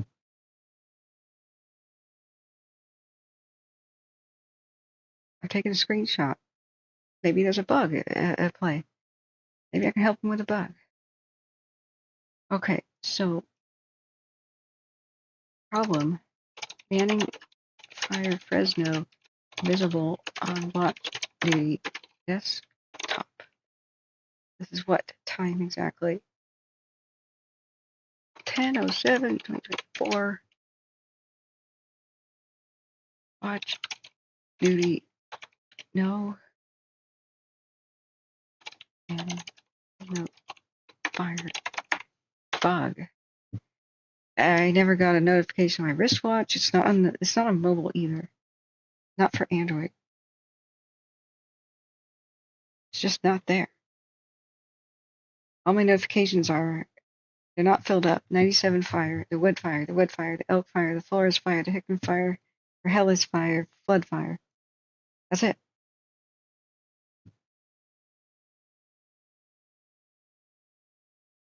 But he just linked to it, right? Did I just read the tweet wrong? I just glanced at it.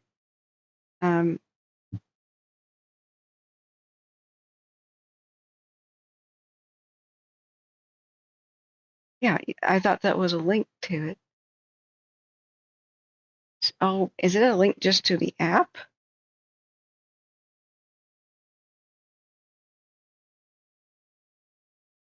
Oh, wildfire incidences responded to the Manning Fire hashtag. Okay.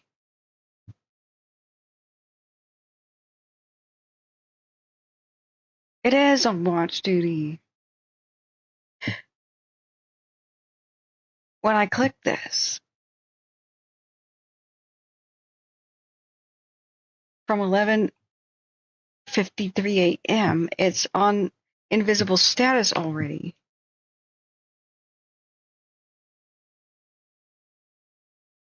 No, that's May 3rd.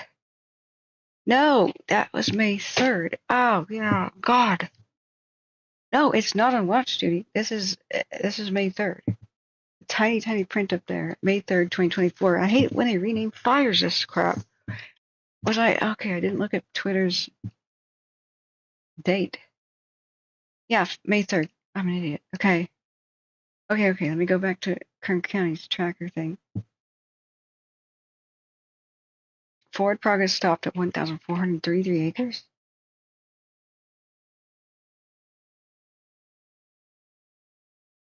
It's 1,000 acres? What about Fresno News Media? Like, what the hell? Yeah, you're right. I just didn't see that.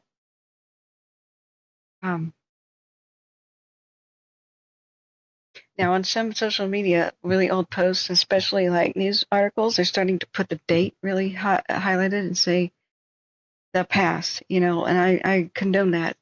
A lot of times people come in my channel and said, oh my God, this fire is spreading so fast, it's already taken out some homes. And I'm like, what fire? What the hell are you talking about?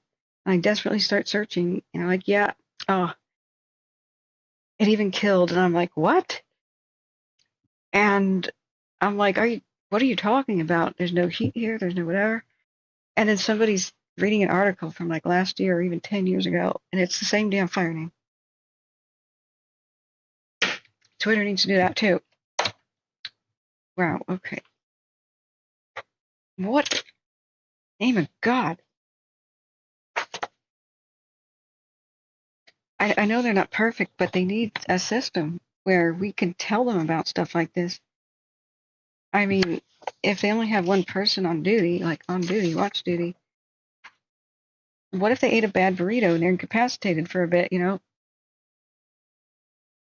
citizens need to be able to help, and then those on watch duty for other counties can step in and take over. The evening roundup. 4th hour of my quick 45-minute stream to do a roundup for the night. God.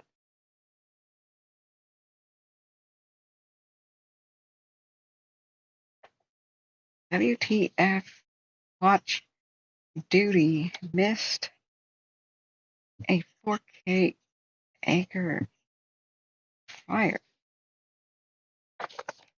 This is why I can't retire. What fire? How do you know that you have a reply on Twitter? This is why I hate Twitter. I have a message, which I have to pull out to read privately. This is not on watch duty. A message request? Okay. I have a message request. From September. So why did Twitter just tell me that right now? It wasn't there today or yesterday. And this message request was from September 7th.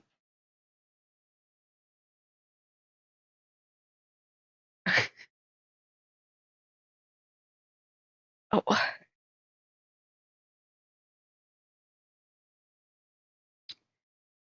Well, I'll reply back to the person. I was just notified now that you sent a message request. Very sorry. X is stupid sometimes. Thank you for telling me about the Davis fire of September 7th.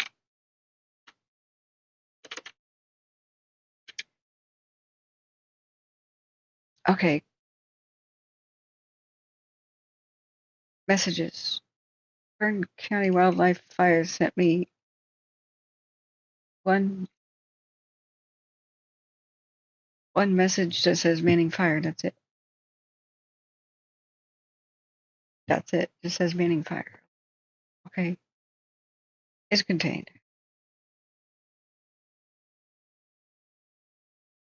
That isn't you, is it, Zell? Did I miss something here?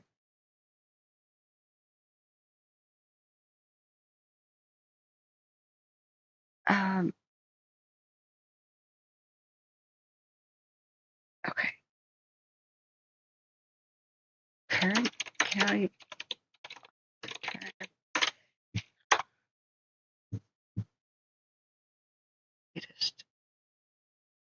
Maybe I could see how, like, how am I supposed to know that somebody replied to me? Do you see anywhere on Twitter that is informing me that I have a reply?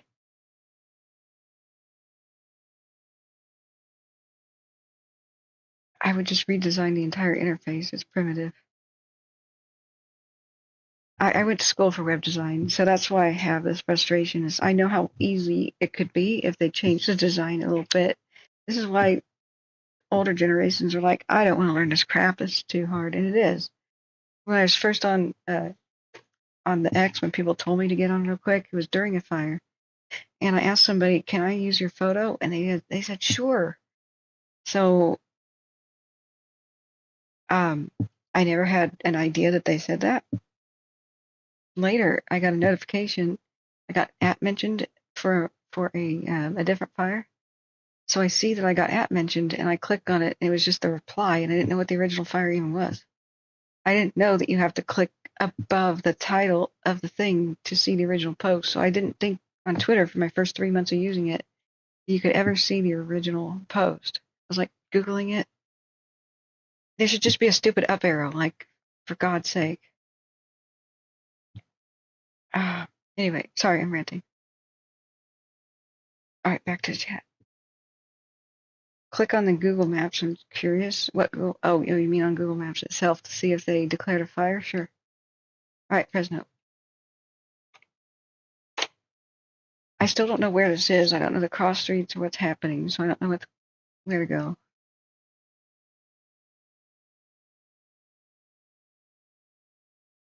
Yeah, Google does not seem to say road closed or anything.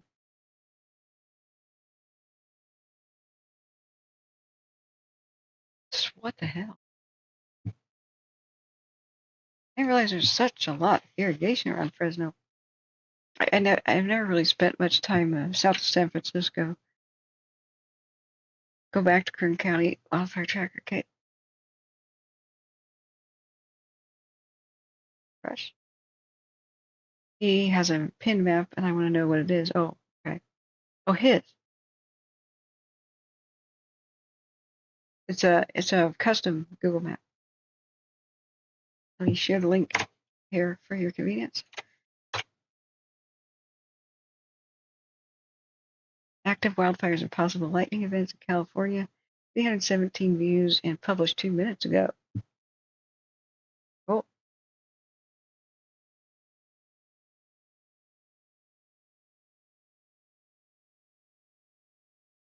Did the Fire Fierce's Captain Discord just add me to my screen handle? Discord, okay. Okay. With the underscore, got it. Understood. So messed up. Okay, the reason I'm alarmed is A, people wouldn't be informed of this. I know it's not a critical situation, but I thought Watch Duty had a lot more volunteers or was a lot more on it. There's something to be said for something that visible and that big to calm people down and to provide information. But when I get anxious about it is I want to retire. If Watch Duty just adds somebody like me to different parts of California, like Northeast, South, and West, I can retire and do what I actually love and be with my family and make videos based on history and not be glued my butt here since 2020 because I don't have the ability to go live from the road. And I've because I have to be here every day during fire season for like June to freaking November.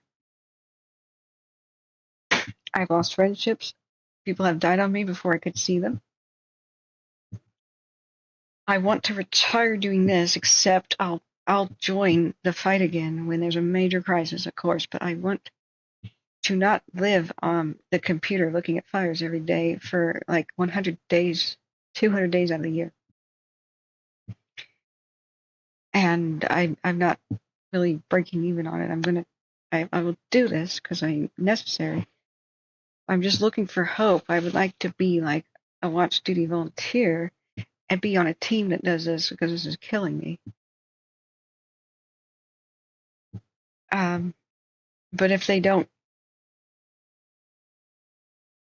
I don't know. They've come a long way, but this doesn't inspire confidence. Okay, looking at just gonna put this here there so people know why we are upset. That should be on watch duty. I want to help them become better, absolutely. But whenever I've emailed the tech support, I'm kind of treated like chopped liver. It's weird. I said, hey, I got a problem. I'm supposed to. This is what I do. But I get 24 notifications on my phone, and then I'm not notified of any new fires. And most of them are just stupid updates like acreage, updated from 0.1 to 0.4 acres. Okay, I don't give a damn about that. So how can we make it so you have push notifications that overwrite the old crappy ones? And we have a second notification, which is a persistent one. I'm trying to add you to friends. Hang on.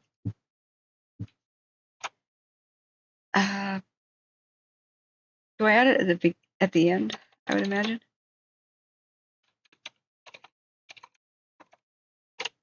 And this Discord is not just for fire, so don't spread this one around. If we make successful contact, Cynthia. I hope I said it correctly. It was Cynthia Fire Fairy capitalized, just like in you have here with 42 underscore 77399. But yeah, we could talk. We could talk. You could send me files and stuff that way. I wanted to have a Discord for fires where I could connect fire victims to fire victims, but it's too difficult to use. There's too many security flaws.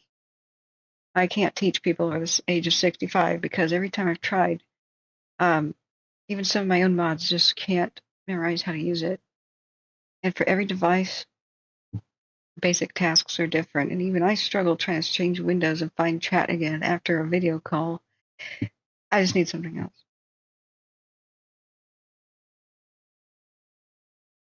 Oh, just after the 42. Okay. But all lowercase. Okay. It said successful friend request. So maybe I did this wrong.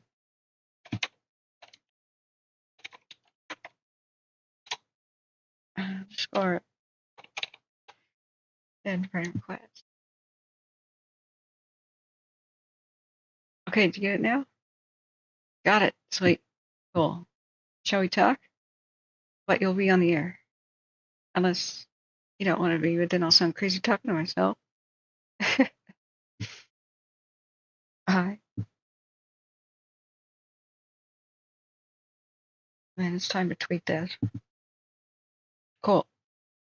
Yeah, there's a little delay in the broadcast. If you don't mute yourself, you're going to have a crazy echo for sure. If you don't mute my stream. If you want to do a Discord talk, that is. If you want to just send files, go ahead.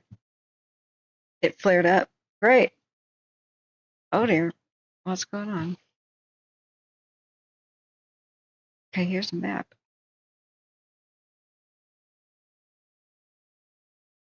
Okay, so I see that it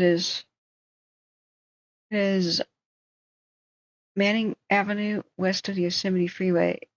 Cross streets are South Marks Avenue. Got it. Excuse me.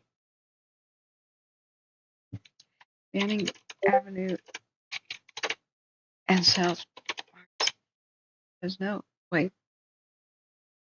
Did it take us to the right spot? Oh, I'm so tired. I have a mind of a goldfish. Hi there. Got that one too. I see you. Manning South Marks Avenue. So it isn't 100% contained then. Shall we revise the map? Or is it a interior pocket resurgence? South Marks Avenue.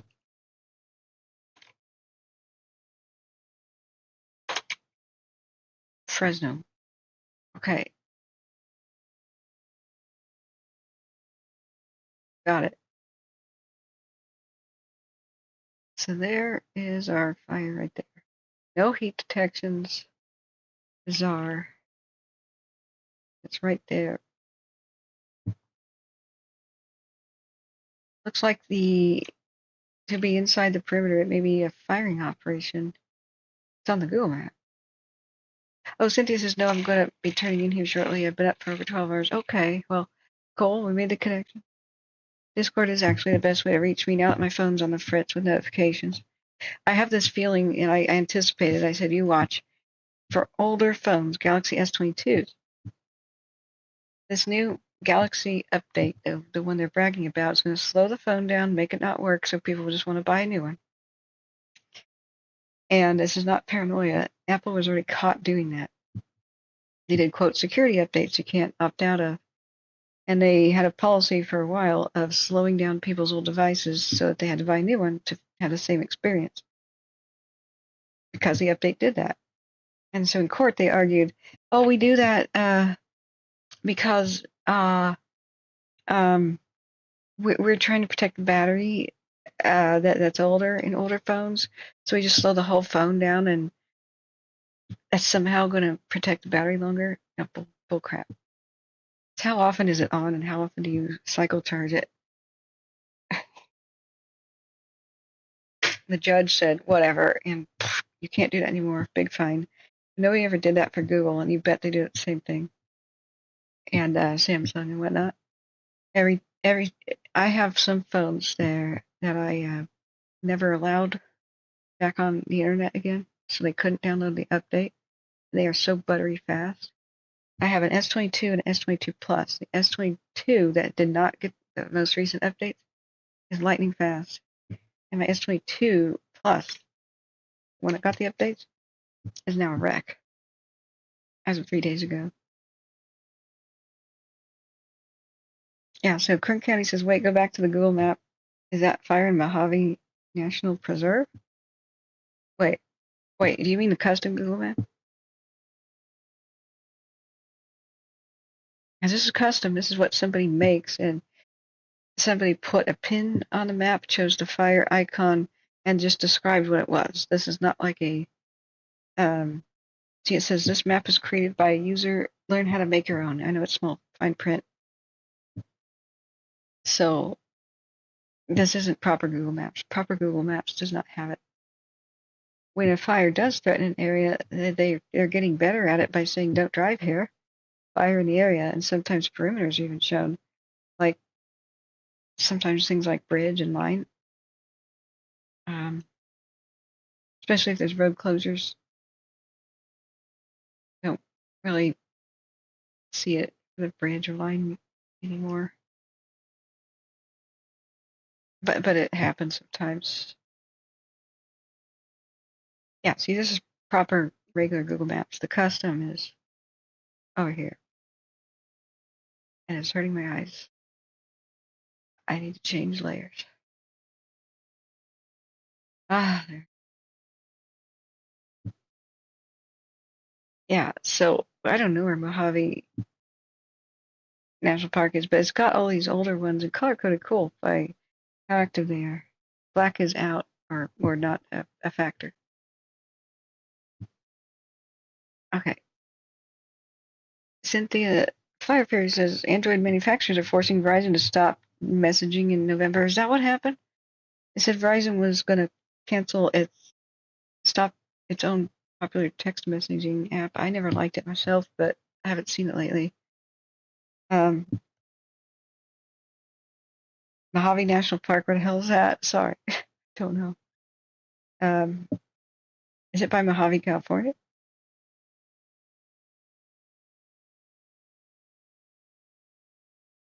I don't know. Why are they doing that? What's the beef between Android and the Woodfire is looking better in Humboldt County? This is not a watch duty. Mojave National Preserve is by Nevada and San Bernardino County. San Bernardino County goes to Nevada? Okay. This is how unfamiliar I am with the shapes of the counties down there. I wish there was a Google map option to just show counties and county names real quick. It's very hard to figure out what a county is on Google Maps. Like, it's easier for me to do this. Go to Broadcastify real quick, and they show California's counties. And you mouse over. I'm like, this is what I do. It's more convenient than Google Maps. Yeah, that's right. It goes all the way to the border. I see. Going to San Bernardino. Ring a ding ding. All right, back. What? Why is this not a watch dude? Like, just not. That's it. I'm tweeting. I'm tweeting. I'm tweeting a storm here. Catherine is furious. X.com. What's this? Okay. Create.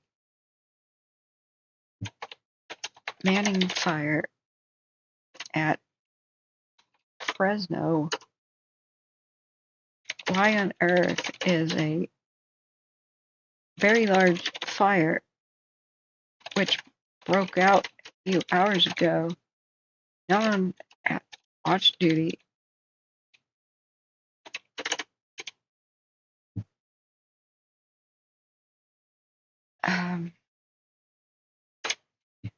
Located at Manning and South Arcs Avenue.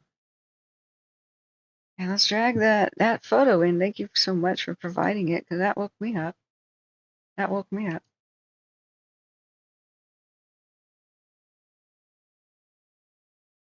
And the constructive criticism is, needs to be a way we can report fires to watch duty.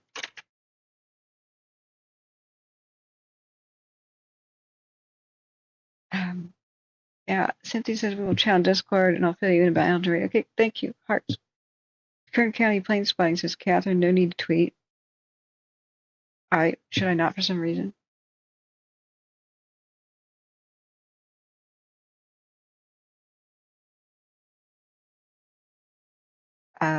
Should I not? What's the reason I should not? Hey, morning, Grumpy. Sorry, we have a crisis day. Use a different photo. Oh, okay. Which one?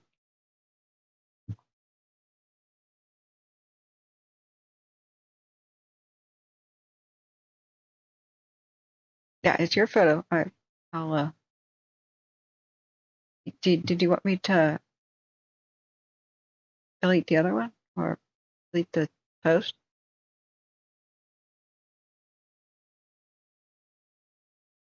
I kind of do want to highlight that I'm on it because you guys told me about it, and so why can't you guys tell watch duty? Any other of the other two? Okay, that one's very compelling. This one okay? I would totally understand if you wanted to copyright it and all that or whatever. Can I tag? Or I need to add a description. So I'll say flames are alongside the left side of I would say this is Manning Road. Or is it south? South Marks. Yeah, across the street. South Marks Avenue, Fresno, California. The Manning fire of October 7th, 2024 began around, midnight?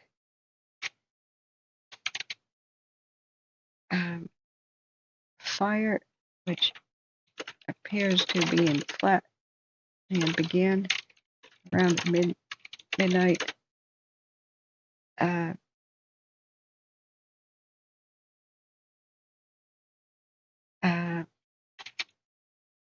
Flatland / farmland began around midnight.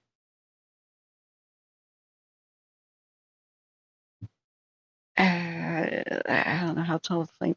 I'll just say car with headlights on a road,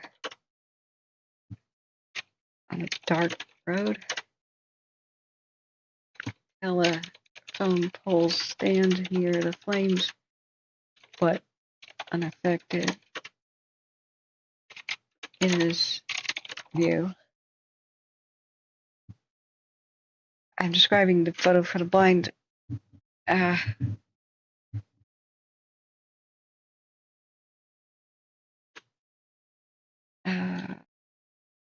Fire is only on left side road and photo.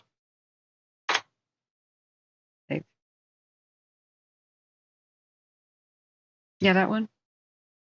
Yeah, sure. Use it and I'll retweet it. So, but what I'm saying is, am I being offensive or out of line? Like, I don't want to come across as hostile. Yeah, instead of why on earth, because that's my initial reaction, I should say, oh my goodness, or something like that.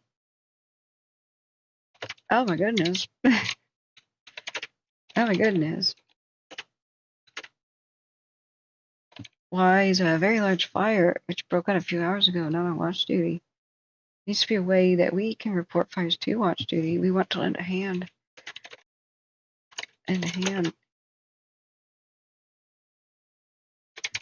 My viewers alerted me on my stream. We want to alert you.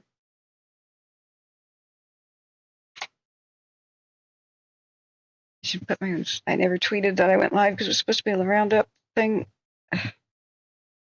And if people tune in just for me to tune out, it's frustrating for them. Oh, we could pin a location. Ah. Yeah, location service is disabled, but I can still tell you where it is. God. Twitter. Twitter. That's it. Okay, I did it.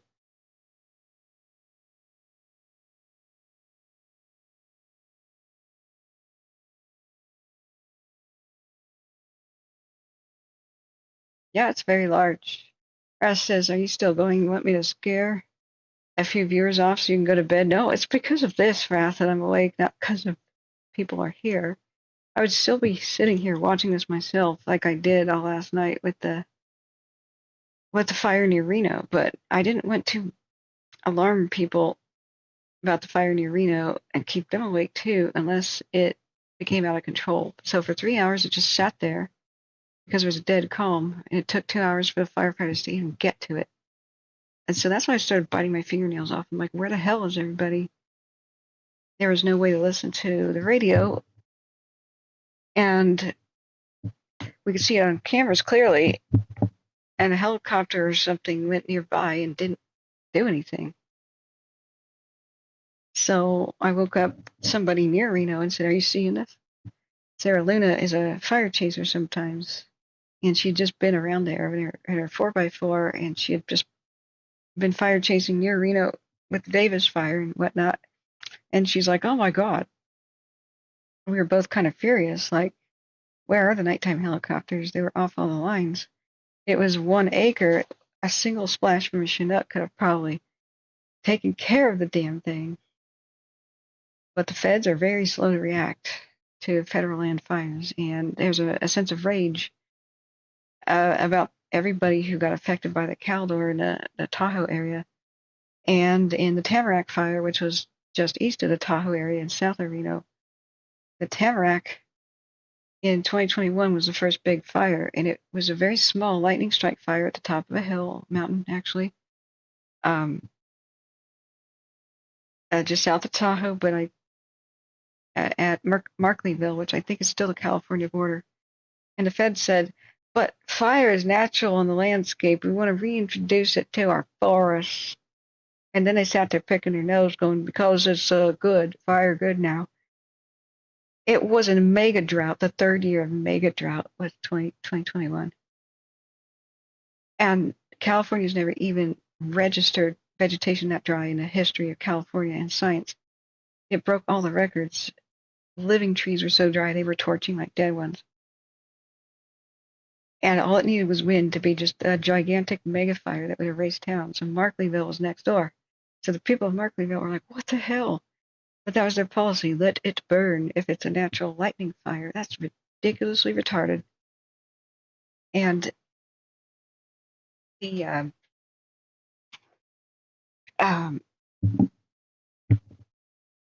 Sandown? I don't know what you're saying. Oh, Zelcubic says, just a question. Could you go to the Nevada border in SoCal on the custom Google Maps, saw a fire icon? Sure.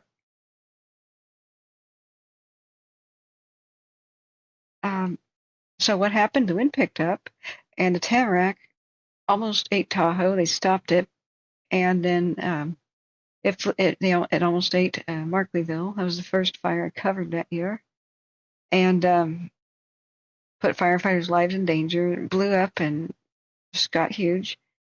And then, because there's not that many people that live out there, other fires started, so they drew down the response. Go down to Nevada, go to the Nevada board. That one.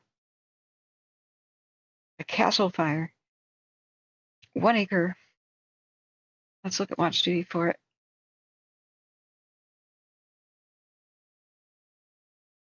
Doesn't have it.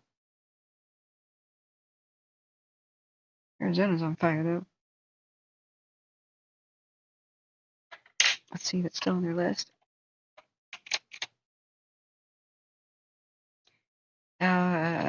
Castle Ridge Fire is elsewhere in Nevada, which I find very, very difficult to cover Nevada because there's almost no radios. I also, that far away, I have no idea what their vegetation is like and how fire might behave. So with daily winds and stuff, I would need help covering Nevada, which I repeat a lot, but I got some actual hate mail, guys. I wasn't going to mention it to, like in mainstream because it's like it's kind of bitching, really, honestly. Excuse me, it's 2:20 in the morning. It frustrated me so much because it kept coming and kept coming and kept coming. And I didn't reply to it or really reason with them. They just seemed really unreasonable. Like I was typing a reply.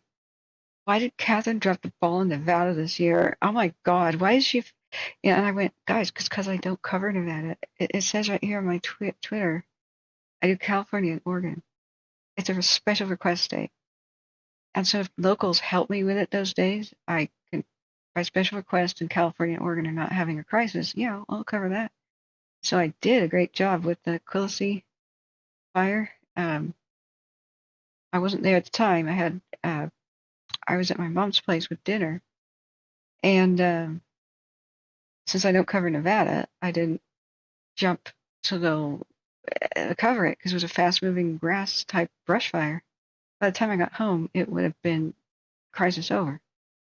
So I told people about it so others could cover it, and I get this hate mail reply, like, why didn't you go live immediately? I'm like, because nobody asked me to. And I hadn't seen my mother in 2 months because of wildfire, and I was not at home. So it was like we just sat down to dinner, and it would take me an hour to get home.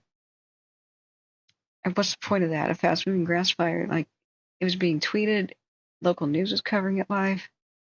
Nobody needed me to tell them there was a fire because the entire Reno area knew about it, and they were already being told by the firefighters to leave. And it did get caught by the freeway, like I expected. I looked at the situation, and it wasn't going to go past the freeway to the north because it was just a grass fire. They don't cross freeways unless you're kind of really stupid. But fire crews there are not stupid. So the Castle Fire did say 2:40 a.m. yesterday, but that's a different one.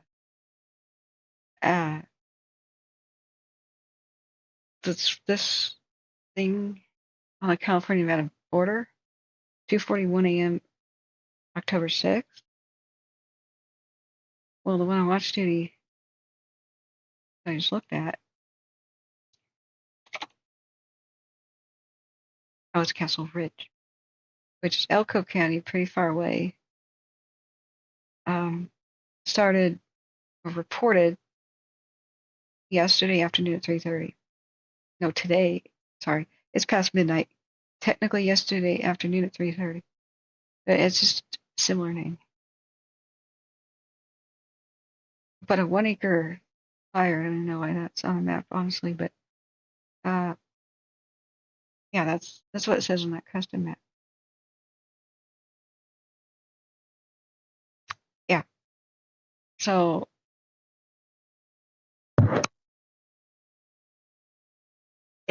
yeah, Ref, how can you sleep when you see stuff like that unreported by watch duty? I'm surprised Fresno people haven't crowded in here going, Catherine! They're probably just asleep.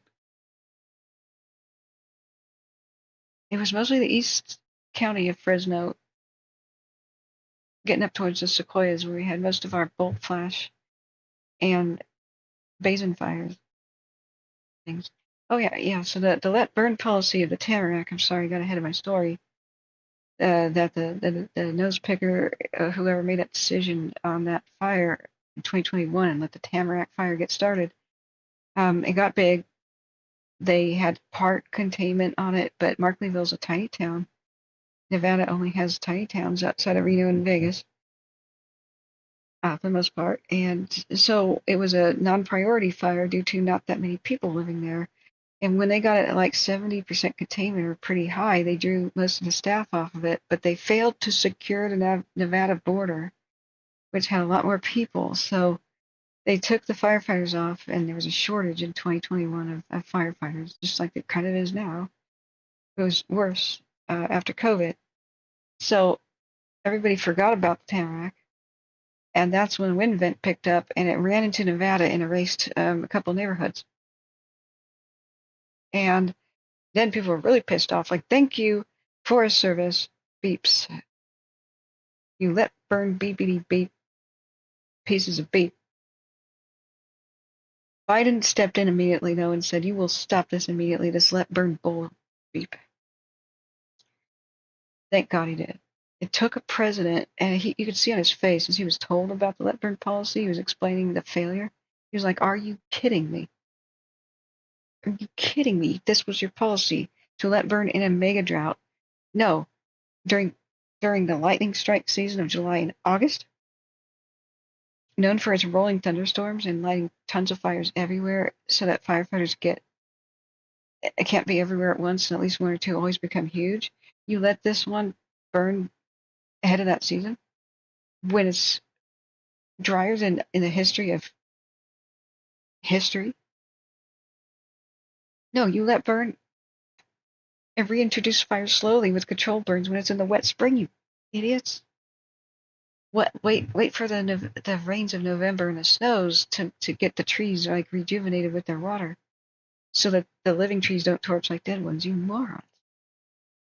It was the worst policy ever, and so Calfire was furious because they have to clean up the mess of the feds when they do crap like this. So there's a Shia, Sunni, and Muslim kind of tension between Calfire and state and local and the different agencies because they have very different ideas about what to do with fire. And so Calfire was enormously pissed off. That feud began, and when the Caldor began in 2021, which is the next big threat to Tahoe and Nevada, they could have put it out with nighttime drops. Colson Aviation showed up with their Chinooks, the only two that were available in the nation at the time. This was on 60 Minutes if you want to go watch it. And they said where we dropped the water, it was a very small fire beginning the Caldor. And it was in a canyon in steep, rugged terrain that was very enormously thick forest, thicker than you would ever understand. I photographed it and I couldn't believe it when I went there. A year later, like the forest was so thick with undergrowth and brush and too many trees that if a deer wanted to walk through it, it would come out bald on the other side after taking about 20 steps. I mean, it was a nightmare. It was like a hedge, not a forest. I've never seen a forest like that before. But that's what you do. That's what happens when you ban logging and then you suppress all fires for 75 damn years. It was just a nightmare tinderbox ready to go. So Colson Aviation shows up at in the same area and says, "Okay, it's like a 2-acre fire. Where do you want us to drop the water?" Calfire goes, "Over here, please." Forest Service goes, "No, over here. It's on our land." Calfire goes, "No, no, no. It's state land, so it's our fire." "No, no, no." Feds said it's our fire. And they fought over it, and I interviewed people to find out this out. I didn't know how screwed up our system was. But whoever lands it starts on gets the control, at least for a long time, unless the fire moves on to, a different land, like moves from federal to state or whatever. And so they get the money too and the funding. And so the accusation against the Forest Service was they wanted more funding. So them with their dangerous let burn policy, the locals were livid and they wanted to put it out themselves. So the locals were pushed out, but they showed up with water trucks and their own stuff. They're like, "Stop your squabbling, we'll do it." Of course, police could not let them into a death trap. That fueled conspiracy theories that everybody wanted the fire to burn. No, no. They're just squabbling over it like idiots. But no, you cannot go into a canyon where your only escape route is up a hill, windy roads, and those are windy roads. You will never if beep goes wrong, you'll never outrun the fire up a hill. You'll die. So they don't allow people who are, of course, uneducated about firefighting to be in that situation in case the wind picks up. There would be a mass fatality event. I told people that. They still kind of looked at me like, no, it was a conspiracy. And I'm like, oh, for God's sake. And so while the Calfire versus Feds argument was occurring, Colson Aviation said, look, we have to be paid for this. This is expensive. So who's going to pay us? And can we finally fly right now? The Caldor fire. And both the agencies says, no, it's ours. We're paying it. Don't fly for them. They went home. Colson went away. A new wind event came. And the Caldor has been one of the worst, most devastating. It erased the town of Grizzly Flats, burned down the homes of some of the friends I made meeting down there, and almost burned down South Lake Tahoe. We almost lost Tahoe. By the grace of God, the wind changed direction, so Tahoe's still there. But it did devastate other communities like Sierra at Tahoe and area near Kybers and Pollock Pines area, and of course Grizzly Flats and other smaller communities and neighborhoods near Tahoe. And it was such a fierce, crazy fire with 30,000 feet tall pyrocumulus clouds.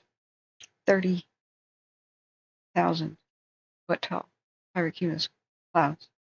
And once it was at high elevation at Sierra Tahoe, it rained down dinner plate sized pieces of bark in Nevada, like once it was here. This is the Caldor burn scar, by the way. Once it was here, was going to burn down South Lake Tahoe, but the wind changed and it went west. It went over here, skipped Christmas Valley, which is a huge valley. It went running for the Nevada border. And spot fires were here over the Nevada border, so I don't know why this is the perimeter. But it wasn't here. It was from here, Echo Summit. This entire distance. See where it says Minden? The mushroom cloud was so huge over here, went 30,000 feet up at the enormous heat, took dinner-sized plate pieces of bark that were on fire and deposited them here in Minden, and it rained the pieces down. This is where people evacuated to. So they showed photos all over Twitter and sent them to me, and these pieces were still smoking. And this is the Tamarack. It got huge and went into Nevada and devastated Devil Springs. All because lightning struck a little freaking tree right here. And the feds wanted to let burn. Morality. So everybody here should have a free house courtesy of the feds and Calfire because of their squabbling. This is the only reason it got big. That's it. But a lot of people are still homeless and devastated. And this Eldorado forest will never be the same. It's mostly destroyed. It's mostly 100% dead. And there will be another fire because the feds are not salvage logging. Only the private timber company lands and the private lands that are checkerboarded in here before the National Forest was made, like the old gold mining claims and properties, and there's little spots that are still private. So that the timber companies that have a lease or have their own private land, they're salvage logging as fast as they can to make the forest safe again. After a couple of years when it dries out and brush grows at the base of the dead trees, there will be an enormous holocaust of a fire that's worse than the Caldor originally was. Same thing probably with the Dixie. The first time the fire comes, it's bad, and that was that bad. 30,000 plus foot columns of smoke. That's only when most of the trees' limbs are burning off and just stuff on the forest floor. What happens when the actual trunks of the trees are burning like that? Unimaginable. We already learned this lesson, though, in 1933's Tillamook burn, where every couple of years, when the brush grew back, the standing dead trees burned with a worse intensity until every living thing was dead except the small critters that lived underground, including beavers. And so the forest never grew back. In 1960s, it was still not there because all the seeds had been incinerated. So they had to drop billions of seeds, pine cones, out of airplanes to get the Tillamook forest to grow back. That was most of the forest from Portland to the coast. So, unfortunately, I regret to inform everybody that the 2020 and 2021 fires will repeat with worse intensity because the salvage logging is not happening. And mostly environmental extremist groups blocked it. They think for some reason that loggers get rich off of this, but it's very high risk logging for very low quality wood. I mean, fire damaged wood, it's messed up. And it rots in 2 to 3 years, so it's worthless after 2 or 3 years. And if you try to cut down a tree at that point, it shatters. So salvage logging is probably mostly done. And with the millions upon millions of dead trees and landscape in Oregon and Washington and California, we're going to have a worse situation. But it won't be because of climate change or any other reason, because we failed to adapt. We failed to see that this was the mega threat that it is. We failed to learn the lessons that we've known since 1930 and apply them. And for some reason, environmentalists are claiming victory and they're celebrating. It's like, okay, whatever the hell you're replanting now or whatever's trying to grow back is going to be incinerated in the future. It'll probably be bigger because they had a hard enough time confining it to these footprints. Caldor there, Oh, and this entire thing here is the Dixie. That entire thing. 5 counties, California's biggest wildfire ever, almost 1 million acres. 5 counties. And now the same will be true with the Park Fire, which is right here. Most of Butte County has been incinerated, and now most of Plumas has been too in the last couple of years. We've lost most of the trees. The air doesn't even smell fresh up there anymore. So while they're doing a little bit of salvage logging around communities, everything that might grow back will have to be reset because it won't make it in the future. So the same thing with Oregon's Beachy Creek, Lion's Head, Holiday Farm, and all these others. Enviro nut job groups, the extremist ones. Most environmentalists are nice, sane people. I mean, I'm one of the sane ones. Sanity is in the center, but the extremists control the narrative and just they have a hate message that loggers hate the forest and they're a big threat. Not really. There's so many restrictions on it now, like it barely survives as a job, as an industry. No, I don't like clear cutting, and yes, that's wrong. But the point is, you can't have standing the trees everywhere, or you're risking the whole Tillamook burn situation again, where the fire just doesn't go back. This whole Tillamook State Forest, this entire region, burned in the 30s again and again and again, until they salvage logged it all down and it stopped. And it didn't grow back for 30 years. They went, oh right, no seeds. There's also stupidity where people think that old growth can't die in a forest. Well, a forest fire. Well, that's the only way they die, actually. So with the other fires that were unattended for a long time, the K&P and the sequoias down here, we lost something like 40% of the world's entire species of sequoia since 2020. We have to do something about this. We can't let this stand, but most of the dead trees are still just sitting there. Sanity's in the center. It's time to muzzle and mute the extremists and say, shut the beep up, man. Shut the beep up. Grass says, I didn't get an alert. Maybe nobody else did. Didn't either. Yeah. So, yeah, that's a cool custom map. I like it. I'm not saying it's bad. I'm just saying that I don't know what the castle fire was. It said 1 acre. This Joshua Fire is the name. Oh, custom Google map now shows another one in Mojave National Preserve right near the castle. A custom map. Okay.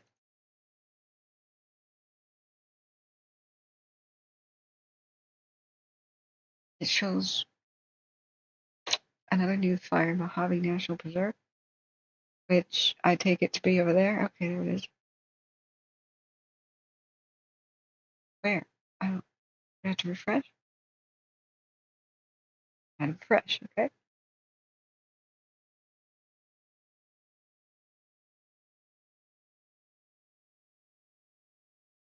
Five acres, status intense. God, you know what they're doing? God, I hate fake green environmental projects. I'm so against solar farms in general because they sprawl. You have to destroy the habitat of animals to make a solar farm. Go ahead and put them on rooftops and places where there's already buildings, but go destroy the environment in order to save the environment. Sorry, no. They need the number one cause of extinction is habitat loss. Screw you. Joshua trees can live 6,000 years. What's the oldest Joshua tree ever? Is it Methuselah? The one that lives now is 1,000 years old. And that they're probably saying within the park. Methuselah is a Joshua tree, right? Am I taking the wrong species? Methuselah tree. Oh, is it a special kind of pine? Never mind. I thought it was a Joshua. Great Basin bristlecone pine is 4,856 years old. They're small and they take a long time to grow. So Joshua trees can achieve maybe not as epic lifespans, but similar. In the desert, you can't grow fast. Poor soil, so they grow slow. And so Joshua trees are treasures of the world. And so for this freaking solar farm that just happened, they just approved it.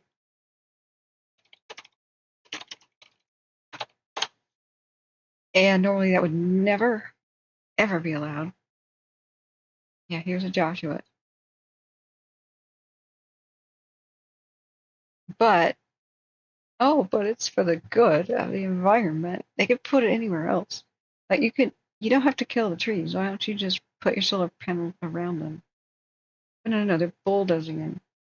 A renewable energy company will soon be clearing thousands of protected, endangered Joshua trees just outside of a desert town, including many thought to be more than a century old, to make way for a sprawling solar project that will generate power for 180,000 homes in wealthy coastal neighborhoods. Why don't you put solar in your own wealthy house and get off the grid, jerks? Oh, but guess what? California's Public Utility Commission made that illegal. If you have solar on your roof now, you have to sell it back to the power company, and then they can sell it back to you at whatever price they want. Yeah, that wasn't a law. The Public Utility Commission just decided that they would rule on that. Nobody gets to vote on that. So all these little communities were going to be self-sustaining with their own little solar on their own rooftops and get off the grid, just like, bye-bye, power bill, see you later.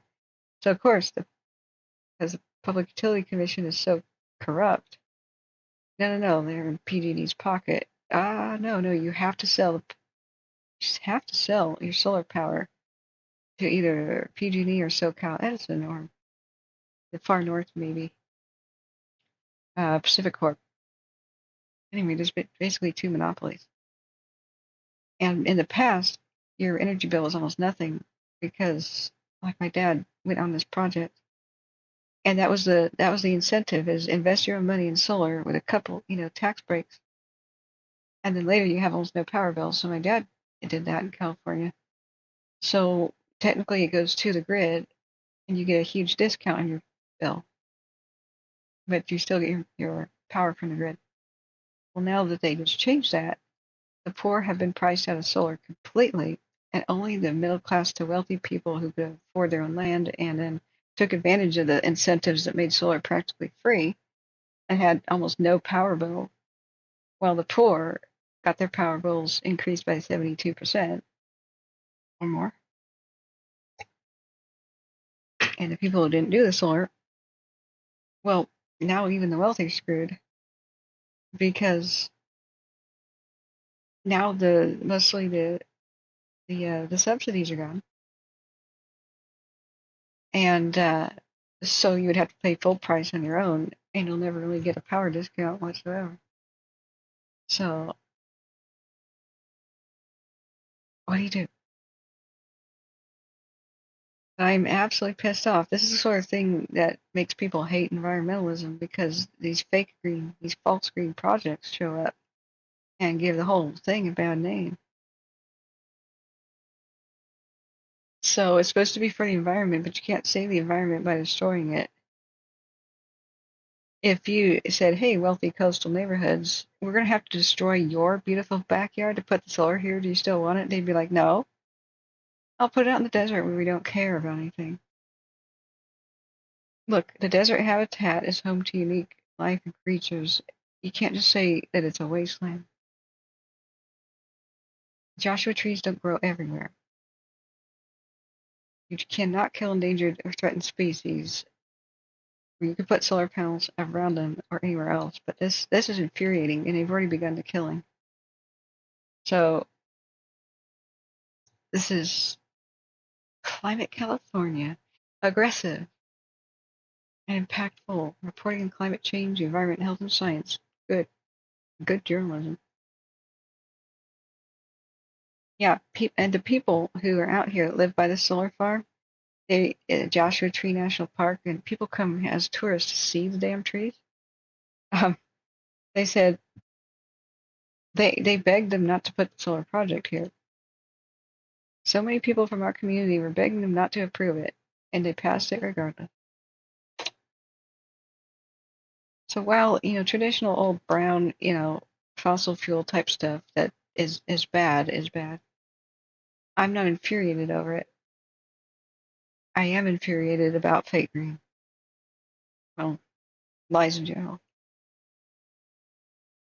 So rural communities that don't have political power just get ramrodded over. This is another reason why people that live rurally kind of hate feds and other people coming in their areas. And just they've got no power. That's why Eastern Oregon wants to break away from Western Oregon, because just 3 cities in Western Oregon basically decide on all affairs for Oregon, and nobody knows. No, nobody in Western Oregon has the problems that Eastern Oregon have, and they really don't care. What's sad is you talk to like your average vegan or something in Portland. There's a plight where cattle ranchers are like, their way of life is difficult right now, and it's one of the few ways to make a living in Eastern Oregon. And if it is environmentally harmful, wouldn't we want to help them change or something? Like produce less methane and upgrade their facilities to capture it or something like that. The average vegan is like, okay, the average cattle rancher is just evil because they kill cows. They're like killing. It's like killing the Jews. Okay, cows are people too. I have no sympathy for those murderers, and they should go out of business. I hate cattle ranching. Cows are in slavery. Milk is evil. And how could you be on their side? Okay, okay, I understand your position as a vegan, but what else are they supposed to do when mining collapsed, logging has collapsed, fishing has collapsed as an industry, and there's no like high-speed internet out there, so you can really have work for home. Like, what are they supposed to do for a living? Like, I don't know. Get a real job. Okay, all right. But what about the potato farmers? Surely you want to help potato farmers? Why? Well, they have problems out there. Like, if you want to breach the dams, how do they irrigate? Could you help them out to like? No. Why? Farm potatoes somewhere else where you won't have problems with irrigation. It's like, okay, how is anybody supposed to survive in Eastern Oregon, man? Like, what? What's out there to have an economy? Like, if somebody came into Portland and said, "We're going to destroy all of the jobs in Portland," wouldn't you kind of say, "Help me"? Just because they had an objection, like maybe we should just shut off all the power to Portland because dirty fossil fuels still help fuel Portland, and you know you're a climate killer. Like, I try to show them the other side of the issue, but getting any sympathy for anyone who lives out there is just a hate machine. Same thing with the fishermen. They have to let giant sea lions sit on their boats, on their boats, crapping on them and causing thousands of dollars of damage. They weigh like 5,000 pounds. And so they're not allowed to scare them or use firecrackers to get them off their boats.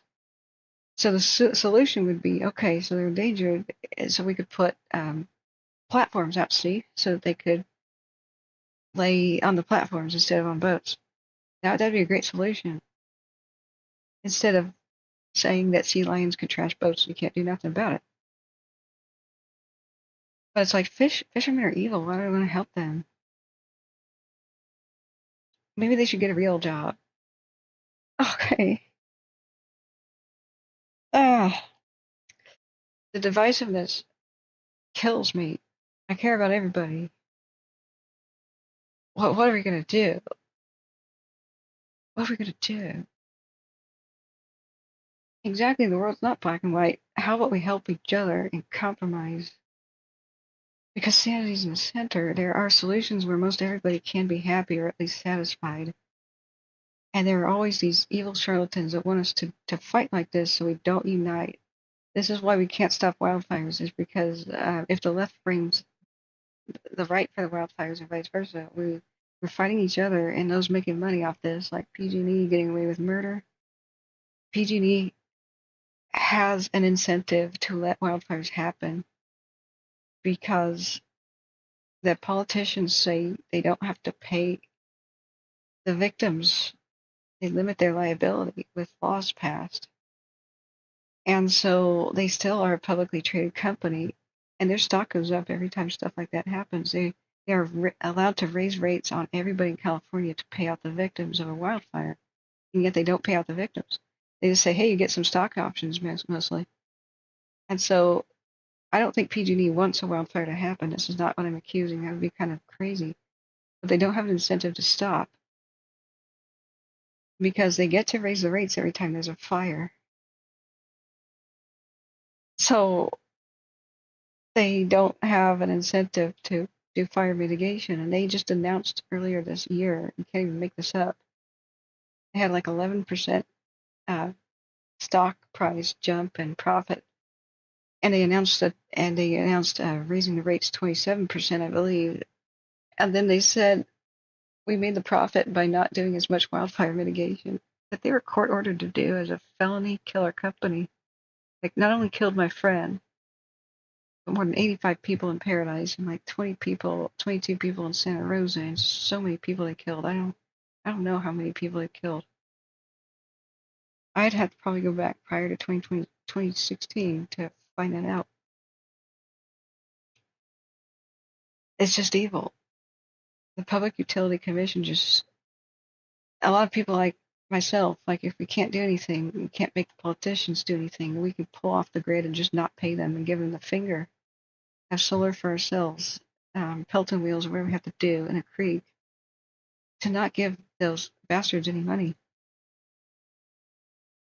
Oh, good night, Kern County Plain Spotting. I'm tired too. I have to find my zen. I have to calm down. And this is why I get upset. It is so corrupt and so bad, and most people have no idea. Most people have no idea. And I never knew about it either until my friend died, and that woke me up. But this is unsustainable. This is not something the economy can handle. Every time PG&E starts something like this or another power company, it's like $2 to $5 billion in damage. It's just not normal to have a wildfire so big you lose 52% of an entire national forest, like with the Dixie. It's not normal. But the Dixie Fire was two different fires that PG&E started. The first one was a power line situation where they didn't allow their worker to shut off the power, even though he suspected that there was a wildfire. And when they were just getting a handle on the Dixie, another power line went down, and that started the Fly Fire by Quincy. And so then they had to save Taylorsville from the Fly Fire. They stopped their work to save Greenville, and Greenville burned down. So PG&E is not paying people for their homes. They broke up my family. My brother, who nearly died in Paradise and lost everything, moved out of the state. He wasn't compensated for his land fairly. PG&E, he never got real compensation. There's still huge camps of homeless people because Paradise is mostly not rebuilt. And that's the same for too many other places. Because nobody had the money to, after PG&E was allowed to give them stock options instead of homes again. So I wanted to get off the grid, so did many. If we can't do anything about it, we can ourselves break free little communities.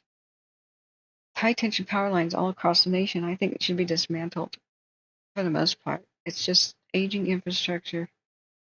The different communities should be self-sustaining with renewables, and I mean, occasionally you should long distance cart it around, but it's more like a giant market, and the only reason they really exist is other states sell power to others on a marketplace. That raises the rates for everyone, and it's like an oil pipeline. So if a lot of Californians switch to solar, and they're supposed to shut down fossil fuel stuff, PG&E it has a lot of hydropower, and that breaching the dams would reduce what they could profitably make too. Aha, let's get the Public Utility Commission to make it illegal to go off the grid for small communities to do this. Wow. I bet a lot of Lahaina victims too, with Hawaii Electric doing that, want to go off the grid. I don't want a power line in my yard. It's a giant threat to me and my family, because PG&E hasn't maintained them for more than 40 years. They just, you sneeze on them and they fall over. And that's not a conspiracy theory. Butte County found that out after Paradise with internal memos. It's cheaper to pay victims of a wildfire, should our power lines cause one when they fail, than to constantly maintain them so that they do not. Yeah.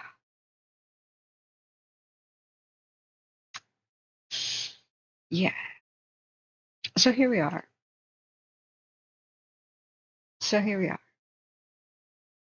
But I'll never stop talking about this till the day I die.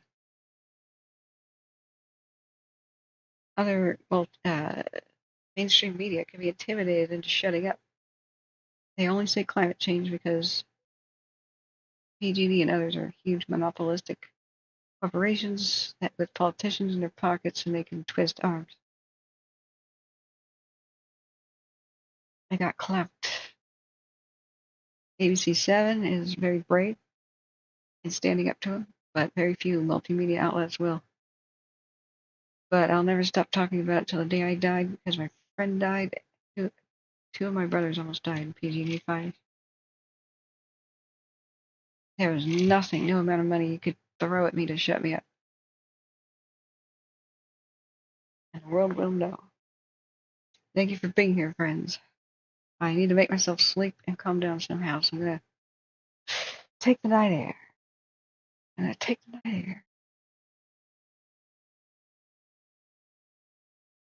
Let's see, the wood fire. The camera's not looking at it anymore. Okay, guess we can't check that one last time. And get rid of these windows. Okay. That there.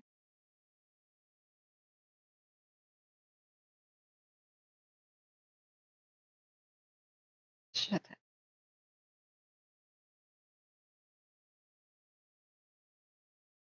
I wonder if the Dutch fire was a PG&E fire. It's probably one of their reservoirs at Dutch Flat, and there were power lines underneath. But that's how the mosquito began. Mosquito fire cause. Did they officially allow it? Oh yeah, it's pretty much everybody knows their line caused it. They just not finished the investigation yet. Precise cause of the fire is not known. This was by Auburn last year. Well, whoops, year before, I suppose. 2022 still feels like last year to me. Oh, time. So the precise cause of the mosquito fire is not known, but the possible role of Pacific Gas and Electric Company equipment is the subject of multiple civil lawsuits and a Forest Service investigation. That's seriously. 78 structures destroyed and 13 damaged and $180 million in damage. Mosquito fire is one of 7,477 wildfires of California in 2022, which burned a combined 331,000 358 acres, or 134,000 hectares.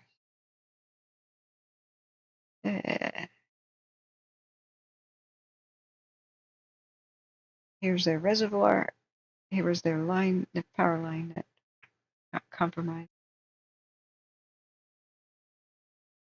And here is a bucket helicopter. And the big scandal is darkness was falling, and these helicopter pilots were supposed to stop flying after dusk, but there was still some daylight. So they really did a number on this thing, and it looked like they had it. They were getting it under control. Here's the power lines. It's hard to see. Swing out like this. So the last one or two more water drops would have probably allowed ground crews to take full control of it. It would have been small, but they were ordered to go home back to their airport. That's very controversial. That's the reason we need nighttime helicopters, and we don't need 6 like we have now. We need like 60, and then after that we need about 100. And California may not have that many problems with wildfires here on out. The number one way to help nighttime is when fires mostly lay down. When we catch them early and slam them with aircraft, that's one of the best ways to just not have this issue. But here we are. We can change things. Legislation, stroke of a pen, and most of these problems are over. Such as whistleblower protection. Anyone, no matter where you work, not just a power company, is allowed whistleblower protection. If they think a wildfire is going to start, or any kind of fire, that they can hit buttons to shut things down or whatever they need to do and not lose their job. And then we wouldn't have had the couple $2 billion disaster, the California's largest wildfire ever, the Dixie. Yeah. The worker hesitated to push the shutdown button because PG&E said, even after they killed all kinds of people in so many different wildfires, 2017, 2018, and 2021, they still said a worker must visually confirm a fire before shutting off or they are fired. Wow. Okay.